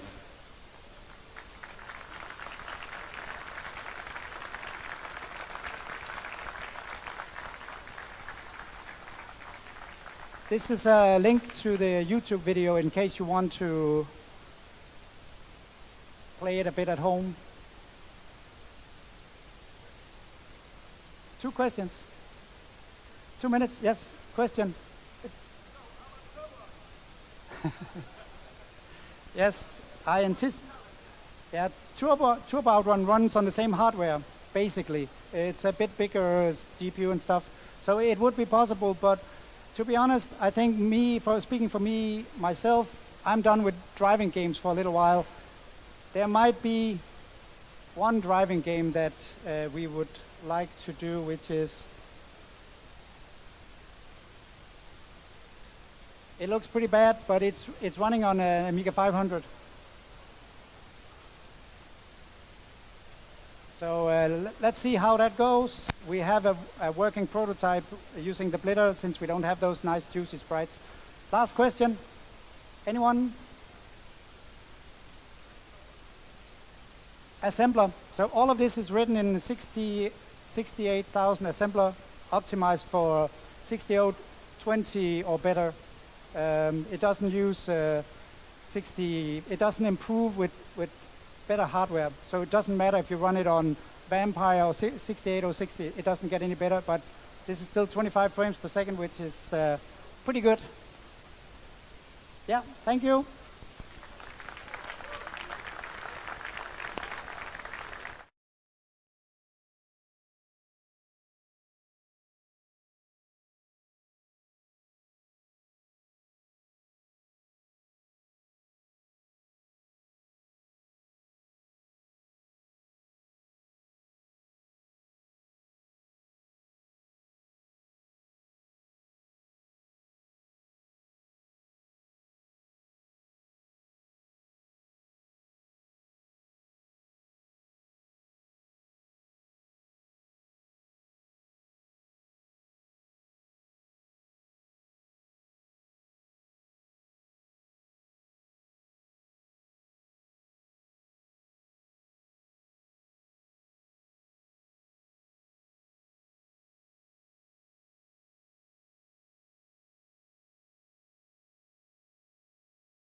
Eins, zwei.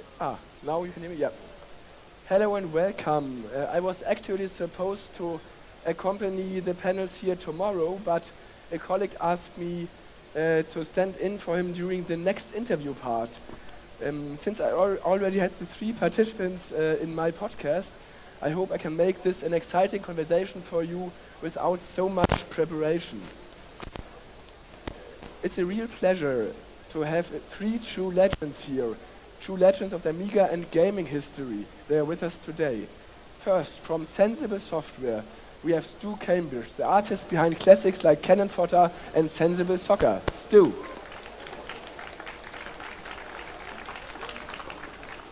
Joining us as well is Simon Butler, one of the industry's most experienced graphic artists, known for his work on Ocean titles and many others. Welcome on stage. And finally, from Revolution Software, we have Tony Warrener, co-founder and key programmer behind Beneath a Steel Sky and, for example, Broken Sword.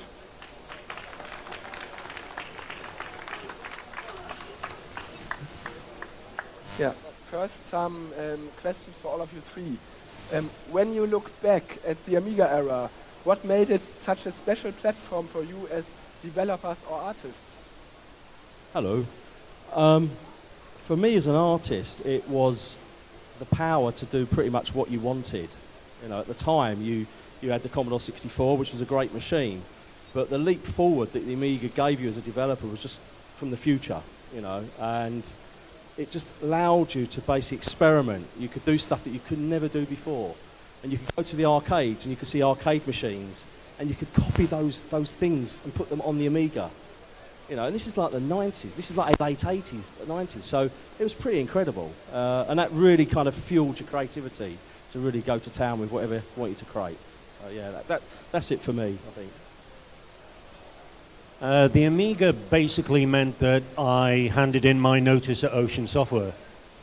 There was a group meeting, and I asked the question, when is Ocean going to move into the 16-bit era, and was told on the spot that Ocean had no plans at that moment in time to embrace 16-bit.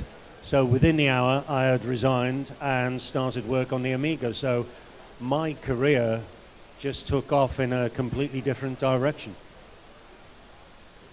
I would say the same as Stu in a way. I mean, we were programming Spectrums and Commodore 64s, and you know, when you moved to the Amiga, suddenly it was just a huge world opened up. The Z80 processor was, you know, tiny little 8-bit thing, and suddenly you had 16 bits and you had all this memory. There was no bank switching. You know, you had hardware sprites, you had the blitter, and yeah, you could kind of imagine what you could do, and look, and you say look at the arcades and look at other games, and it's just so much. It's like multiples bigger than the 8-bit era. You know, it was just super exciting. How did the hardware limitations of the Amiga influence your creativity? The biggest restriction I found was that I don't know which mic's doing that. The biggest restriction I found was to get the real speed out of it, you had to go to 16 colour mode, which wasn't such a hardship initially because we was used to 8-bit machines like the Commodore 64 and the Spectrum, but it was a challenge to get the most out of those 16 colours. You know, like take a game like Sensi Soccer or Cannon Fodder, you really had to work those palettes to make the machine look the way you wanted it. Having said that, at the time it wasn't a big deal because the excitement of working on this machine that felt like it had fallen through a time portal from the future was just overwhelming. You know, so for me, it was just a fantastic, you know, machine to work on. Yeah. I found that I wanted to do more than any of the games would allow. I'd be saying, well, can't we have X amount of frames? And the coder was saying, no. And so I was always found guilty of throwing things in that the coder would eventually say, Simon, you're going to have to like strip that back down and get it into 8-frame walk or 6-frame walk, which I found frustrating at one point. But like Stu says, it was the palette. The one thing that stuck with me was a project I worked on that went nowhere. It took It took 2 years and then eventually died. It was called Universal Monsters, which was just supposed to be a cute little sort of isometric adventure. But then Universal, as Ocean always do, they slap a license on something. And I said, okay, Universal Monsters, that's cool. I'll draw Frankenstein and Dracula. But I wasn't allowed to draw them cute. I had to draw them life-size, which then meant that all the backgrounds had to be in proportion. And as Stu said, you had to get everything in that one damn palette. And it was a nightmare. But there's some graphics online. It's still existing from it. And it doesn't look too bad, but the game was doomed from the start. But not because of anything that the Amiga did. The Amiga brought problems. It opened new horizons, but it also brought a whole new set of problems. You left all your 8-bit issues behind, and you walked into a whole brand new shit show.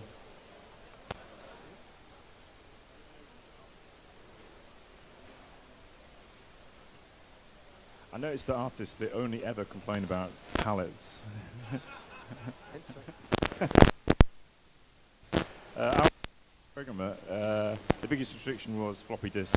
The publisher would say you're only allowed 5 floppy disks or something, so that that was the main restriction of how big a game was going to be. I think when we did Beneath a Steel Sky, we got it up to 15 floppy disks. It's probably the most any game ever had. So that's achievement.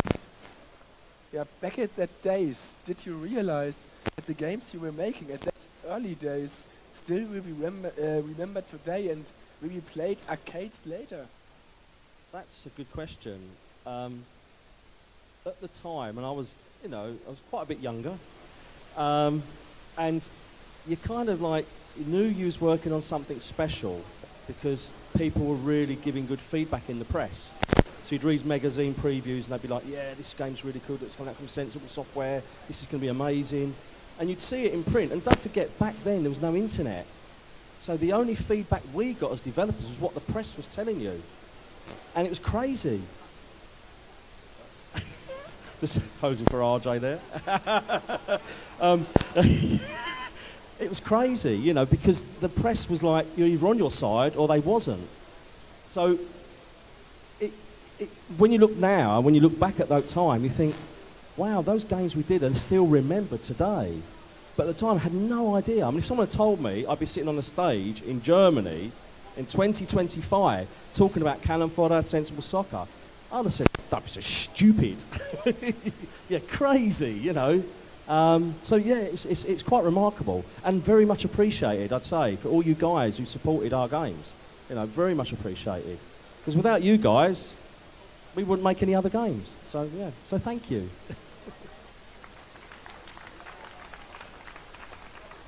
I was answering this question earlier on to a friend, and I remember I was asked. It's along the same lines. It was, what was it like working at Ocean? Which kind of ties in with, did you think this was going to last that long? And I remember looking at a room, not dissimilar to this.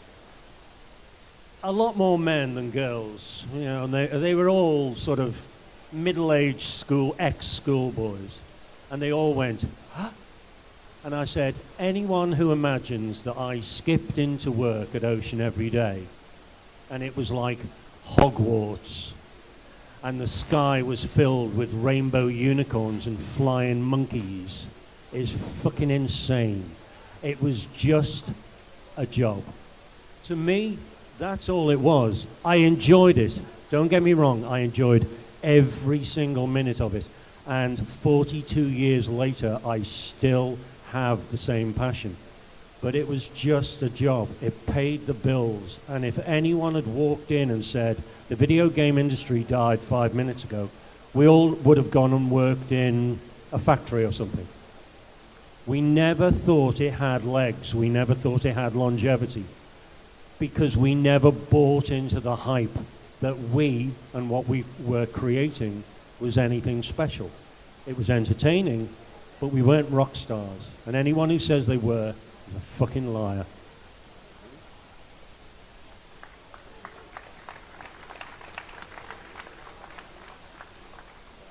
I mean, you're certainly right. It was extremely difficult writing games. You know, that's the key thing about them. I don't think any game project has ever been easy. It's always a real struggle, and it always takes longer than you think. And you know, everyone's going crazy, and you think you're never going to finish, and sometimes you don't ever finish. You know, a lot of game projects go wrong. So it is nice when you get through it and the game comes out and it gets good reviews, and then people play it, and then, you know, as Stu says, you know, 25, 30 years later, people are asking us to sign the same game boxes. You know, it's really great, and we really appreciate it, because we're still making games, and because we love making games, and what else can we do? And you know, without the players, there'd be nothing. So thank you, everybody. Yes, Stu, Cannon Fodder and Sensible Soccer are two of the most iconic Amiga titles. And how did you approach this art style and that becomes so recognizable? The characters, the personality, this rebellious creativity. Well, I joined Sensible when they were finishing Megalomania. So that style was already established, because it was to get as much information as you could on the screen. And you had a 320 by 240, 256 resolution. So you had to be really kind of like careful what you wanted to show, because you don't want to clog the screen up with lots of big sprites. So that look was purely down to game design. And it's really weird, because we're known for those little tiny 11 pixel character sprites. But it was never a conscious decision to say, hey guys, let's make some little characters and we'll be known for that look. It wasn't like that at all. It was purely down to game design. You know, with Megalomania, it was to see as much as you can, to see all the little characters running around. And the same with Sensi Soccer. You wanted to see both teams and see all the players. And with Cannon Fodder, it was exactly the same approach. We couldn't have, like, you know, we couldn't do the game in 640, 400, because the machine wouldn't have handled the speed. So we had to use the low res mode, and it was just a case of getting all those little characters moving around so you could see the whole thing. And strangely enough, it kind of worked, and we're kind of known for it. And today with this one, I'm still doing the same kind of size characters, not by conscious decision. It was just we needed to show the same, you know, amount on screen. So, but yeah, I mean, it's. But the Amiga, like Simon said about the palette, and I said about the palette, you had such a strong, vibrant palette to work from that it was like nothing you'd ever seen before, you know, and it really, really fueled your passion to do the creative design, which you couldn't do on the machines. You were told sprites had to be like 4 colours, and you had to use like these colours. You couldn't change them. And all of a sudden you've got this big spectrum of colours, and you could go, right, well, I can design something. And that's pretty much how the look of all the stuff that we did was operated. So, yeah.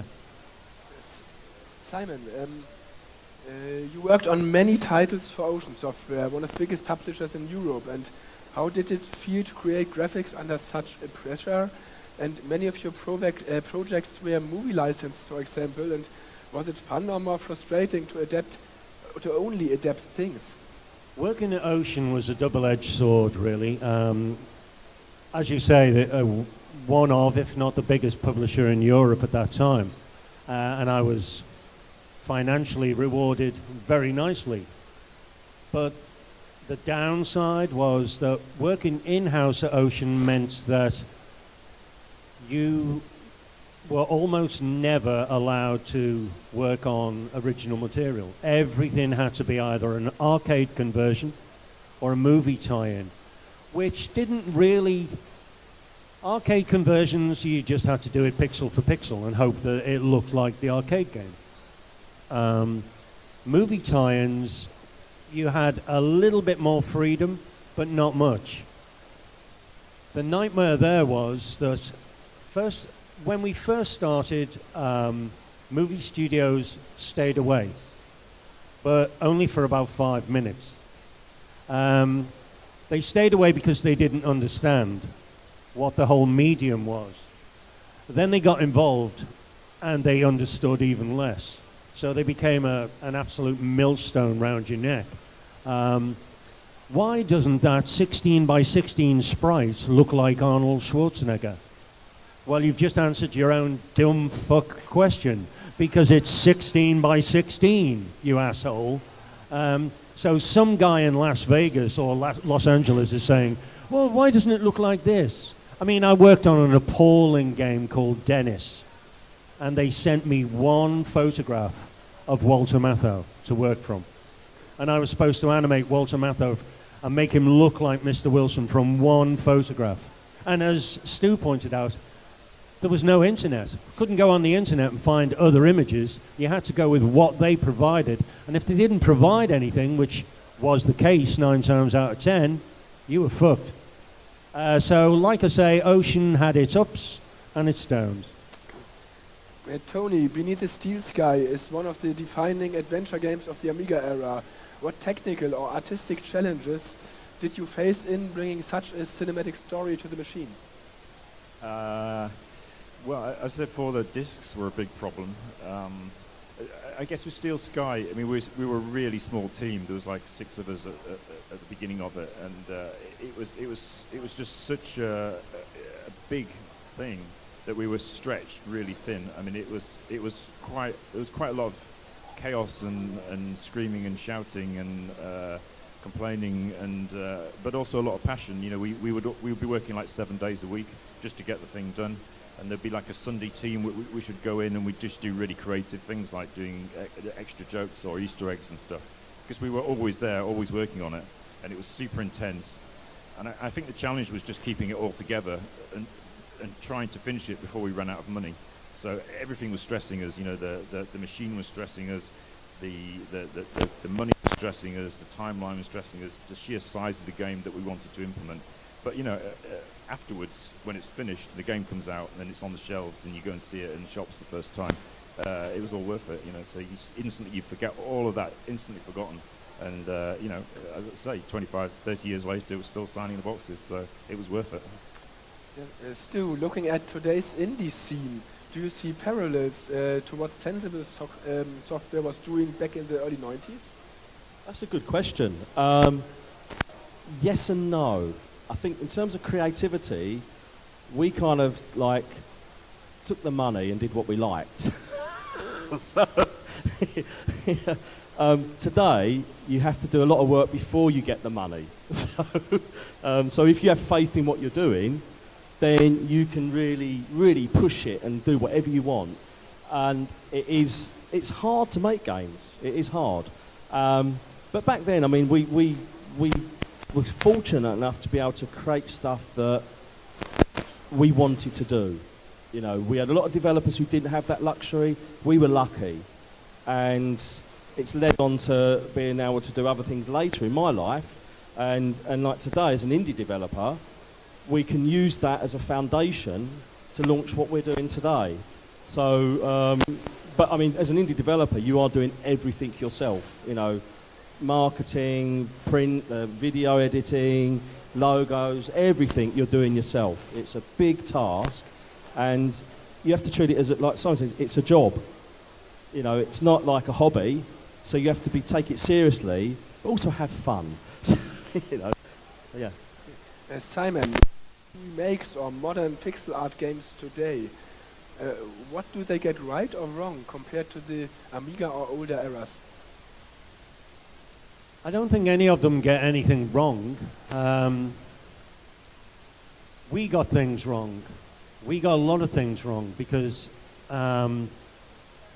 what people, well, I don't know whether people give it this much thought, but when I've been in the industry a little bit longer than these two. I came into the industry when there was no industry. I came in 1983, and it was just an idea then. A lot of people around the UK was, hey, there's these new things called home computers. Let's have a go. And we had nobody to turn to for help. There were no books on pixel art. As we've said, there was no internet. There was no reference in library. There was one book by, I think, Richard, did Roger Rabbit and the Thief and the Cobbler, which was no use at all unless you wanted to do professional. And we didn't. There was nothing to teach us how to do pixel art. There were no tutorials about how to do tiled backgrounds. We had to make up the rules that today's industry is based on. And without blowing my own trumpet, I think that today's industry is as vibrant, as amazing, and as exciting as the industry has ever been. But those guys are standing on the shoulders of giants, and we are those giants.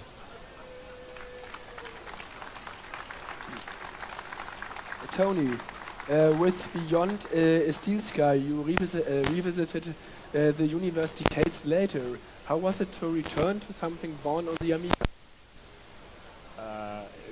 In what sense? How was it? You did it for other machines, for example, but it started on the Amiga. Was it important for you?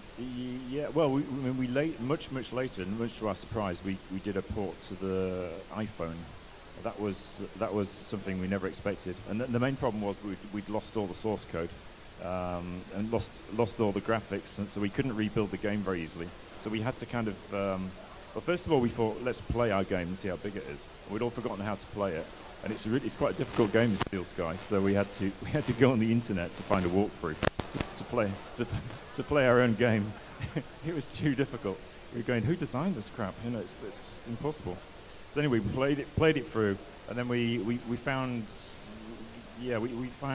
we'd given the sources originally, which were assembly code. We'd given them to Scum VM, and those guys had rewritten it in C. So we kind of went and had a look at that, and so that we knew how the engine worked. Then we just had to sort of deconstruct our own, disassemble our own game, and put it back into pieces. And then, so that was a big challenge. And then the other challenge was how to make it work on touch screen. And I think we were one of the first people to do a really good touchscreen adventure game with point and click. You know, rather than emulating a mouse, we did like a touch the screen and the icons pop up, and we were quite proud of that. So yeah, I mean, it was something we never expected to do. You know, we thought Steel Sky would be forgotten and buried. So when it came back on because Apple actually came to see us. They came to see us in New York. I mean, they don't do this anymore. But back when the iPhone came out, they were going around sending people out to talk to developers about how great the iPhone was going to be. So they were actually selling to us. You know, they were going like, the iPhone, it's going to be a big success. And we were like, are you sure? Are you sure? But believed them, and we agreed to do a port of Steel Sky, and it did really well. And it was when we announced it, it blew up on Twitter, and it was easier than the first time around as well. So. Yeah, it was a good thing. And it's running it. We had to talk about a new game, Xperia. Two of the three guys were involved in it, Stu and Tony. It's exploration action RPG, I would say. Can you tell us something about this project and what we can await? Yeah, I mean, we kind of met a couple of years ago, and we started this idea of we joked about making a game together, and we just thought about doing a very quick game. Then we thought about it a bit. Well, let's do something really big and worthwhile and do it multi-format. So we came up with this plan for a couple of years to do various versions. And we're at a stage now where we're doing it on the Amiga. So we're going to be launching on the Amiga. It is running on the Amiga, which is fantastic. But the game is an arcade game with sort of RPG elements, not a lot, just a little bit of RPG in there, just to give you a bit of story and background as you play it, and get more involved in the actual characters. But it's pretty much in the traditional mold where you just pick up and play. You know, there's none of this bullshit about having to read manuals and learn, tutorials and all this sort of stuff. You just pick up and play. And the response we've had so far has been absolutely phenomenal. We took it to shows, people have played it, and they've come back. And we're also getting like children who have not played these sort of games before, and they're playing it. And it was like, wow, this is really cool, really cool. It's, as I say, it's coming out on the Amiga AGA, and then we've got other plans to do other formats later next year. And I've got some A5 flyers if anybody wants one with some information on it. Please come up to me afterwards, and I'll gladly either sign it, we'll both sign it, or just take one with you. And you can sell them on eBay for €5. So.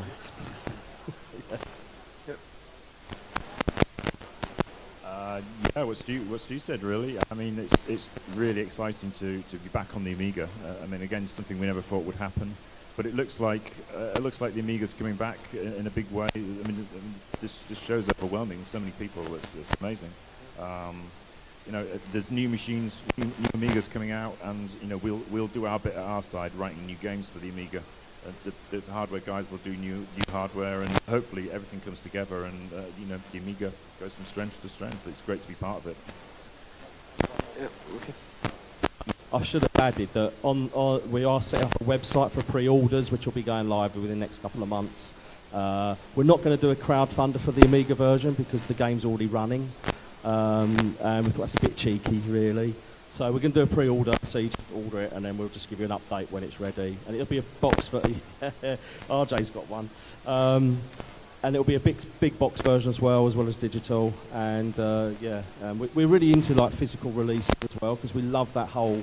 We're from an era where box games was the thing. You know, you go into a shop and you see box games. It's just open it up, you get the lovely colour manual, maybe some like a poster, and we love all that stuff. So that's what we're doing with this game. But please, when you check out the website, please keep coming back because we will be doing updates on there, and you'll be able to get all the information. So yeah, thank you.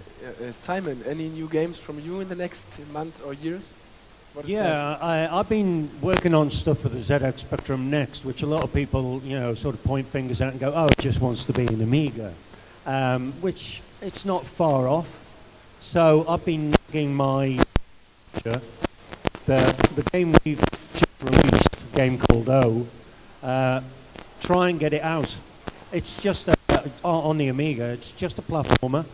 There are people here who have played it and say that it's way too hard. But that's just because they're crap at playing games. But it too has had really good feedback. I've also been working on stuff for the Mega Drive, and yeah, after seeing today's show, I'm going to go back to the UK and like really push and say, look, there is an audience, and we really should be doing our games for the Amiga crowd. We can't just say, oh, just put it on Steam because everyone's got a PC or, you know. No. You deserve quality games. There are quality games from the past on show. There are quality games being developed now, and I'd like to be part of that market. Not necessarily financially. It's just, I always like putting another game on the CV. Yeah. It just gives me a happy, warm feeling. Yeah, time is running. We have time for some questions from the audience, I hope. Anyone wants to ask? Come to the stage, please. Okay, so my question is about Cannon Fodder.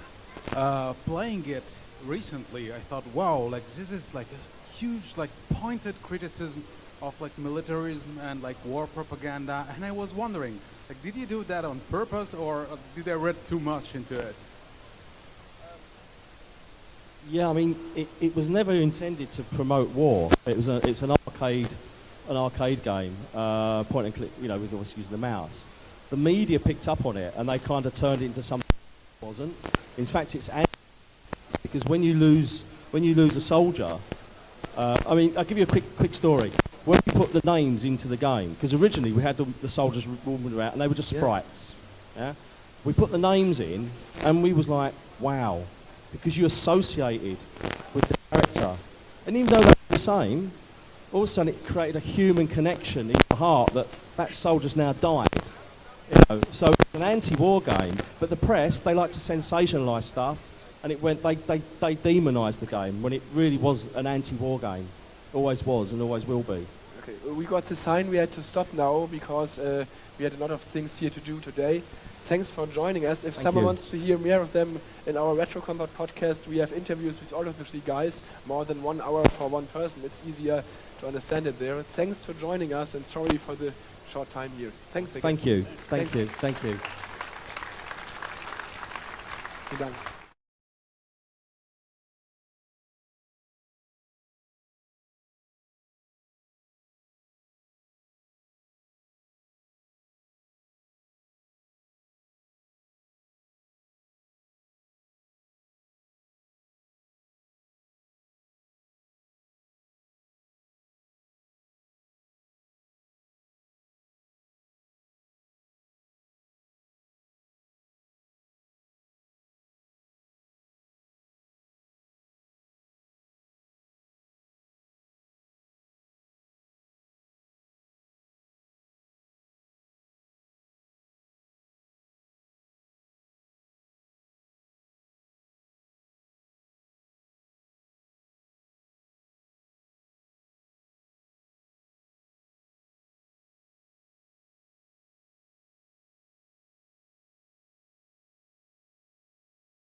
Als Chefredakteur von Amiga Plus, lange ist es her, ein paar Leute werden mich noch kennen. Ich bin Verleger, ich habe einen Kollegen mitgebracht, den viele Leute kennen, Hans Ippisch. Zu meiner Rechten sitzt Jürgen Göldner, ein aus meiner Sicht Hidden Champion, der sich gleich auch selber kurz vorstellen wird. Er hat sau viele gute Geschichten zu erzählen aus den 70ern, 80ern, 90ern, die wirklich die deutsche Spielebranche revolutioniert haben. Nicht so bescheiden, ist es wirklich so. Hallo zusammen, mein Name ist Jürgen Göldner. Wie gesagt, seit 42 Jahren mache ich jetzt Computerspiele, also kenne ich auch den Amiga sehr gut. Persönlich habe ich angefangen mit dem VC20, dann über die Brottrommel natürlich zum Amiga und irgendwann den Amiga 1000, glaube ich, hieß er, zusammen als PC genutzt und dann kamen die PCs, dann wurde es langweilig. Also insoweit hat es Spaß gemacht. Wann habe ich angefangen? 1983. Das war einfach, weil mich hat gestört, dass alle Spiele in Englisch waren, also habe ich die übersetzt. Und angefangen mit Basic oder später Assembler. Und die Freunde haben sich gefreut, dass die Spiele in Deutsch verfügbar waren.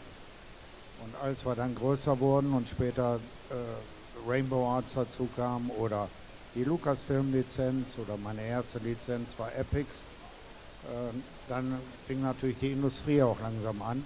Aber das sind andere Geschichten. Jetzt gebe ich erstmal zurück an die wichtigen Leute hier. Dankeschön. Hans, du hast ein Buch geschrieben, das heißt 3 Leben für Games. Ja. Das zeigt so ein bisschen dein Leben. Erzähl doch mal, was es damit auf sich hat und welche Leben du damit beschreibst. Ja, angefangen habe ich tatsächlich, das Buch beginnt eigentlich 1984 und der Titel vom Buch kam vom Lektor, von deinem Verlag, weil ihm aufgefallen ist, dass man mein Leben eigentlich in 3 Teile aufteilen kann. Teil 1 war, als ich selbst angefangen habe zu entwickeln, unter anderem dann für Rainbow Arts Spiele entwickelt habe. Danach bin ich in der Medienindustrie gewesen, die größte Zeit, und seit 7, 8 Jahren bin ich auf der Industrieseite wieder unterwegs. Und so ergeben sich diese 3 Leben. War auch deswegen natürlich naheliegend, weil wer angefangen hat damals in der Spielindustrie, man hatte immer 3 Leben bei den Spielen, das war so das Normale. Und wieso Herr Göldner hier sitzt, hat einen einfachen Grund auch. Herr Göldner hat auch einen Gastbeitrag gemacht, einen sehr spannenden in meinem Buch. Und tatsächlich, ich habe es in der Widmung auch reingeschrieben, Herr Göldner ist der Wegbereiter für die Industrie in Deutschland. Auf diesem Weg konnten dann Leute wie ich und Factor 5 dann auch was machen.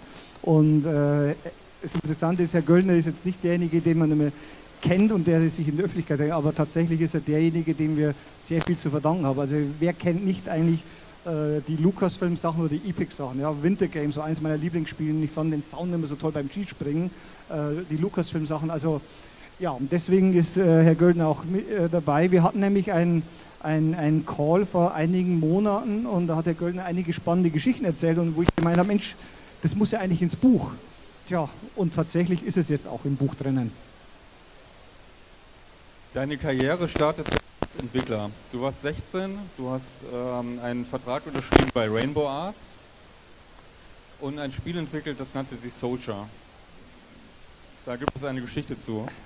Ja, es war ganz einfach. Ich habe damals Commando, war mein Lieblingsspiel mit der Rob Hubbard Musik und habe gedacht, ach, sowas Ähnliches in der Richtung möchte ich machen. Dann habe ich so ein kleines Panzerspiel gemacht und habe das nach Gütersloh geschickt auf Kassette. Und da hat dann Marc-Alexander Ulrich mich angerufen und gesagt, das gefällt mir, du musst ein Spiel für uns machen. Er kam dann nach Hause zu mir in den bayerischen Studio, Chris Hülsbeck, der kennt ihn nicht, ja. Und ja, dann habe ich das einfach gemacht, so gut es ging, war mein erstes Spiel, ich hatte keinen Assembler oder sowas. Und wegen 2 Sachen kennt man das Spiel heute noch. Das eine ist, weil es Chris Hülsbeck Musik ist. Das andere ist nicht, weil es so gut ist, sondern weil es initiiert worden ist. Das heißt, ich hätte mein eigenes Spiel nicht kaufen dürfen. Das hat mich aber maßlos geärgert, weil in der Praxis war es nämlich so, das war ein Verkaufsstopp, alle Händler haben das retourniert und das war es dann auch. Also habe ich nichts damit verdient. Dementsprechend habe ich dann künftig darauf geachtet, dass ich keine Spiele mache, die initiiert werden könnte, weil ein bisschen Geld wollte ich schon auch gerne, zumindest theoretisch die Chance haben. Und naja, und man hat halt knapp 40 Jahre später noch ein gutes Thema für ein Buch und Gespräche. Hast du noch 3, 4, 5 andere Spiele entwickelt, unter anderem Rock'n'Roll für den Amiga, Danger Freak. Bist dann aber irgendwann in die Medien gewechselt, auf die andere Seite, auf die hässliche Seite. Die Leute, die Spiele zerreißen. Oh je, nee. Was ist da passiert? Warum? Was ist da passiert? Es gab einen Verlag in Nürnberg damals, der hat Diskettenmagazine gemacht, gegründet von Christian Gelbenbrot. Und da hat mich der Walter Konrad angerufen, ob ich nicht auch Spiele für das Diskettenmagazine machen will. Haben übrigens sehr viele deutsche Entwickler damals die Chance genutzt, haben mal gutes Geld bekommen. Und so habe ich halt 2 Spiele dorthin verkauft. Und dann hat der Verlag angefangen, er wollte ein echtes Printmagazin machen, Playtime. Und da habe ich dann gesagt, ja, kann ich mitmachen, ich möchte aber so eine Entwicklerrubrik machen, wo ich Entwickler vorstelle. Dann habe ich sehr viele Seiten geschrieben. Ein Jahr später habe ich Amiga Games übernommen, werde ich auch gleich vorlesen draus. Und so kam das, dass ich dann plötzlich in der Medienbranche hing, was aber sehr gut war, weil ich war Entwickler, hatte gute Kontakte zu den Entwicklern weltweit. Und außerdem war, was das Schöne ist an der Medienindustrie, man hat schneller Resultate. An Spielen muss man unter Umständen ja Jahre arbeiten und es ist sehr langwierig und Magazine und Webseiten, ging schneller und man hat auch schneller Feedback. Und am Ende ist es eigentlich, mir war es immer egal, mache ich jetzt ein Spiel oder ein Magazin oder eine Website oder eine App oder eine Konferenz. Die Frage ist immer, was könnte den Leuten gefallen, was könnte für sie nützlich sein. Also von der Denkweise her war es das Gleiche. Und bin aber auch wieder zurückgekehrt zur kreativen Seite. Bleiben wir erstmal bei deiner Medienkarriere. Du bist irgendwann aufgestiegen, bist bei Computec Geschäftsführer geworden. Zwischendurch hast du ein Sony PlayStation Magazin gemacht, da gibt es eine witzige Geschichte zu, die würde ich gerne auch nochmal hören für alle. Ja, und unser Ziel war natürlich, Magazine zu machen, die erfolgreich sind. Und PlayStation Zone hatte in der Tat ein gutes Konzept, also ein einmaliges Konzept. Die waren nämlich der erste Verlag, der die Lizenz bekommen hatte, eine CD zu machen, und es war ein unabhängiger Verlag. Es gab ja die offiziellen Magazine und ich habe ein halbes Jahr bei Seno Colasso, der hat meinen Beitrag auf LinkedIn, gestern geliked übrigens, bearbeitet, dass er uns die Lizenz gibt. Und wir haben die Lizenz bekommen, wir hatten eine Multimedia-CD, haben wir das damals genannt, 5 spielbare Demos und Videos und Spielstände und Tipps und Tricks. Und wir waren vom Stand weg Nummer 1 in Deutschland, haben da 180.000 Exemplare verkauft. Das Problem war aber, was wir nach kurzer Zeit feststellen mussten, nicht alle haben sich gefreut, denn uns wurde dann Beschränkungen auferlegt, wir durften nur noch 3 spielbare Demos machen, wir durften keine Spielstände mehr machen und so weiter. Warum? Steht auch im Buch drinnen. Es war nämlich so, dass Sony Computer Entertainment Deutschland, so hieß es damals, in Neu-Isenburg, die haben für jedes verkauftes Exemplar vom offiziellen PlayStation Magazin Geld bekommen. Und da die Auflage dort deutlich gesunken ist, hatte das Auswirkungen auf deren Marketingbudget. Und entsprechend musste man Maßnahmen ergreifen, um das offizielle Magazin zu schützen. Und so hat man dann eingegriffen und das war sehr brutal eigentlich.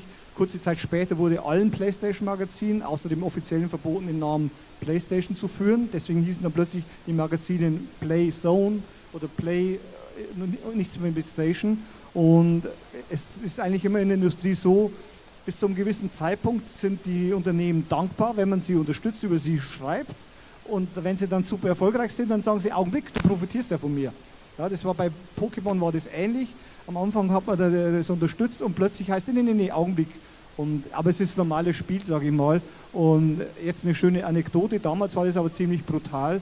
Würde man heute vermutlich nicht mehr so machen, aber so war das damals. Es war friss oder stirb, weil entweder man nimmt es an oder man hat halt keine Lizenz mehr. Wenn du so auf deine Medienkarriere schaust, also als Geschäftsführer, als Chefredakteur, was war so die Zeit, wo du am meisten gelernt hast? Für dich und auch für Mitarbeiter? Also ich muss gestehen, ich habe ja das Glück gehabt, dass am meisten habe ich immer gelernt, wenn es schlecht lief, wenn die Herausforderungen da waren. Ich habe ja Sega-Magazin gemacht, da hat Sega sich nicht so gut geschlagen wie erwartet. Amiga war auch schon auf dem absteigenden Ast, als ich angefangen habe mit Amiga Games. Und als ich mit der Enson angefangen habe, haben alle gesagt, jetzt muss ich Nintendo in Acht nehmen.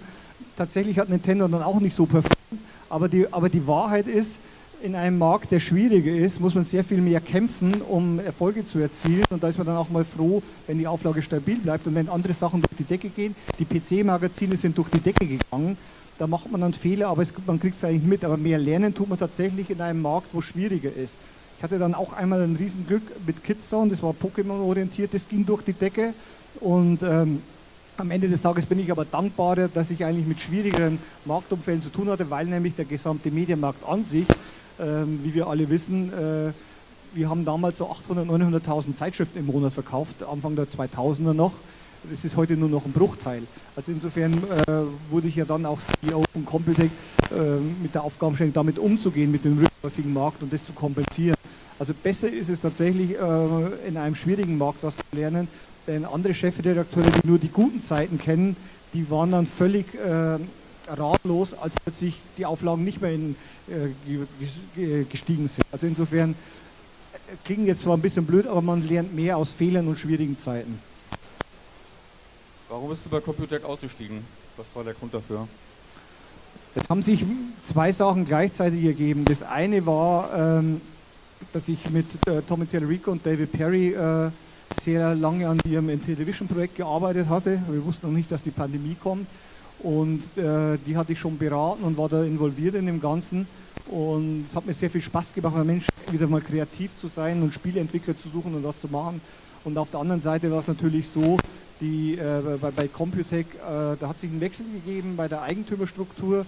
Der Verleger, mit dem ich täglich kommuniziert, der hat sich zurückgezogen. Es war auch absehbar, dass der Markt nicht einfacher wird. Ja? Das war immer schwieriger und wenn man dann das 20 Jahre lang gemacht hat, da kommt irgendwann der Punkt, wo man sich sagt, Mensch, wie geht es eigentlich weiter? Und wenn man dann andere Alternativen hat, das ist so ein Bauchgefühl, das war nie geplant, das war dann, man hat dann Möglichkeiten, wo man sagt, Mensch, vielleicht ist jetzt der richtige Zeitpunkt, was zu ändern. Und dem Bauchgefühl bin ich dann eigentlich auch gefolgt. Und ich bekomme aber heute noch die Enson monatlich nach Hause geschickt, nach 97 gegründet worden, 28 Jahre später, was mich immer noch freut. Ja, so schließt sich der Kreis. Du bist dann nach den Medien in den Bereich Technikentwicklung gegangen, in Television, Business Development, bist dann zu einer Firma namens HoloRide gewechselt. Kannst du erzählen, was es damit auf sich hat? Im Prinzip eins habe ich gelernt, nachdem ich bei Computec raus bin, dass es eigentlich schon gut ist, wenn man alle paar Jahre auch mal was anderes macht. Man muss nicht 20 Jahre das Gleiche machen, also nicht, dass ich immer genau das Gleiche war, aber trotzdem, das habe ich gelernt, dass ich offen war mehr für neue Sachen. Und das Thema bei HoloRide ist eine Audi-Tochter. Da hat mich einer der 3 Gründer angesprochen, ein ehemaliger Endzone-Leser übrigens und großer Chris Hülsbeck-Fan, Markus Kühne, hat auch einen Gastbeitrag gemacht. Der hat mich angesprochen und hat gesagt, Mensch, wir bräuchten jemanden, der hier Spiele entwickelt. Und dann habe ich mir das angeguckt, was die eigentlich machen. Und ich fand die Idee genial mit dem In-Car, VR und Thema. Und habe gesagt, Mensch, das ist eine tolle Aufgabe. Ich habe gesagt, dann mache ich das in München. Und ich arbeite auch heute noch an dem Thema mit meiner Firma. Da gibt es vielleicht auch bald was zu kommunizieren. Aber prinzipiell verfolge ich eigentlich unterschiedliche Themen immer. Und man sieht es ja auch auf der Titelseite, da ist ja einmal die C64, einmal VR-Brille, weil es, glaube ich, wichtig ist, dass man eigentlich immer offen ist für Neues und nicht irgendwo stehen bleibt. Auch wenn es natürlich schön ist, wenn man so 40 Jahre später sieht, was der Amiga für eine Zielgruppe hat, für eine treue Zielgruppe. Ja, überrascht dich das? Überrascht Sie das? Wie viele Leute hier hinkommen, interessiert sind und wirklich einfach schauen, was es gibt? Es gibt unglaublich viele Entwicklungen. Natürlich überrascht das, denn ich habe ja gedacht, ich finde nur so Leute in meinem Alter, also nah an den 200, sodass man hier auch den Amiga nochmal honorieren darf in dem Alter. Aber nein, es gibt auch jüngere Leute dazwischen und das ist schon spannend, muss ich sagen. Ja, absolut. Also das ist, ich habe ja lange Zeit das immer ein bisschen ignoriert, aber als ich vor 2 Jahren da war, weil Chris mich gefragt hatte, Hans, kommst du auch? Dann haben wir gemeinsam mit Tüder gesagt, dann komme ich. Und war dann völlig begeistert und habe auch dem Markus Tillmann dann versprochen, ich komme dann jedes Mal, weil einfach hier eine tolle Atmosphäre ist und wiederkommen mit dem Buch hier.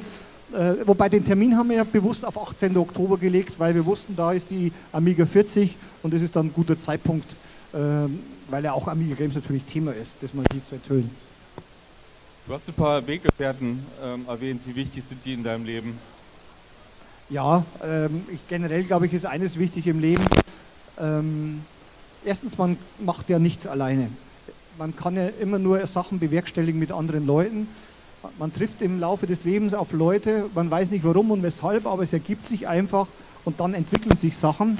Und so kann man dann, also wenn man offen ist, so entstehen dann auch Sachen. Und ich bin auch wahnsinnig dankbar, dass all die Leute, die ich angefragt hatte, alle gesagt haben, jo, sie wollen da auch einen Beitrag leisten. Zum einen zeigt es, war die Zusammenarbeit mit mir nicht ganz so schlimm vielleicht.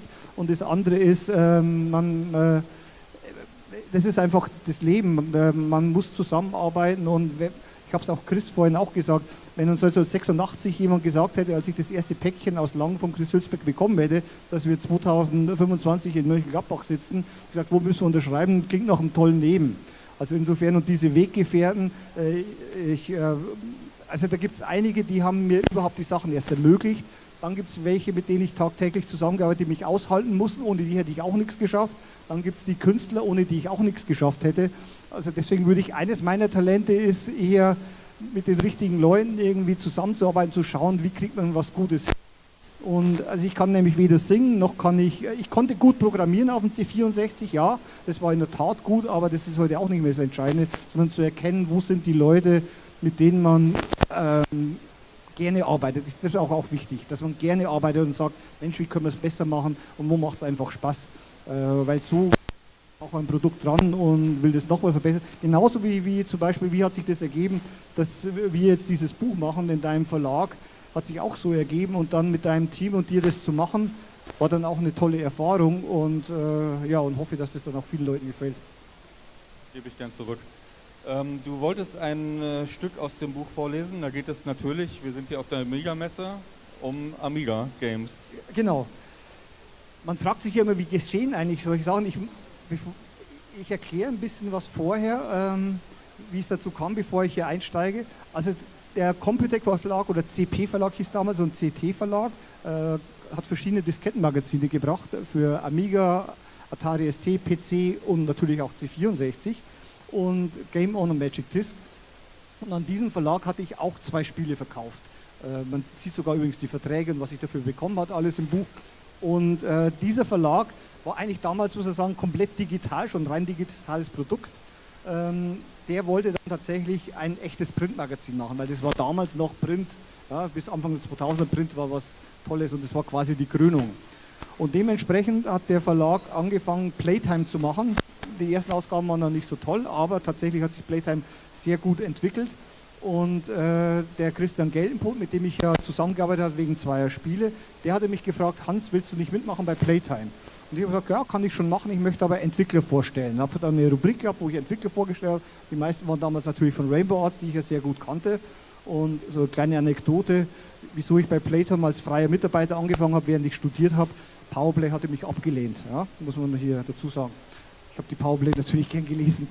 So, auf alle Fälle hat dann der Verlag angefangen. Playtime ist erfolgreich geworden, hat über 100.000 Exemplare verkauft im Monat und jetzt steige ich mal hier ein in die Geschichte. Der Aufstieg von Computec, Amiga Games und PC Games. Man muss wissen, vorher war das ja ein Mini-Verlag mit 3, 4 Mitarbeitern und aus dem Nichts wurde dann ein großes Unternehmen mit 100.000 verkauften Magazinen. Also die Playtime entwickelte sich rasch zu einem Riesenerfolg und verkaufte über 100.000 Exemplare pro Monat.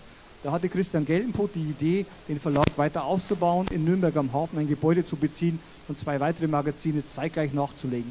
PC Games und Amiga Games. Beide Magazine sollen mit einer sogenannten Coverdiskette ausgestattet werden, auf denen sich Demos zu aktuellen Spielen befanden. Eine grandiose Idee, auf die weltweit zuvor niemand gekommen war. Als die Hefte im September 1992 erstmal erschienen waren, war der Erfolg überwältigend. In den ersten beiden Jahren verkaufte die Amiga Games stets mehr Exemplare als PC Games, also 92, 93, 94. Schließlich war der Amiga zu dieser Zeit weitaus populärer. Wir wissen alle als Amiga-Fans, haben gesagt, Mensch, was wollen die PCs mit ihrer CGA-Grafik und EGA-Grafik und mit ihrem Gepiepse. Und der Amiga war dann natürlich schon eine ganz andere Hausnummer. Ab Mitte der 90er Jahre begann jedoch unter der Leitung von Oliver Menne als Chefredakteur der unaufhaltsame Aufstieg der PC Games und PC generell. Den Titel PC Games gibt es noch heute als gedrucktes Monatsmagazin und als Webseite mit Millionenreichweite. Amiga Games verkaufen wir 1997 an den Münchner Wettbewerb Markt und Technik Ab der dritten Ausgabe, die Ausgabe 1292 mit Goblins auf dem Cover, kam vorhin ein Leser, der hatte die Ausgabe dabei, Martin hat es dabei, Martin Becker, wo ist er? Der hatte die Ausgabe sogar dabei, für die ich verantworte, die erste. Hatte ich die Leitung der Zeitschrift bis zum Verkauf, also knapp 5 Jahre. Zu diesem Job kam ich recht unverhofft. Ich schrieb zwar monatlich die meisten Seiten für das Magazin, wäre aber nie auf die Idee gekommen, die Verantwortung zu übernehmen. Christian Geltenboth, der Gründer, sah das anders. Wir standen eines Abends im Belichterraum und warteten stundenlang darauf, bis die letzten 4 Filme für die aktuelle Ausgabe aus dem Belichter fielen. Wichtig ist, heute machen wir jetzt, zack, ist digital da, lädt man hoch. Damals musste man 4 Filme mussten raus, es hat Stunden gedauert. So, und dann bei Quark Express gab es eine neue Funktion, Radialverlauf. Also sprich, das war ein Verlauf in Kreisform, war super. Hat man zwar nichts mehr lesen können, aber es war natürlich der letzte Schrei und es hat Stunden gedauert, bis der Film dann rausfiel. So, die verbesserten zwar nicht die Lesbarkeit, sie waren aber unheimlich schick und vervielfachten die Belichtungsdauer dramatisch. Die fragte mich Christian, ob ich nicht Amiga Games übernehmen möchte. Ich sagte, logisch, weil ich die Frage für einen Scherz hielt. Und generell, wenn man mich fragt, ob ich was machen will, sage ich meistens ja, ohne zu überlegen. So, Chef von Amiga Games über Nacht. Er meinte es aber ernst, als er mir am nächsten Morgen einen Stapel Layoutpläne in die Hand drückte und mir viel Spaß wünschte. Layoutpläne waren große weiße Kartons im Format DIN A1, auf der 164 Seiten als leere Rechtecke abgedruckt waren. Mit Bleistift und Radiergummi aktualisierte man so täglich die inhaltliche Planung, anhand deren man die Redaktion, die Layouter und die Anzeigenabteilung informierte. Heute macht man es natürlich alles digital. Ich hatte die Arbeit noch nie gemacht, kämpfte mich aber durch und hatte viel Spaß dabei. Offenbar war auch Christian mit der Arbeit zufrieden und fragte mich schon wenige Monate später, ob ich nicht doch ein weiteres Magazin übernehmen wollte. Die Bedingung war aber, dass ich dann das Studium aufgeben und täglich ins Büro kommen müsste. Und nun war ich zwar ein Mann der schnellen Entscheidungen, ein paar Tage Zeit und besprach dies mit meinen Eltern und meinen engsten Freunden.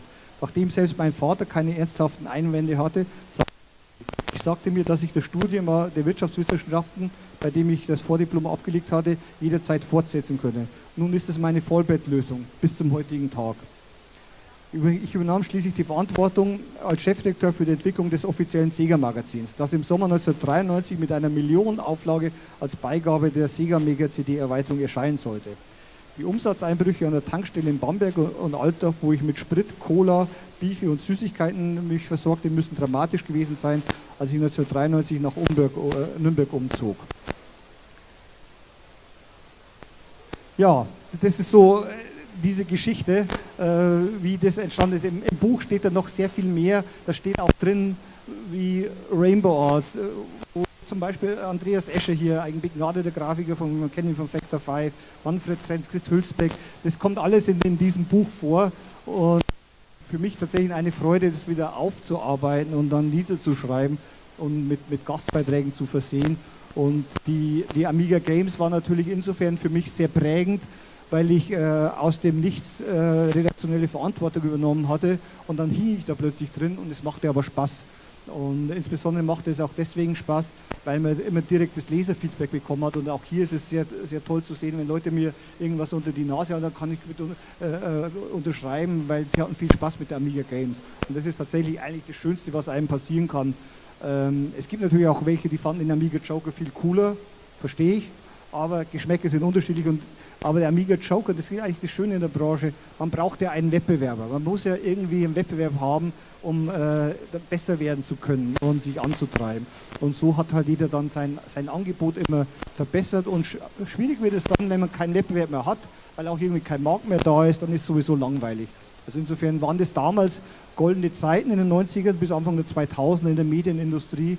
Und dass die Amiga-Fans bis heute so ihrem Hobby nachgehen, ist einfach wunderbar. Danke, Hans.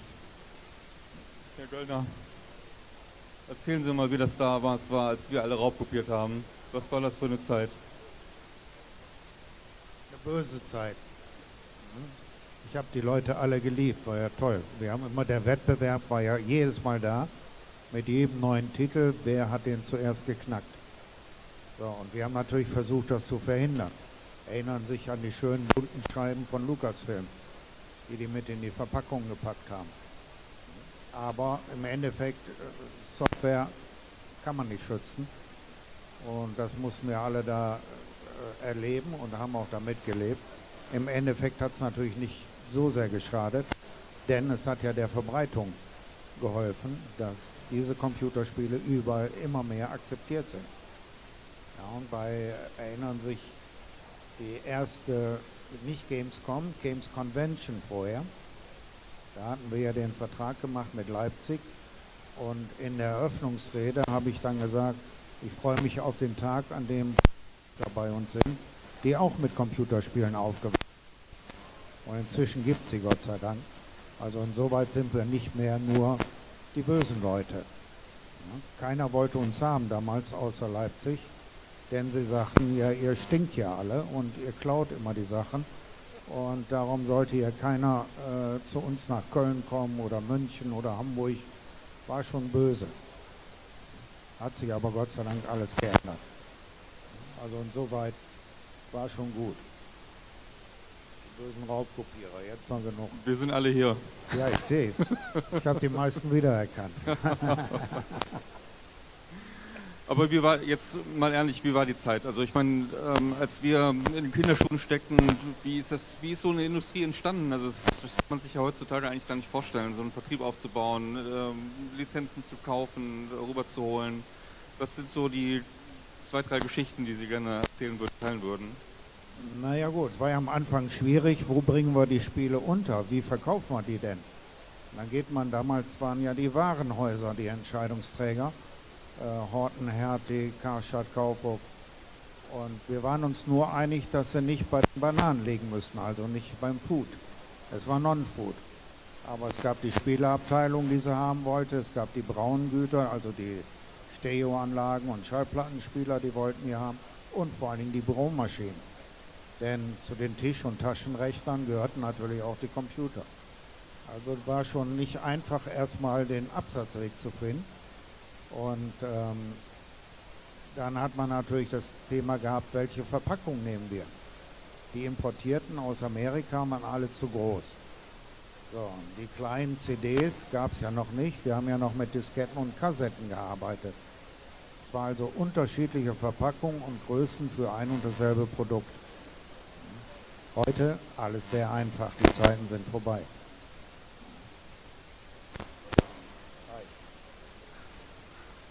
Was ich ganz toll finde in dem Buch von Hans, ist Ihr Kapitel.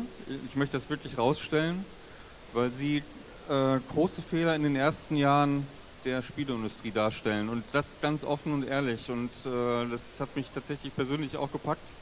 Sie beschreiben da ein Kapitel, eine Stelle unter anderem, da geht es um eine weibliche Hauptdarstellerin in einem Spiel.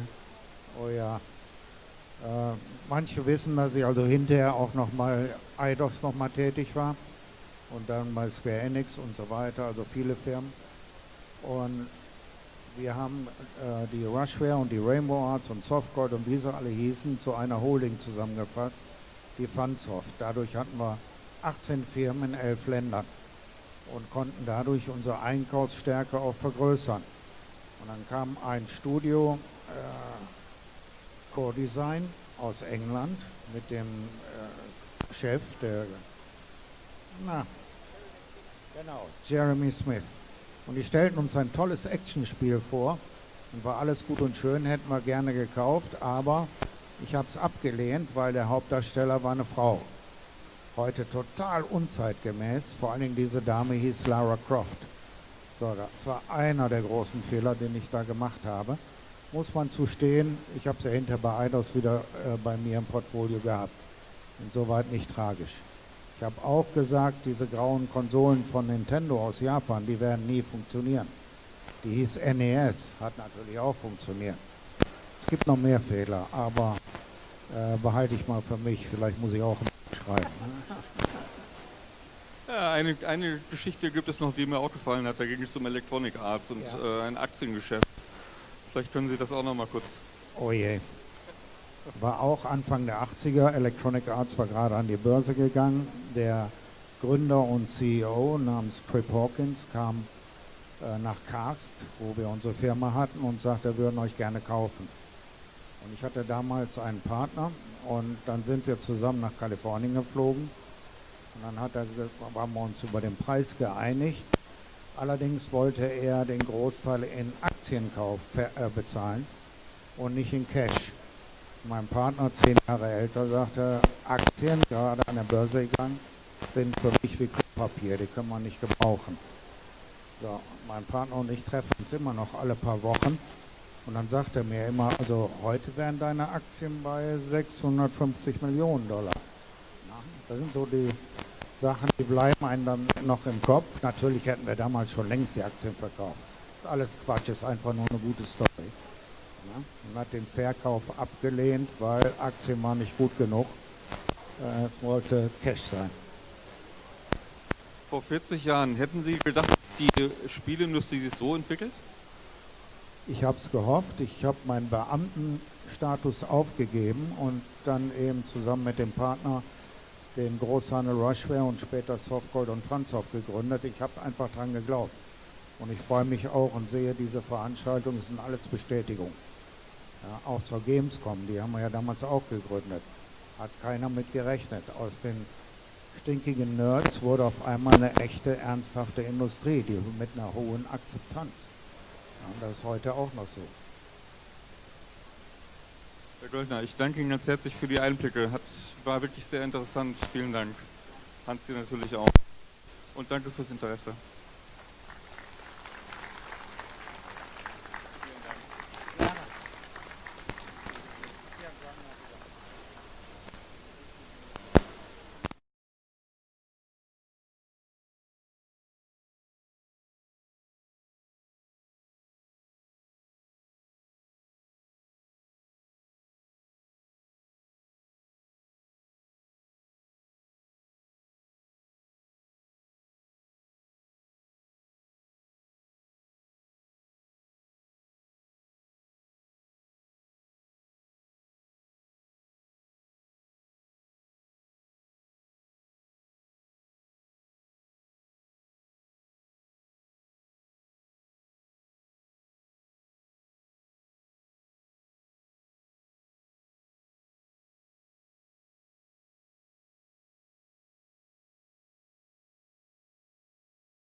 Okay, willkommen. Wir machen jetzt eine Sitzung in Englisch. Bei mir sind Darren Melbourne, Chef von Retro Games Limited, und Mike Batilana von Clone2.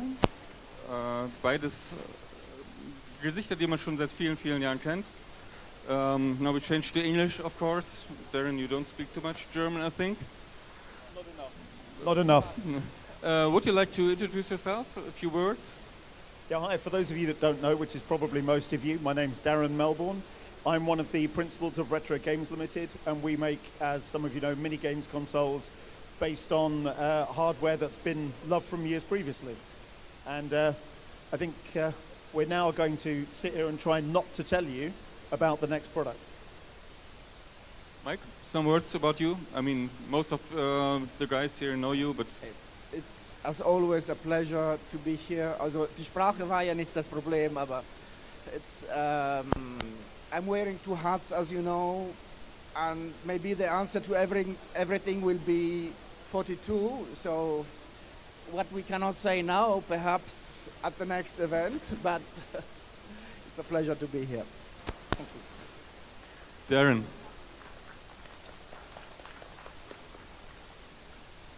Darren, we know your company from some retro games consoles. Yep.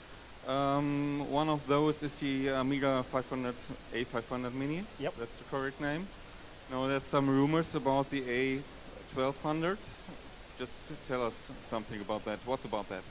I obviously can confirm that the A1200 is coming. What more do you need to know? Because I'm kind of restricted what I can say. The A1200 is on its way. It's well along in development, and again, apologies to everyone because I'm kind of restricted on the dates and what I can and what I can't say. On the 1200, there is a big press release coming in the next week or two that will fill in all of the gaps that I'm leaving out today. You've shown some kind of prototype, a case of the A1200 at Gamescom. Yep. So why did you choose the A1200 and not maybe a 600 or 1000 or 3000? That I can answer. I think, for me personally, when we were looking at the Amiga range of machines, and when I first started talking with Mike about building, I think there we're back. Sorry. We originally built the A500 as a mini, and I think, quite honestly, because the original was such a large piece of hardware. Gone again. There we go. And that worked very well. Thank you. That worked very well as a mini. And I think when we were talking about doing a full-size machine, which is the way that we normally do it, we do a mini and then a full-size machine. We were looking at the 500, and we realised that was. And we also considered the 600, and we put it to the vote, and then I just really put my foot down pretty much, because I think the 1200 is just a beautiful form factor. It was always my favorite of the machines. I started with 1000, and I went through pretty much every Amiga machine, but the 1200 was always the one that I came back to, because I just think it's just the epitome of the perfect Amiga for me. Okay, mal eine Frage in der Runde. Wer hat einen A1200 besessen? Mal die Hand hoch. Okay, this is really sounds pretty good. Really good. Okay, can you tell us who is involved in the project development currently for the A1200? It's pretty much the entire team. I think everybody in the Retro Games office is involved in pulling the 1200 project together. We've also got a lot of the team members of PlayOn working alongside us at the moment. We've got Ben, we've got Stuart, as always. So everybody involved in PlayOn is helping with it. Everybody at Retro Games is Limited is helping with it. You're helping with it, and you're helping with it. So yeah, it's pretty much the biggest team we've had on any of the projects we've done so far. Sounds cool.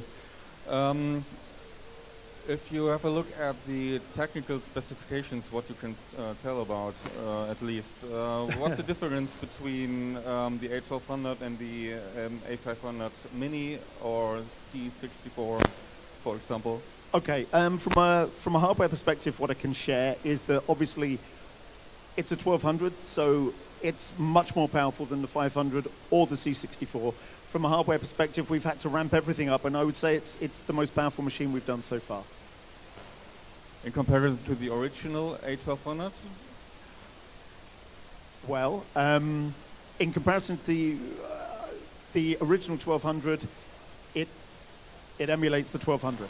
So it's as powerful as the 1200, and as you know, it's got some bells and whistles in there as well. Okay, where are the challenges? Which are the challenges to produce such a machine?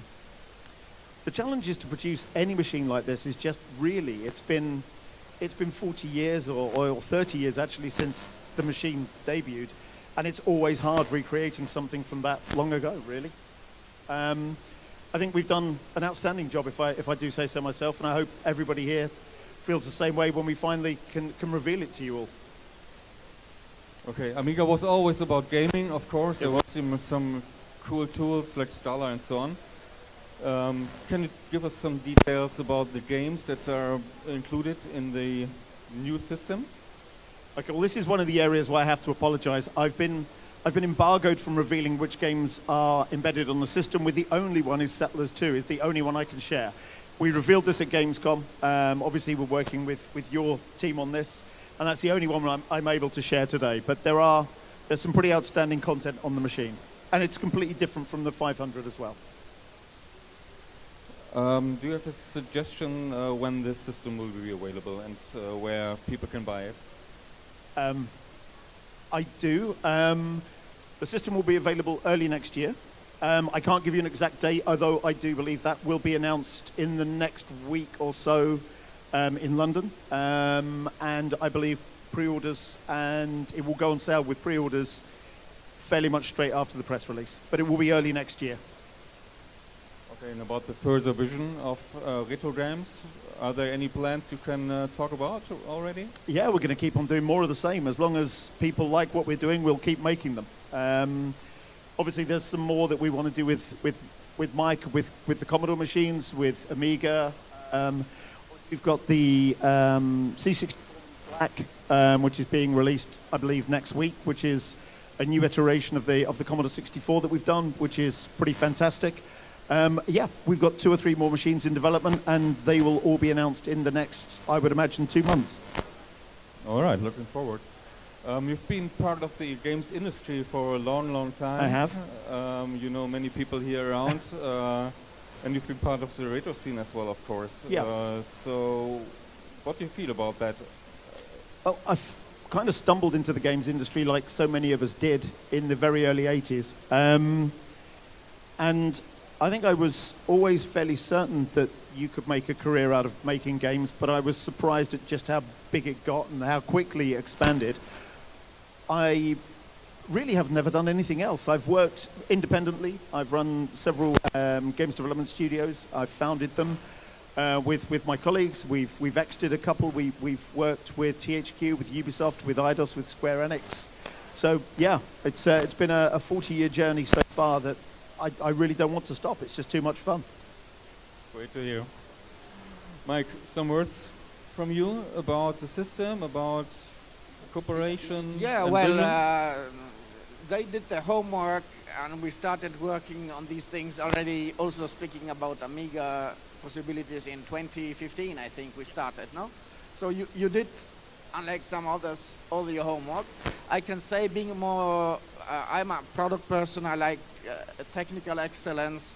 I obsess about things like latency sometimes. You asked about some technical aspects. Of course, there's HDMI, USB, and so on. Exchange I had with Chris, also your technical partner.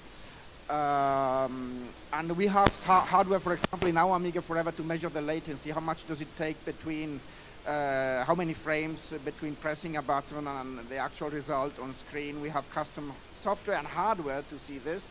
And he showed me immediately, as soon as I mentioned this, his own hardware. He also did some custom electronics to measure the latency. So they're very careful about these things too, to have it really playable and with no lag and so on. So I appreciate these aspects as well. It's just... Thank you. Okay, thanks you both. You're welcome. For being here, for giving us some insights. And good luck with the product. Thank you very much, and thank you everyone for listening to us. In the next 2 weeks, we can reveal the complete release date and the full games lineup and everything else. I wish I could have done it today, but it'll be in the next couple of weeks, and everyone can find out what we're doing. When it's done. When it's done. Thank you, everyone. Thanks. Thank you.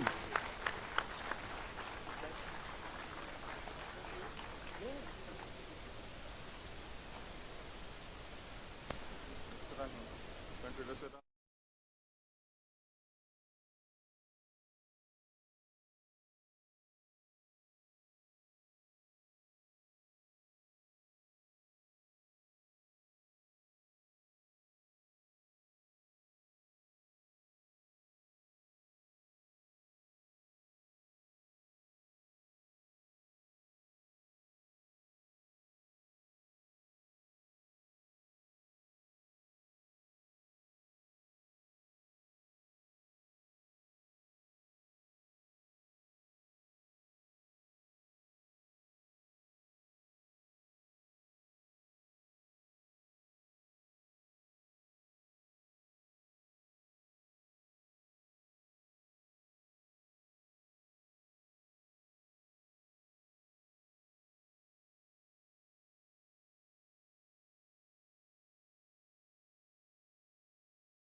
So, liebe Leute, ich glaube, das ist auch der letzte Programmpunkt für heute und ich freue mich wirklich riesig, hier 4 originale Blue-Byte-Entwickler zu haben, die an Siedler 2 gearbeitet haben, plus Steffen, der die Portierung für den Amiga gemacht hat.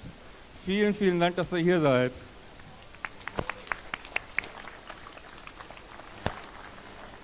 So, wir haben hier, ich zähle einmal auf, Thomas Friedmann. Ich muss jetzt gerade nochmal schauen, was du gemacht hast. Special Support. Ich habe es mir extra aufgeschrieben und ich habe die Credits hier auch in einem Handbuch gemacht, aber ich habe es leider vergessen, tut mir leid. Ich reiche das hier einfach mal weiter. Danke. Ich stelle euch einfach mal kurz vor und dann könnt ihr ein bisschen was erzählen. Steffen Häuser, du hast, erstmal, du hast die Portierung gemacht. Thomas Häuser, ihr seid nicht verwandt, das muss man dazu wissen. Also es gibt hier keine Connections oder so in der Art. Du bist Hauptprogrammierer von dem Spiel gewesen. 30 Jahre ist das jetzt her. Schön, dass die Gang zusammen ist. Wolfgang Balk, Story und auch Game Design, aber hauptsächlich Video. So ein bisschen Video hast du gemacht, ne? Jetzt sag ja bitte, sonst ich will mich hier nicht blamieren, bitte. Und Adam Sprüß, ich glaube, so spricht man es aus, in der Grafik. Also, Thomas, willst du anfangen? Ich kann gerne anfangen. Erzähl doch mal ein bisschen, wie das damals war. Also, Siedler 1 kam für den Amiga raus, war ein Riesenhit, hat dem Amiga quasi nochmal so quasi den letzten Boost, hat nochmal ein bisschen gezuckt, dann waren ein paar Jahre Stille, jetzt seid ihr alle hier, der Amiga lebt wieder. Erzähl doch mal über die Zeit, wie das damals war. Also es waren wilde Zeiten und die waren halt völlig anders als heutzutage. Ne? Also für mich war das damals so ein bisschen mit Siedler 2 so der Start in die Branche rein. Also ich hatte 94 bei Blue Byte angefangen, 87 schon das erste Konzept gemacht allerdings, später mal total verrückte Rallye. Gar nicht, das war Tom and the Ghost, total verrückte Rallye war die Zeit, womit ich bei Blue Byte dann angefangen hatte.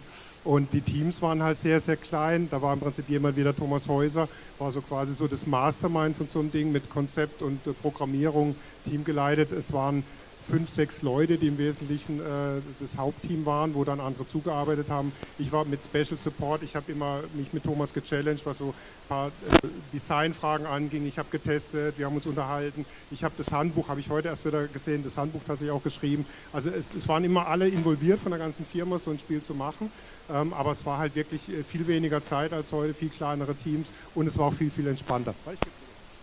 Ja, wenn ich da vielleicht kurz ansetzen darf. Du hast gerade gefragt, wie das entstanden ist damals. Damals, so heute, wo es total cool war, aus irgendeinem Spiel eine Serie zu machen. Ich weiß, Siedler 1 gemastert, da habe ich damals auch die Amiga-Version mit mastern dürfen und ein bisschen QA gemacht. Und keiner wollte irgendwie Siedler weiterführen. Und das war letztendlich so meine Idee war, ich habe hier Siedler 1 gemacht, auf dem Amiga damals noch, während diese Dinge, die wir gerne gemacht hätten im Siedler 1, die nicht gingen, da ist man dann einfach zum Chef gegangen und hat gesagt, ich habe hier coole Ideen, ich möchte gerne. Und damals war es möglich, wie Thomas gesagt hat, mit 2, 3 Leuten und mehr waren wir im Kern nicht, sowas wie ein Siedler 2 innerhalb von 12 Monaten rauszustampfen. Geht heute nicht mehr, aber so war der Spirit damals. Siedler 1 war ja ein Riesenerfolg. Warum hat sich Blue Byte da so erstmal gegen gesperrt? Blue Byte hat sich nicht gesperrt, die Entwickler wollten nicht. Ne? Der Volker Wertig, der damals einen ersten Teil gemacht hat, hatte andere Interessen. Ich glaube, da war noch Studium und so und der hat auch definitiv nicht schlecht damit verdient. Ne? Und jeder wollte was Neues, was Originäres machen. Und zweite Teile, dritte Teile, Serien, das gab es damals so nicht. Das war nicht en vogue, das wollten die Entwickler nicht. Und auch die Studios nicht. Und das war schon eine Challenge, da wirklich das Team zu motivieren und das auch wirklich loszukriegen. Hätten wir gewusst, was daraus geworden ist, wäre, glaube ich, die Bereitschaft viel größer gewesen. Anyway, so war das. Wolfgang, ihr habt bei Siedler 2 eine Story eingeführt. Das war für damalige Spiele, gerade in dem Bereich, schon eher selten. Ja, ich kann auch nicht behaupten, dass es viel Arbeit gewesen wäre, was wir da an Story reingebracht hätten. Also es war ein halber Nachmittag, wenn ich das richtig erinnere. Weil es waren eigentlich nur 10 Missionentexte, die ein bisschen eine Hintergrundstory erzählt haben. Weil das im Computerspiel weniger, was Story angeht, weniger oft mehr ist. Das war eine sehr wichtige Lehre für mich. Ansonsten, Thomas hat mich halt gebeten, hier, wir haben ja 10 Missionen. Guck dir das mal an, ob du da irgendwie eine Story hinkriegst. Dann habe ich mich hingesetzt und 2,5 Stunden später bin ich beim oder habe ihm per Mail, ich glaube, wir haben per Mail kommuniziert damals. Ja, wir haben per Mail kommuniziert und dann habe ich ihm 2,5 Stunden später das Word-Doc zugeschickt, wo die ganze Kampagne drauf waren. Das waren 2 Seiten, glaube ich. Und das war mein Involvieren in Storywriting später gemacht, weil wir haben diese Texte aufgenommen. Und das hat mehr Zeit gekostet, als die Story zu schreiben. Also das war dann mein Involvement. Ja, ich glaube, man muss einfach sagen, es war damals chaotisch. Ne? Wir waren alle Freaks und wie Wolfgang gesagt hat, wir haben dieses Spiel gemacht, wir wollten dieses Aufbauspiel, wir wollten dieses Wuseln auf den PC damals leider bringen, weil Amiga war leider nicht mehr die Plattform der Wahl derzeit. Und da hat man sich keine großen Gedanken über, also die Story kam am Ende dazu. Man hat nicht am Anfang gedacht, wie verpacken wir das alles, wie fassen wir das alles irgendwie in eine Story ein, sondern es war einfach nur die Idee, du siedelst, du musst diese Portale finden, Wolfgang, lass dir was einfallen, was da irgendwie zupasst. So war das, ne? Ja. Trotzdem, das klingt jetzt so, ja, wir haben mal 2,5 Stunden irgendwie gesessen, was aus dem Ärmel geschüttelt und ja, fertig war das Spiel, aber das war ja wahrscheinlich also schon ein bisschen anders. Ne? Also es war so, dass natürlich ein gutes Spiel erzählt immer eine Geschichte, selbst wenn keine externe Geschichte da ist. Meine Aufgabe war, diese Geschichte zu finden. Ich kannte das Spiel natürlich, ich hatte schon getestet, ich wusste, wie das abging und deshalb war es war einfach eine Hintergrundgeschichte zu finden, die da gut reingeht. Das war jetzt aber ich hätte natürlich nicht von außen kommen können, ohne das Spiel zu kennen und nach 2,5 Stunden meine Arbeit getan haben können, das wäre nicht gegangen.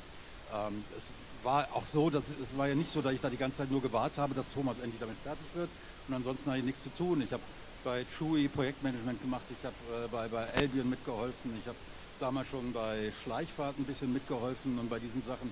Das heißt, da gab es eine Menge andere Spiele, wo ich war damals noch nicht so lange dabei, noch nicht mal ein Jahr in der Branche. Und das heißt, ich war immer noch so ein bisschen der Lückenfüller. Dann, wenn irgendeine Arbeit anfiel, wo sie sonst keinen gefunden haben, dann hat das halt der Neue gemacht. Und das war dann ich. Und weil ich auch aus dem Erzählen herkam, war es dann ganz klar, dass Thomas auf mich zukommt und sagt, hier, wir brauchen eine kleine Story. Das war das. Thomas, kannst du mal erzählen, wie generell die Entwicklung ablief? Also ihr hattet ja sicherlich auch mit einigen Komplikationen zu tun oder bestimmte Herausforderungen, die du vielleicht darstellen könntest? Also es gab bei Bluebird im Prinzip 2 Etagen. Das eine war so Marketing und Presse, das andere war die Entwicklung. Und das waren so die da oben und das waren die da unten. Und wir hatten wirklich da oben, das war im Prinzip war es ein großes Team. Das war wirklich, wir waren damals alle relativ jung. Wir haben alle unser Hobby zum Beruf gemacht. Damals gab es keine Ausbildung für irgendwas, also nicht im Computerspielbereich. Und wir haben dann auch teilweise die Nächte durchgearbeitet.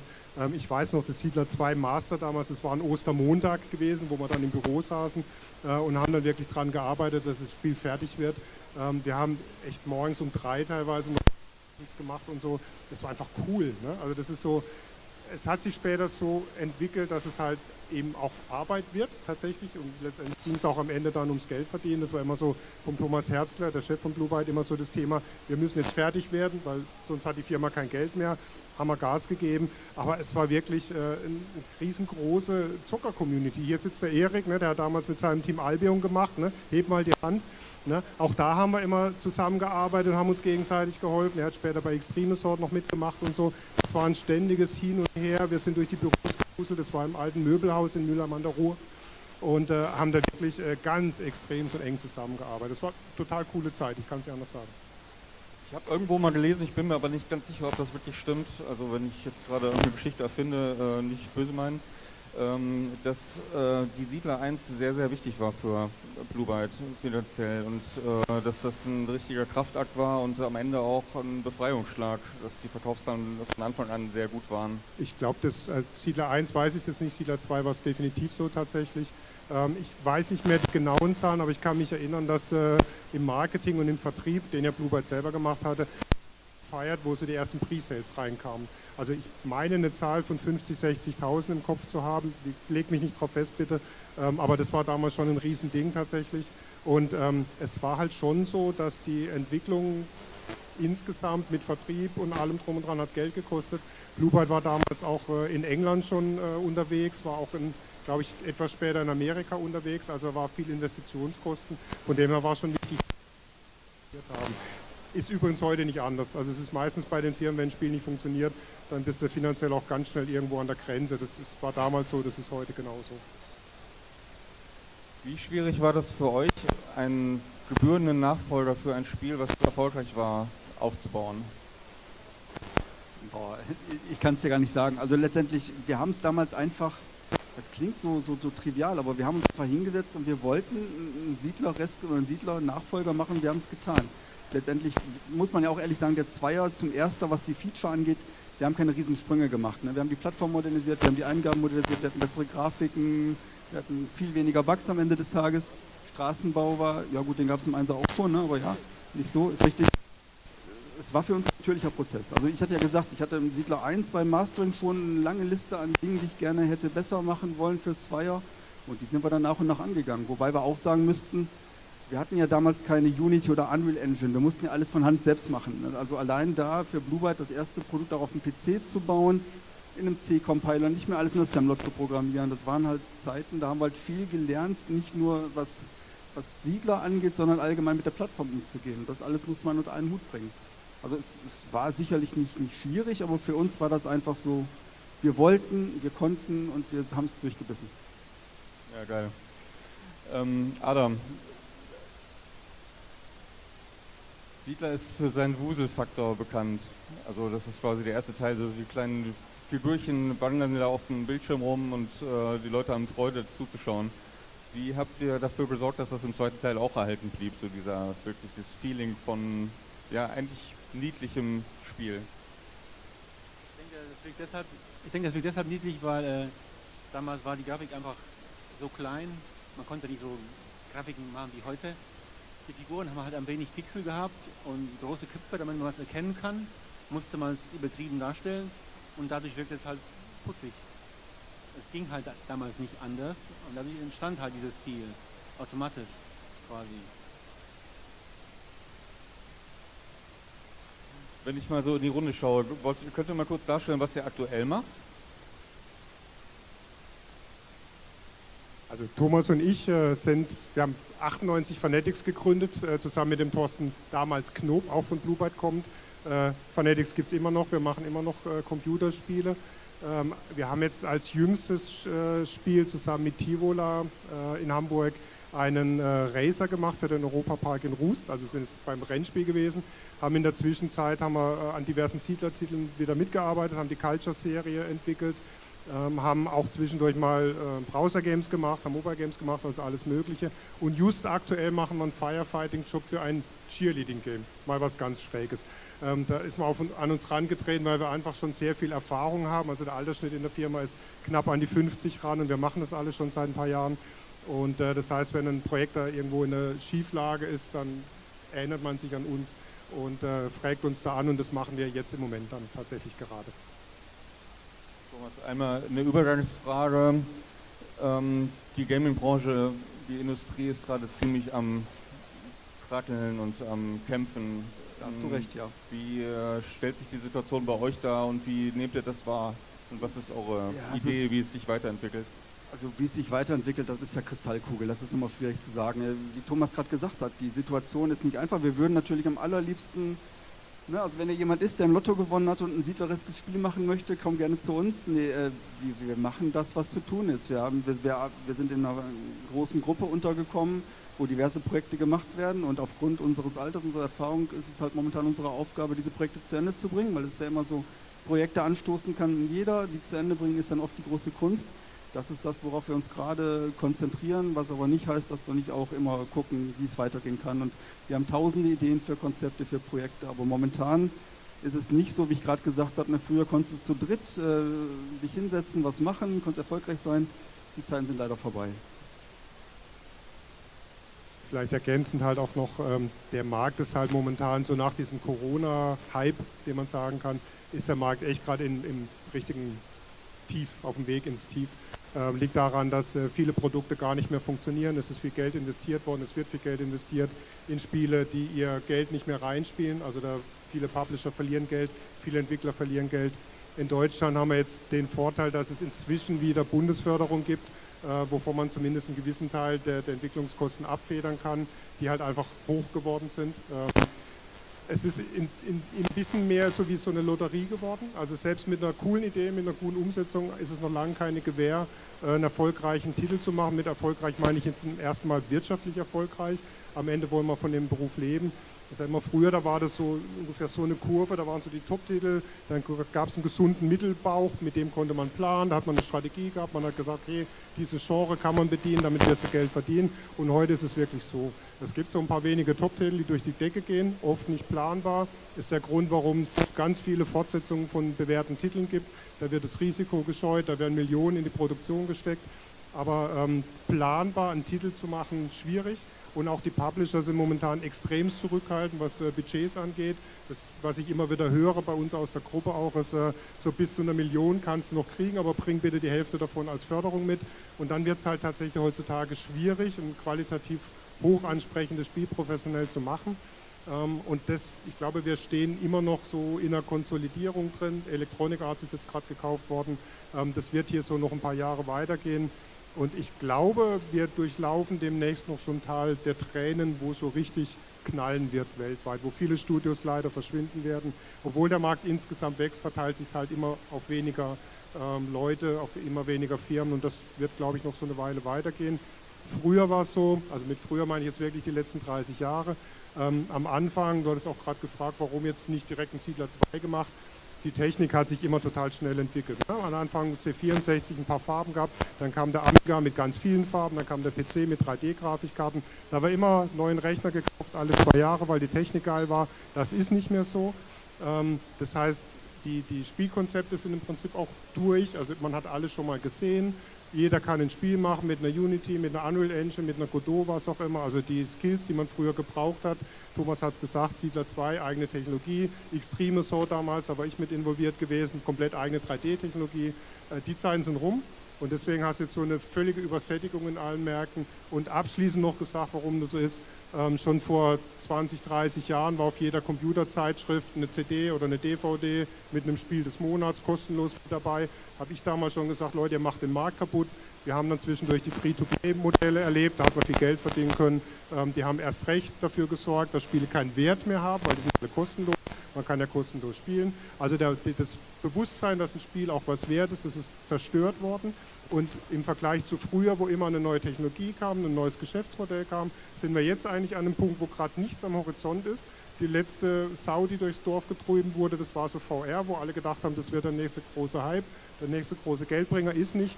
Das heißt, wir sind jetzt gerade in einer Situation, jeder kann alles machen, die Qualität ist, im Unity Store kaufe ich Grafikpack für 20 €, jeder kann ein Spiel machen, aber es ist nichts am Horizont, wo ein neues Geschäftsmodell oder eine neue Technologie gerade kommt, wo man sagt, da kann man drauf setzen, das wird die Zukunft sein. Und das macht die heutige Situation verglichen mit den letzten 30 Jahren tatsächlich etwas anstrengend für die Spieleentwickler. Um das zu unterstützen, aber aus einer etwas anderen Perspektive. Ich bin unter anderem auch als Hochschullehrer unterwegs an mehreren Hochschulen, die Game Design Studierende ausbilden. Selbst die besten Studierenden haben dieses Jahr keine Praktikantenstellen mehr bekommen. Und die müssen Praktikantenstellen bekommen, die gehören zum Studium. Mit dem Ergebnis, dass ich als Freier jetzt Praktikanten ab Januar habe, einfach weil der Junge so gut ist, der wird mir in jedem Fall weiterhelfen. In der Lage wäre ich nie gewesen in einem normalen Markt. Jahrelang fehlten uns die guten Leute, fehlte uns der wirklich gute Nachwuchs. Und jetzt bringen wir die nicht mal mehr als Praktikanten in unserer Industrie unter, weil der Einstellungsstopp kümmern wir uns nicht mehr drunter. Wir verlieren also mittelfristig die nächsten 3 bis 4 Jahrgänge an Entwicklern, die dann, wenn sie aus dem Studium rauskommen, woanders hingehen. Die gehen in die Automobilindustrie, irgendwelche Anwendungssoftware, irgendwo hin, wo sie überleben können. Und die kriegen wir auch nicht mehr wieder. Und das wird mittelfristig weitere Schwierigkeiten machen, echte Qualitätseinbußen geben. Das ist eine ganz, ganz schwierige Situation. Ja, danke für die ehrlichen Einblicke. So ist der Status quo aktuell. Macht aber auch nichts. Also ich habe es gerade schon gesagt, als Spielentwickler ist man es ja auch gewohnt. Ne? Also wenn ein Spiel nicht funktioniert, dann geht es so runter, quasi ins Tal der Tränen auf gut Deutsch. Und ich habe mir irgendwann angewöhnt, wenn es so quasi unten im Tal ist, freue ich mich, weil ich weiß, es geht irgendwann wieder einen Berg hoch. Und wenn du oben bist, dann weißt du, scheiße, jetzt kommt das nächste Tal. So, wir sind jetzt gerade auf dem Weg nach unten oder vielleicht langsam auch geht es wieder hoch, kann man sich schon mal drauf freuen, was auch immer das sein wird, tatsächlich. Ist das vielleicht auch eine Chance, dass Spiele wieder so ein bisschen innovativer werden? Ich meine, klar, in den 80ern, es gab zig Spiele, die die Spielewelt einfach revolutioniert haben. Denken wir an Lemmings, Siedler, logischerweise, 90er Jahre dann schon. viele Spiele, die einfach Neues reingebracht haben. Das ist etwas, was man heute halt wirklich wenig findet. Und ist das vielleicht auch eine Chance, sich mal zu schütteln als Branche? Also, ihr könnt auch gleich, sorry. Also erstens, ich glaube, es gibt sehr viele innovative Spiele, die immer wieder rauskommen, die auch manchmal dann es schaffen, einen Markterfolg zu haben. Also ich glaube, die sind da. Sie gehen halt oft wirklich in der Masse der Spiele, die rauskommen, unter. Deswegen, ja, die Chance ist da, weil eben auch jeder, der eine gute Idee hat, gute Spiele machen kann, weil die Technik da ist, die Assets sind günstig zu bekommen. Das heißt, man kann sich auf das Spieldesign fokussieren.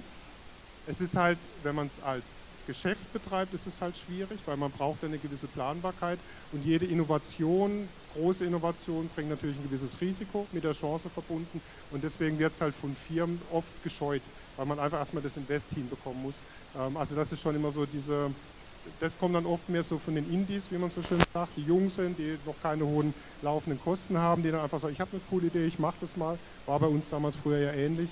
Und einfach geringeres Risiko gehen müssen als eine etablierte Firma. Deswegen, ich glaube, die gibt es aber trotzdem die ganze Zeit. Wolfgang hat es gerade gesagt, ich glaube, das Problem sind nicht Innovationen, die sind da. Es gibt wahnsinnig viele tolle junge Teams, die tolle Dinge machen, die werden nur nicht gesehen. Weil wenn du nicht im Steam irgendwie in den Top 10 bist oder sonst in den Stores oben bist, wirst du nicht mehr wahrgenommen. Das ist schwierig heutzutage. Klingt aber so negativ. Ne? Wir sind ja hier auf einer Spielemesse und auf einer Amiga-Messe und wollen Spaß haben. Ich wollte gerade umschwenken. Ich fange an zu heulen, also das geht nicht. Nee. Ich habe es gerade gesehen. Wir haben noch 4 Minuten, um hier Spaß reinzubringen. Okay, dann werden wir uns zum Schluss. Ich glaube, wir kriegen noch ein paar mehr Minuten. Können wir rausholen, ja. Bisschen Spaß, komm, Steffen, mach mal, erzähl mal was Lustiges. Neues Projekt nach 30 Jahren, Siedler 2 auf dem Amiga. Als wir dich angerufen haben und gefragt haben, würdest du es machen? Was hast du gedacht? Ich konnte es zuerst fast nicht glauben. Als Siedler 2 ist so ein Hit-Titel und das Siedler, das Einser, wurde so mit dem Amiga identifiziert fast schon. Und dann hat Simon fast so in so einem Nebensatz mich gefragt, würdest du gerne Siedler 2 auf den Amiga portieren? Natürlich habe ich sofort Ja gesagt. Was waren die Herausforderungen? Naja, die Herausforderung war zuerst mal, also ich habe ja angefangen mit dem Source Code der PC-Version, da waren massivst Endian-Probleme und von einer Art, die jetzt nicht so einfach aufzulösen sind, wie das vielleicht bei anderen Titeln war.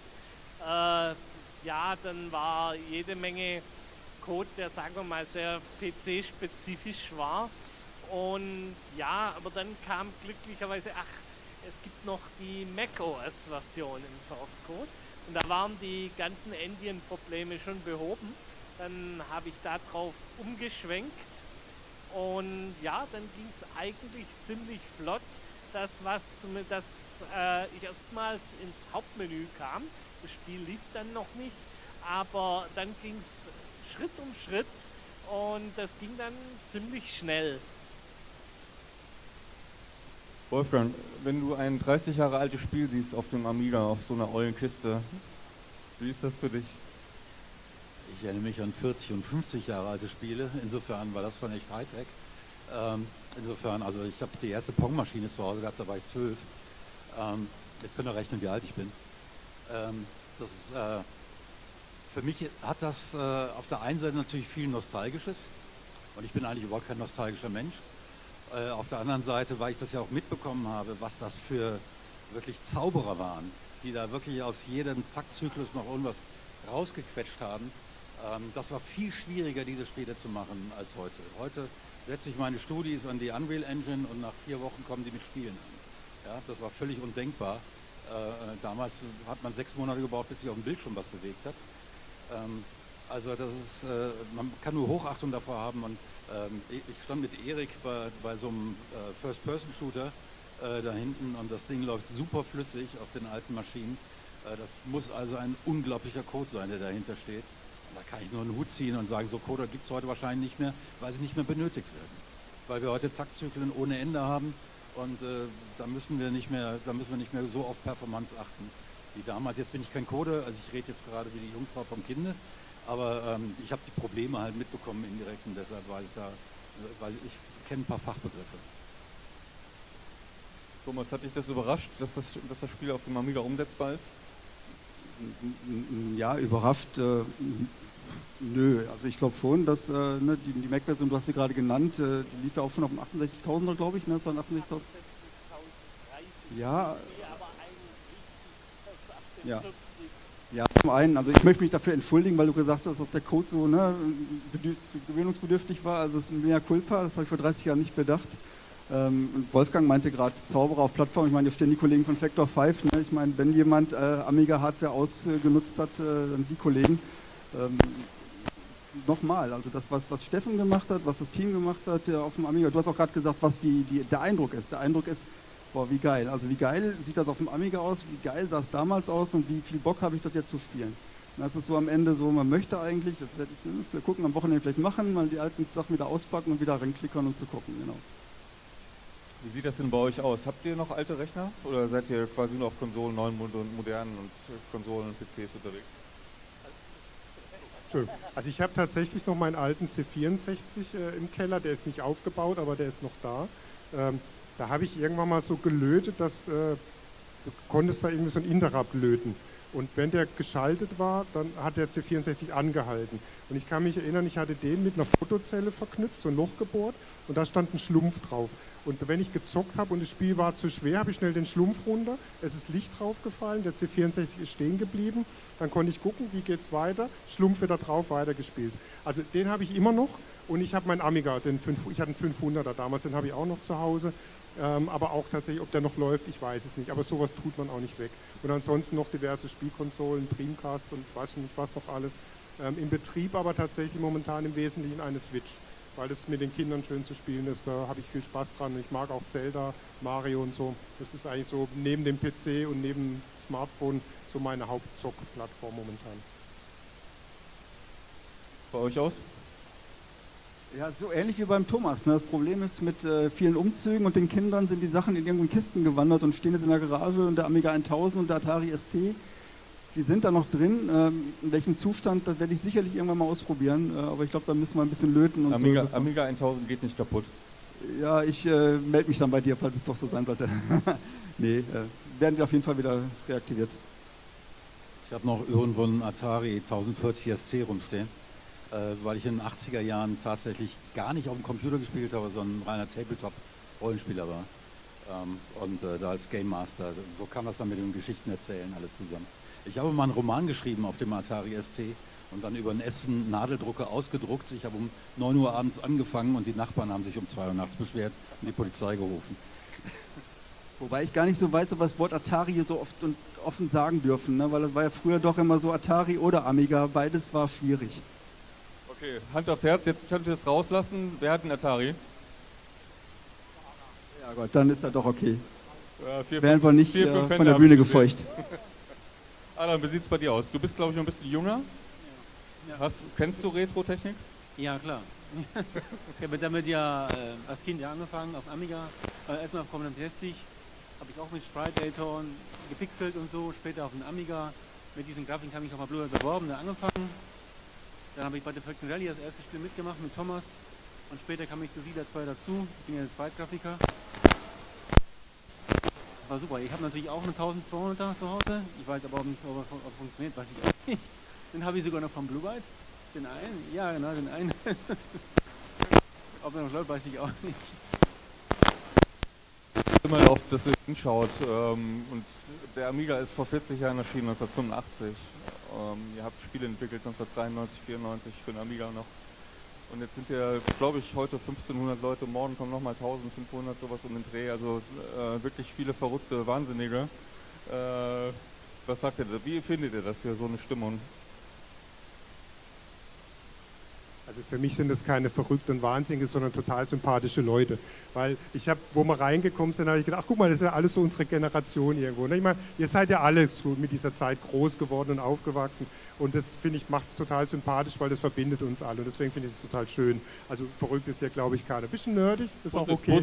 Positiv verrückt, genau. Ich finde es schön. Also ich war schon ewig nicht mehr auf so einem Event. Ich finde es total klasse. Und man sieht so viel, ach guck mal da und da. Es hat so was von Klassentreffen auch irgendwo, ne? Weil wirklich so, du siehst viele alten Leute Leute, alte Weggefährten und eben auch so Spiele, wo Erinnerungen hochkommen an das damals.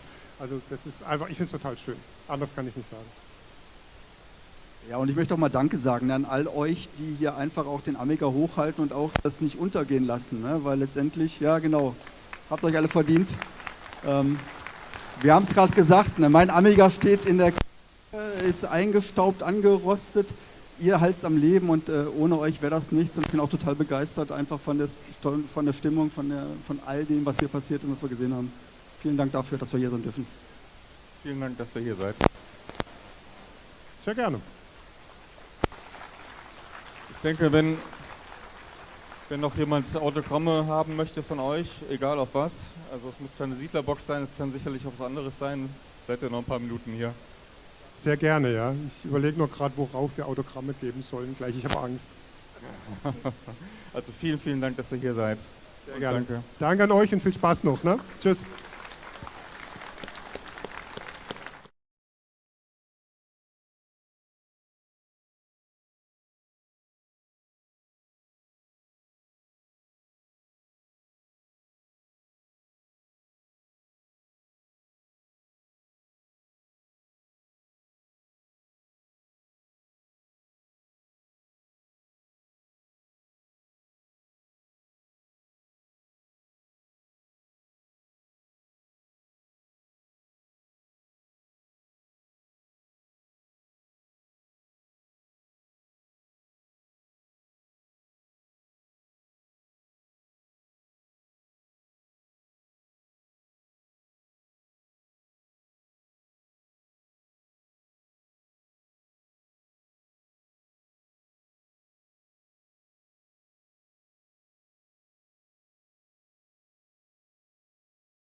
brauche einmal kurz den André Kudra.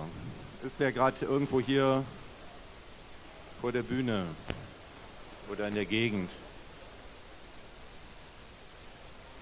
André? Ah, hat er Zeit oder nicht? Okay, danke.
So, ich starte jetzt einfach mal, damit wir nicht noch weiter in Verzug geraten.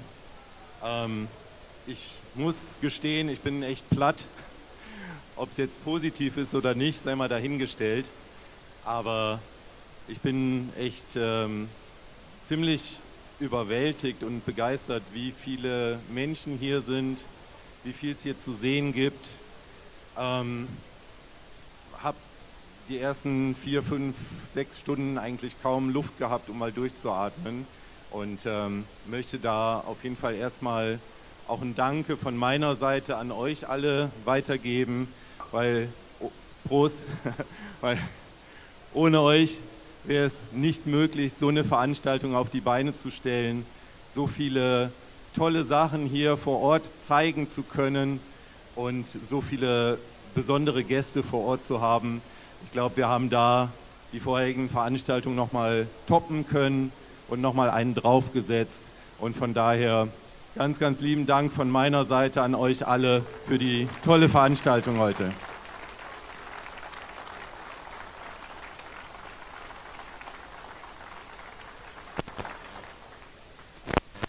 Jetzt haben wir 2 Teile noch auf der Bühne, und zwar einmal die Verlosung und zum anderen die Vergabe der Pokale. Und zwar haben wir einen Amiga 40 Community Award, mit dem wir einfach einigen Entwicklern mal ein kleines Dankeschön geben möchten, ein Feedback geben möchten, dass deren Arbeit einfach wertgeschätzt wird. Jetzt werden wir tatsächlich immer nur dem Ersten einen Preis verleihen, aber das Gleiche, was in eure Richtung gerade ging, geht natürlich genauso, vielleicht sogar noch einen Ticken mehr, auch an alle Entwickler, an alle Aussteller, die immer noch ihre Zeit, oftmals ja Freizeit, sehr umfangreich investieren, um unser Hobby am Leben und am Laufen zu halten. Und auch dafür an alle, auch die Nichtgewinner, auch nochmal einen ganz dicken Applaus und ein großes Dankeschön.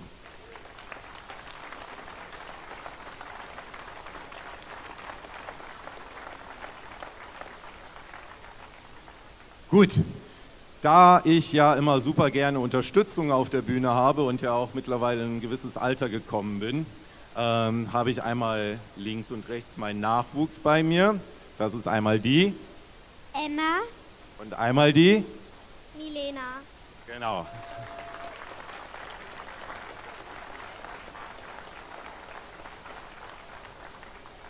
Und wer bei den vorherigen Veranstaltungen schon dabei war, das war immer so eine schöne Entwicklung, Zeitreise, weil seit der zweiten Veranstaltung, seit der Amiga 32, konnte man zumindest die Milena immer schon sehen, wie sie so ein bisschen groß geworden ist, und gerade diejenigen, die ich hier alle 2 Jahre eben mal sehe und begrüßen darf, die haben halt auch immer so ein bisschen die Schritte gesehen, und ich glaube, das ist auch für die beiden immer ganz, ganz schön, auch wenn sie mit dem Amiga selber nicht so viel verbinden können, freuen sie sich immer wieder auf die Veranstaltung, und ja, bin froh, dass die beiden hier mit dabei sind. Und dazu kommt noch eine Unterstützung, und zwar, glaube ich, hat jeder sie hier jetzt schon gesehen am heutigen Tag und auch auf den letzten Veranstaltungen. Und zwar möchte ich einmal die Lena auf die Bühne bitten, die hier wieder ein fantastisches Kostüm auf die Beine gestellt hat, in einem irren Aufwand. Und die wird uns jetzt auch nochmal ein Stück weit unterstützen und kommt mit ihren Bodyguards hier auf die Bühne.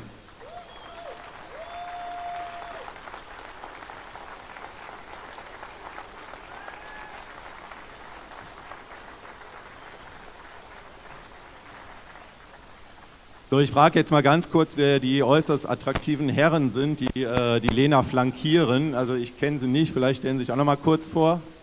Willi Becker von Factor 5. Ich bin auch von Factor 5 Los Osterkommen, wir sind die Gründer von der Firma. Perfekt, wunderbar. Ich glaube, da haben wir die Bühne schon mal top besetzt, und dann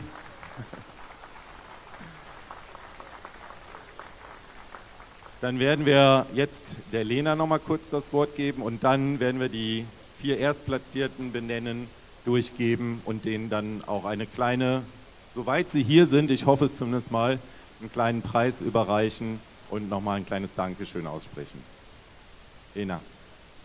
Nein. Okay, die Lena ist schon fertig, ging schnell, wunderbar. Zeit haben wir eh nicht, deswegen halten wir uns dran. Wir fangen an mit der Kategorie, wir hatten 4 Kategorien, Software, Hardware, Games und Sonstiges.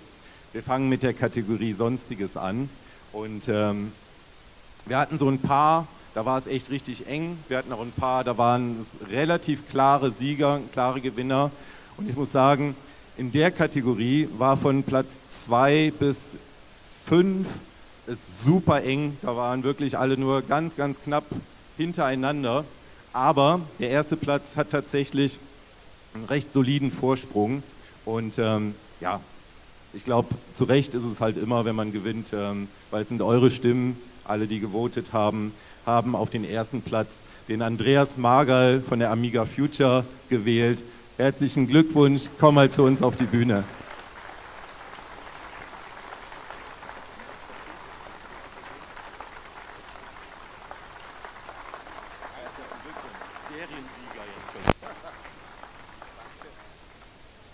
Ich habe gerade schon gesagt, der Andreas entwickelt sich zum Seriensieger, weil er hat ja auch im letzten Jahr schon gewonnen.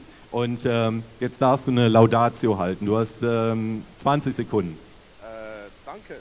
Was soll man sonst sagen? Einfach danke. Gut, das war sogar kürzer. Perfekt, wunderbar. Herzlichen Glückwunsch. Vielen Dank für das, was du alles auf die Beine stellst. Du hast mit dem größten Stand auch hier wieder. Du hast tolle Produkte, und vor allen Dingen, wo ich auch aus Erfahrung sprechen kann und darf, es sind einfach immer tolle Kooperationen und vor allen Dingen super fair und super unterstützend.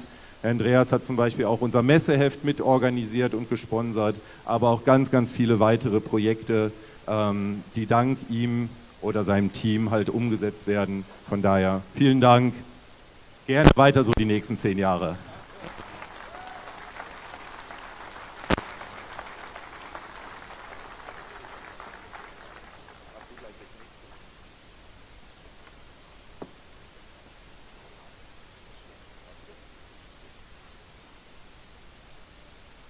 So, dann kommen wir tatsächlich zu der knappsten Kategorie, wo wirklich viele sehr, sehr, sehr eng zusammen waren. Und ich glaube, wir im letzten Jahr oder in der letzten Zeit wirklich sehr coole Projekte auch erleben und sehen konnten. Die Kategorie Hardware, ich mache es diesmal kurz, geht an das PyStorm-Team, und auch da ganz, ganz herzlichen Glückwunsch und vielen Dank. Ist jemand da von euch? Da kommen Sie, ich sehe Sie schon.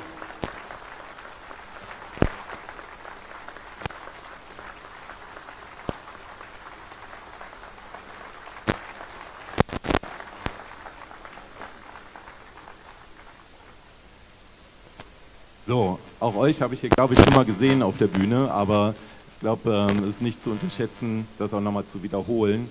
Und das zeigt, dass es keine Eintagsfliege ist, was ihr macht, was ihr entwickelt, was ihr tut für die Community. Von daher ganz, ganz herzlichen Dank und gerne ein paar Worte von euch. Okay, alles klar. Also vielen Dank für eure Stimmen. Das bedeutet für uns sehr viel und das gibt uns natürlich eine ganze Menge Motivation, um weiterzumachen und auch neue Sachen für euch zu machen und auch für uns. Uns macht das Spaß. Ich hoffe, euch macht PyStorm auch sehr viel Spaß und ich hoffe, das bleibt so noch für die nächsten Jahre. Ne? Ja, ich hoffe genau das Gleiche und ja, danke und das war's.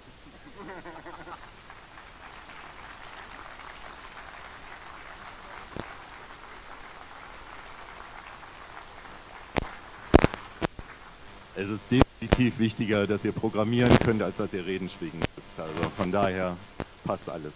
Die dritte Kategorie, da geht es um die Software.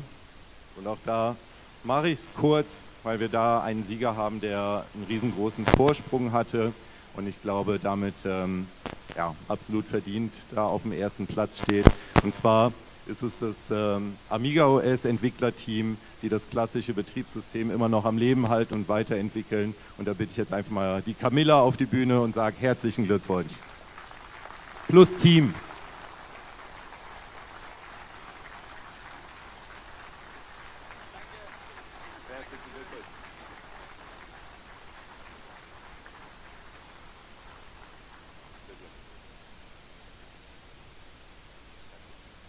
Und auch hier gerne ein paar Worte. Ja, wir möchten uns bei denen bedanken, die heute nicht mit uns hier sein können, insbesondere Olaf. Ich glaube, ohne Olaf gäbe es Amiga OS überhaupt gar nicht mehr, kann man so sagen. Ne? Ignacio in Chile, hallo Ignacio, ohne Ignacio gäbe es OS 3.2 nicht. Wir möchten vor allen Dingen auch unseren Beta-Testern danken, ohne die wir gar nicht wüssten, ob das läuft, was wir da produzieren. Und ganz, ganz feste Grüße gehen heute an den Harald, der eine ganz schwere Zeit durchmacht gerade und wir hoffen, dass es ihm bald besser geht. Danke euch für die Wahl. Tschüss. Vielen Dank.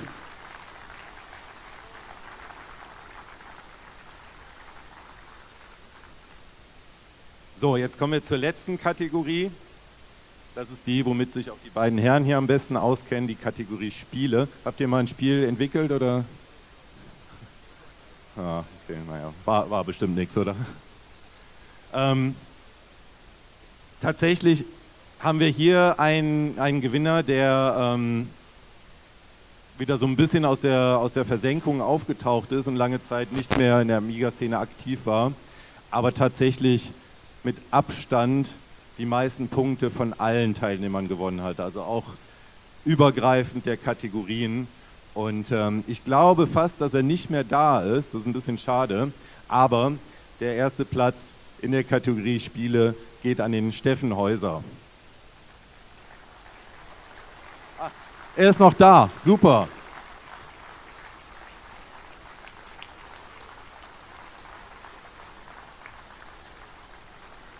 Herzlichen Glückwunsch. Steffen, super. Ich habe dich heute noch gar nicht gesehen, ehrlich gesagt, deswegen habe ich gar nicht mehr damit gerechnet, dass du noch hier bist. Ich glaube, du hast die letzten Monate einige coole Projekte umgesetzt und nicht zuletzt jetzt auch an die Siedler 2 mitgewirkt und vielen Dank, dass du wieder dabei bist. Gerne noch ein paar Worte von dir. Danke an euch alle und es werden nicht die letzten Projekte bleiben und für mich ist auch dieses Event unglaublich. Es erinnert an die Amiga-Messen damals in Köln und es ist genauso cool wie damals. Alles super. Dankeschön und herzlichen Glückwunsch.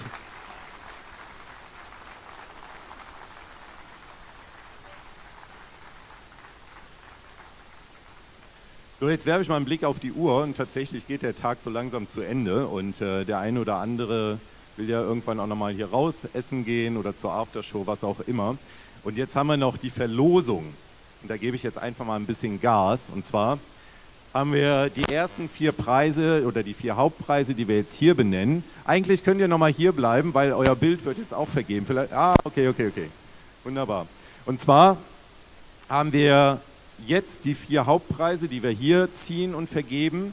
Und alle anderen Preise sind hinter dem Merchandise-Stand. Das heißt, da könnt ihr mit euren Losen dann hingehen. Das Team sagt euch dann Bescheid, ob ihr gewonnen habt, was ihr gewonnen habt. Und genau, da könnt ihr eure Sachen abholen. Und bevor, auch wenn die Zeit ein bisschen drängt, bevor ich das jetzt starte, möchte ich nochmal ein ganz großes Dankeschön an alle Helfer hier loswerden.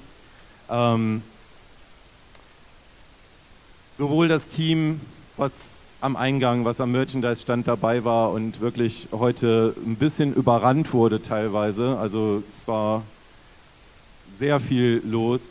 Genauso an Vitus und sein Team, die hier einen mega Job gemacht haben mit der ganzen Technik, mit der Bühne, mit dem ganzen Drumherum. Und auch alle anderen Helfer, die in irgendeiner Form unterstützt haben, sei es bei der Moderation von Panels auf der Bühne, sei es dem Team von der NEW-Box, die hier auch einen Top-Job gemacht haben und wo ich sagen muss, spätestens heute weiß ich auch, dass ich es nicht bereut habe, dass wir hier hingewechselt sind in diese Location. Es war einfach super. Allen ganz, ganz herzlichen Dank, die mitgeholfen haben. Danke. Ihr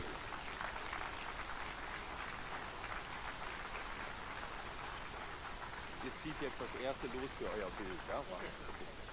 So, da die beiden jungen Herren hier gleich wieder von der Bühne müssen, starten wir mal mit dieser tollen Leinwand von Factor 5. Und einer von euch darf mal ein Los ziehen aus der Tüte und dann gerne mal die Nummer durchgeben.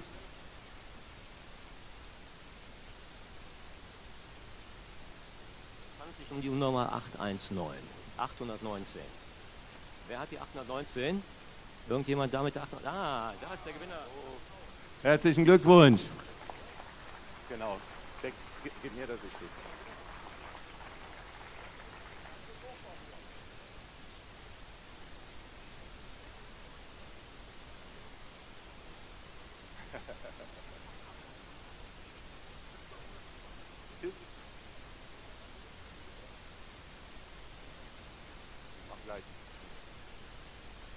Super, herzlichen Glückwunsch. Dann geht's weiter. Der nächste Preis. Das Amiga 1200 Gehäuse. So, vom A1200 Net-Team beziehungsweise Retro Passion hat es mitgebracht. Da ziehen wir jetzt die nächste Nummer. Einer von euch mal.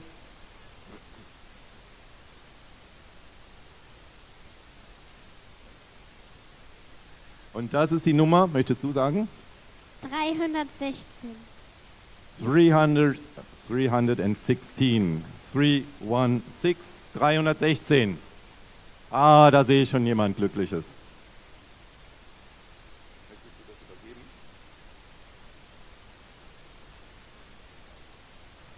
Super. Dankeschön. Herzlichen Glückwunsch.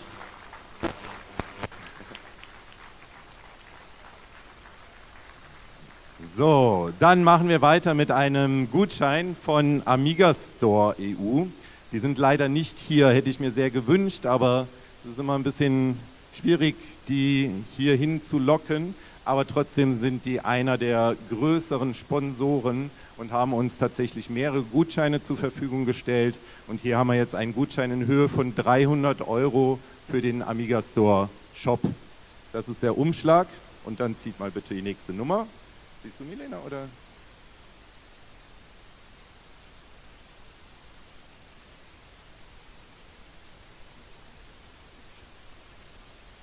...654.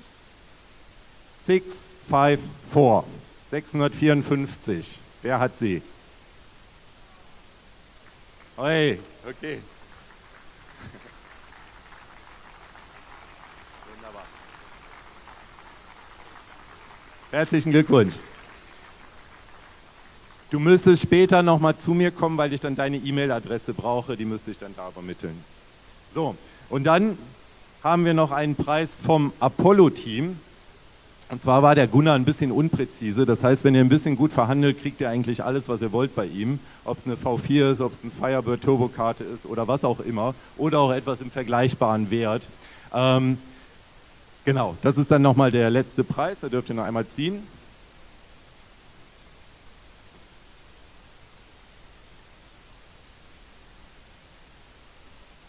$449. 449. 449. 449. Oh, guck mal. Da haben wir doch jemanden. Super. Super. Ihr könnt gleich einmal zum Apollo-Stand gehen und dann dürft ihr euch da einen Preis abholen. Ja, ich habe jetzt nichts in der Hand, weil ihr das selber aussuchen dürft, was ihr möchtet. Aber herzlichen Glückwunsch zum Hauptpreis heute.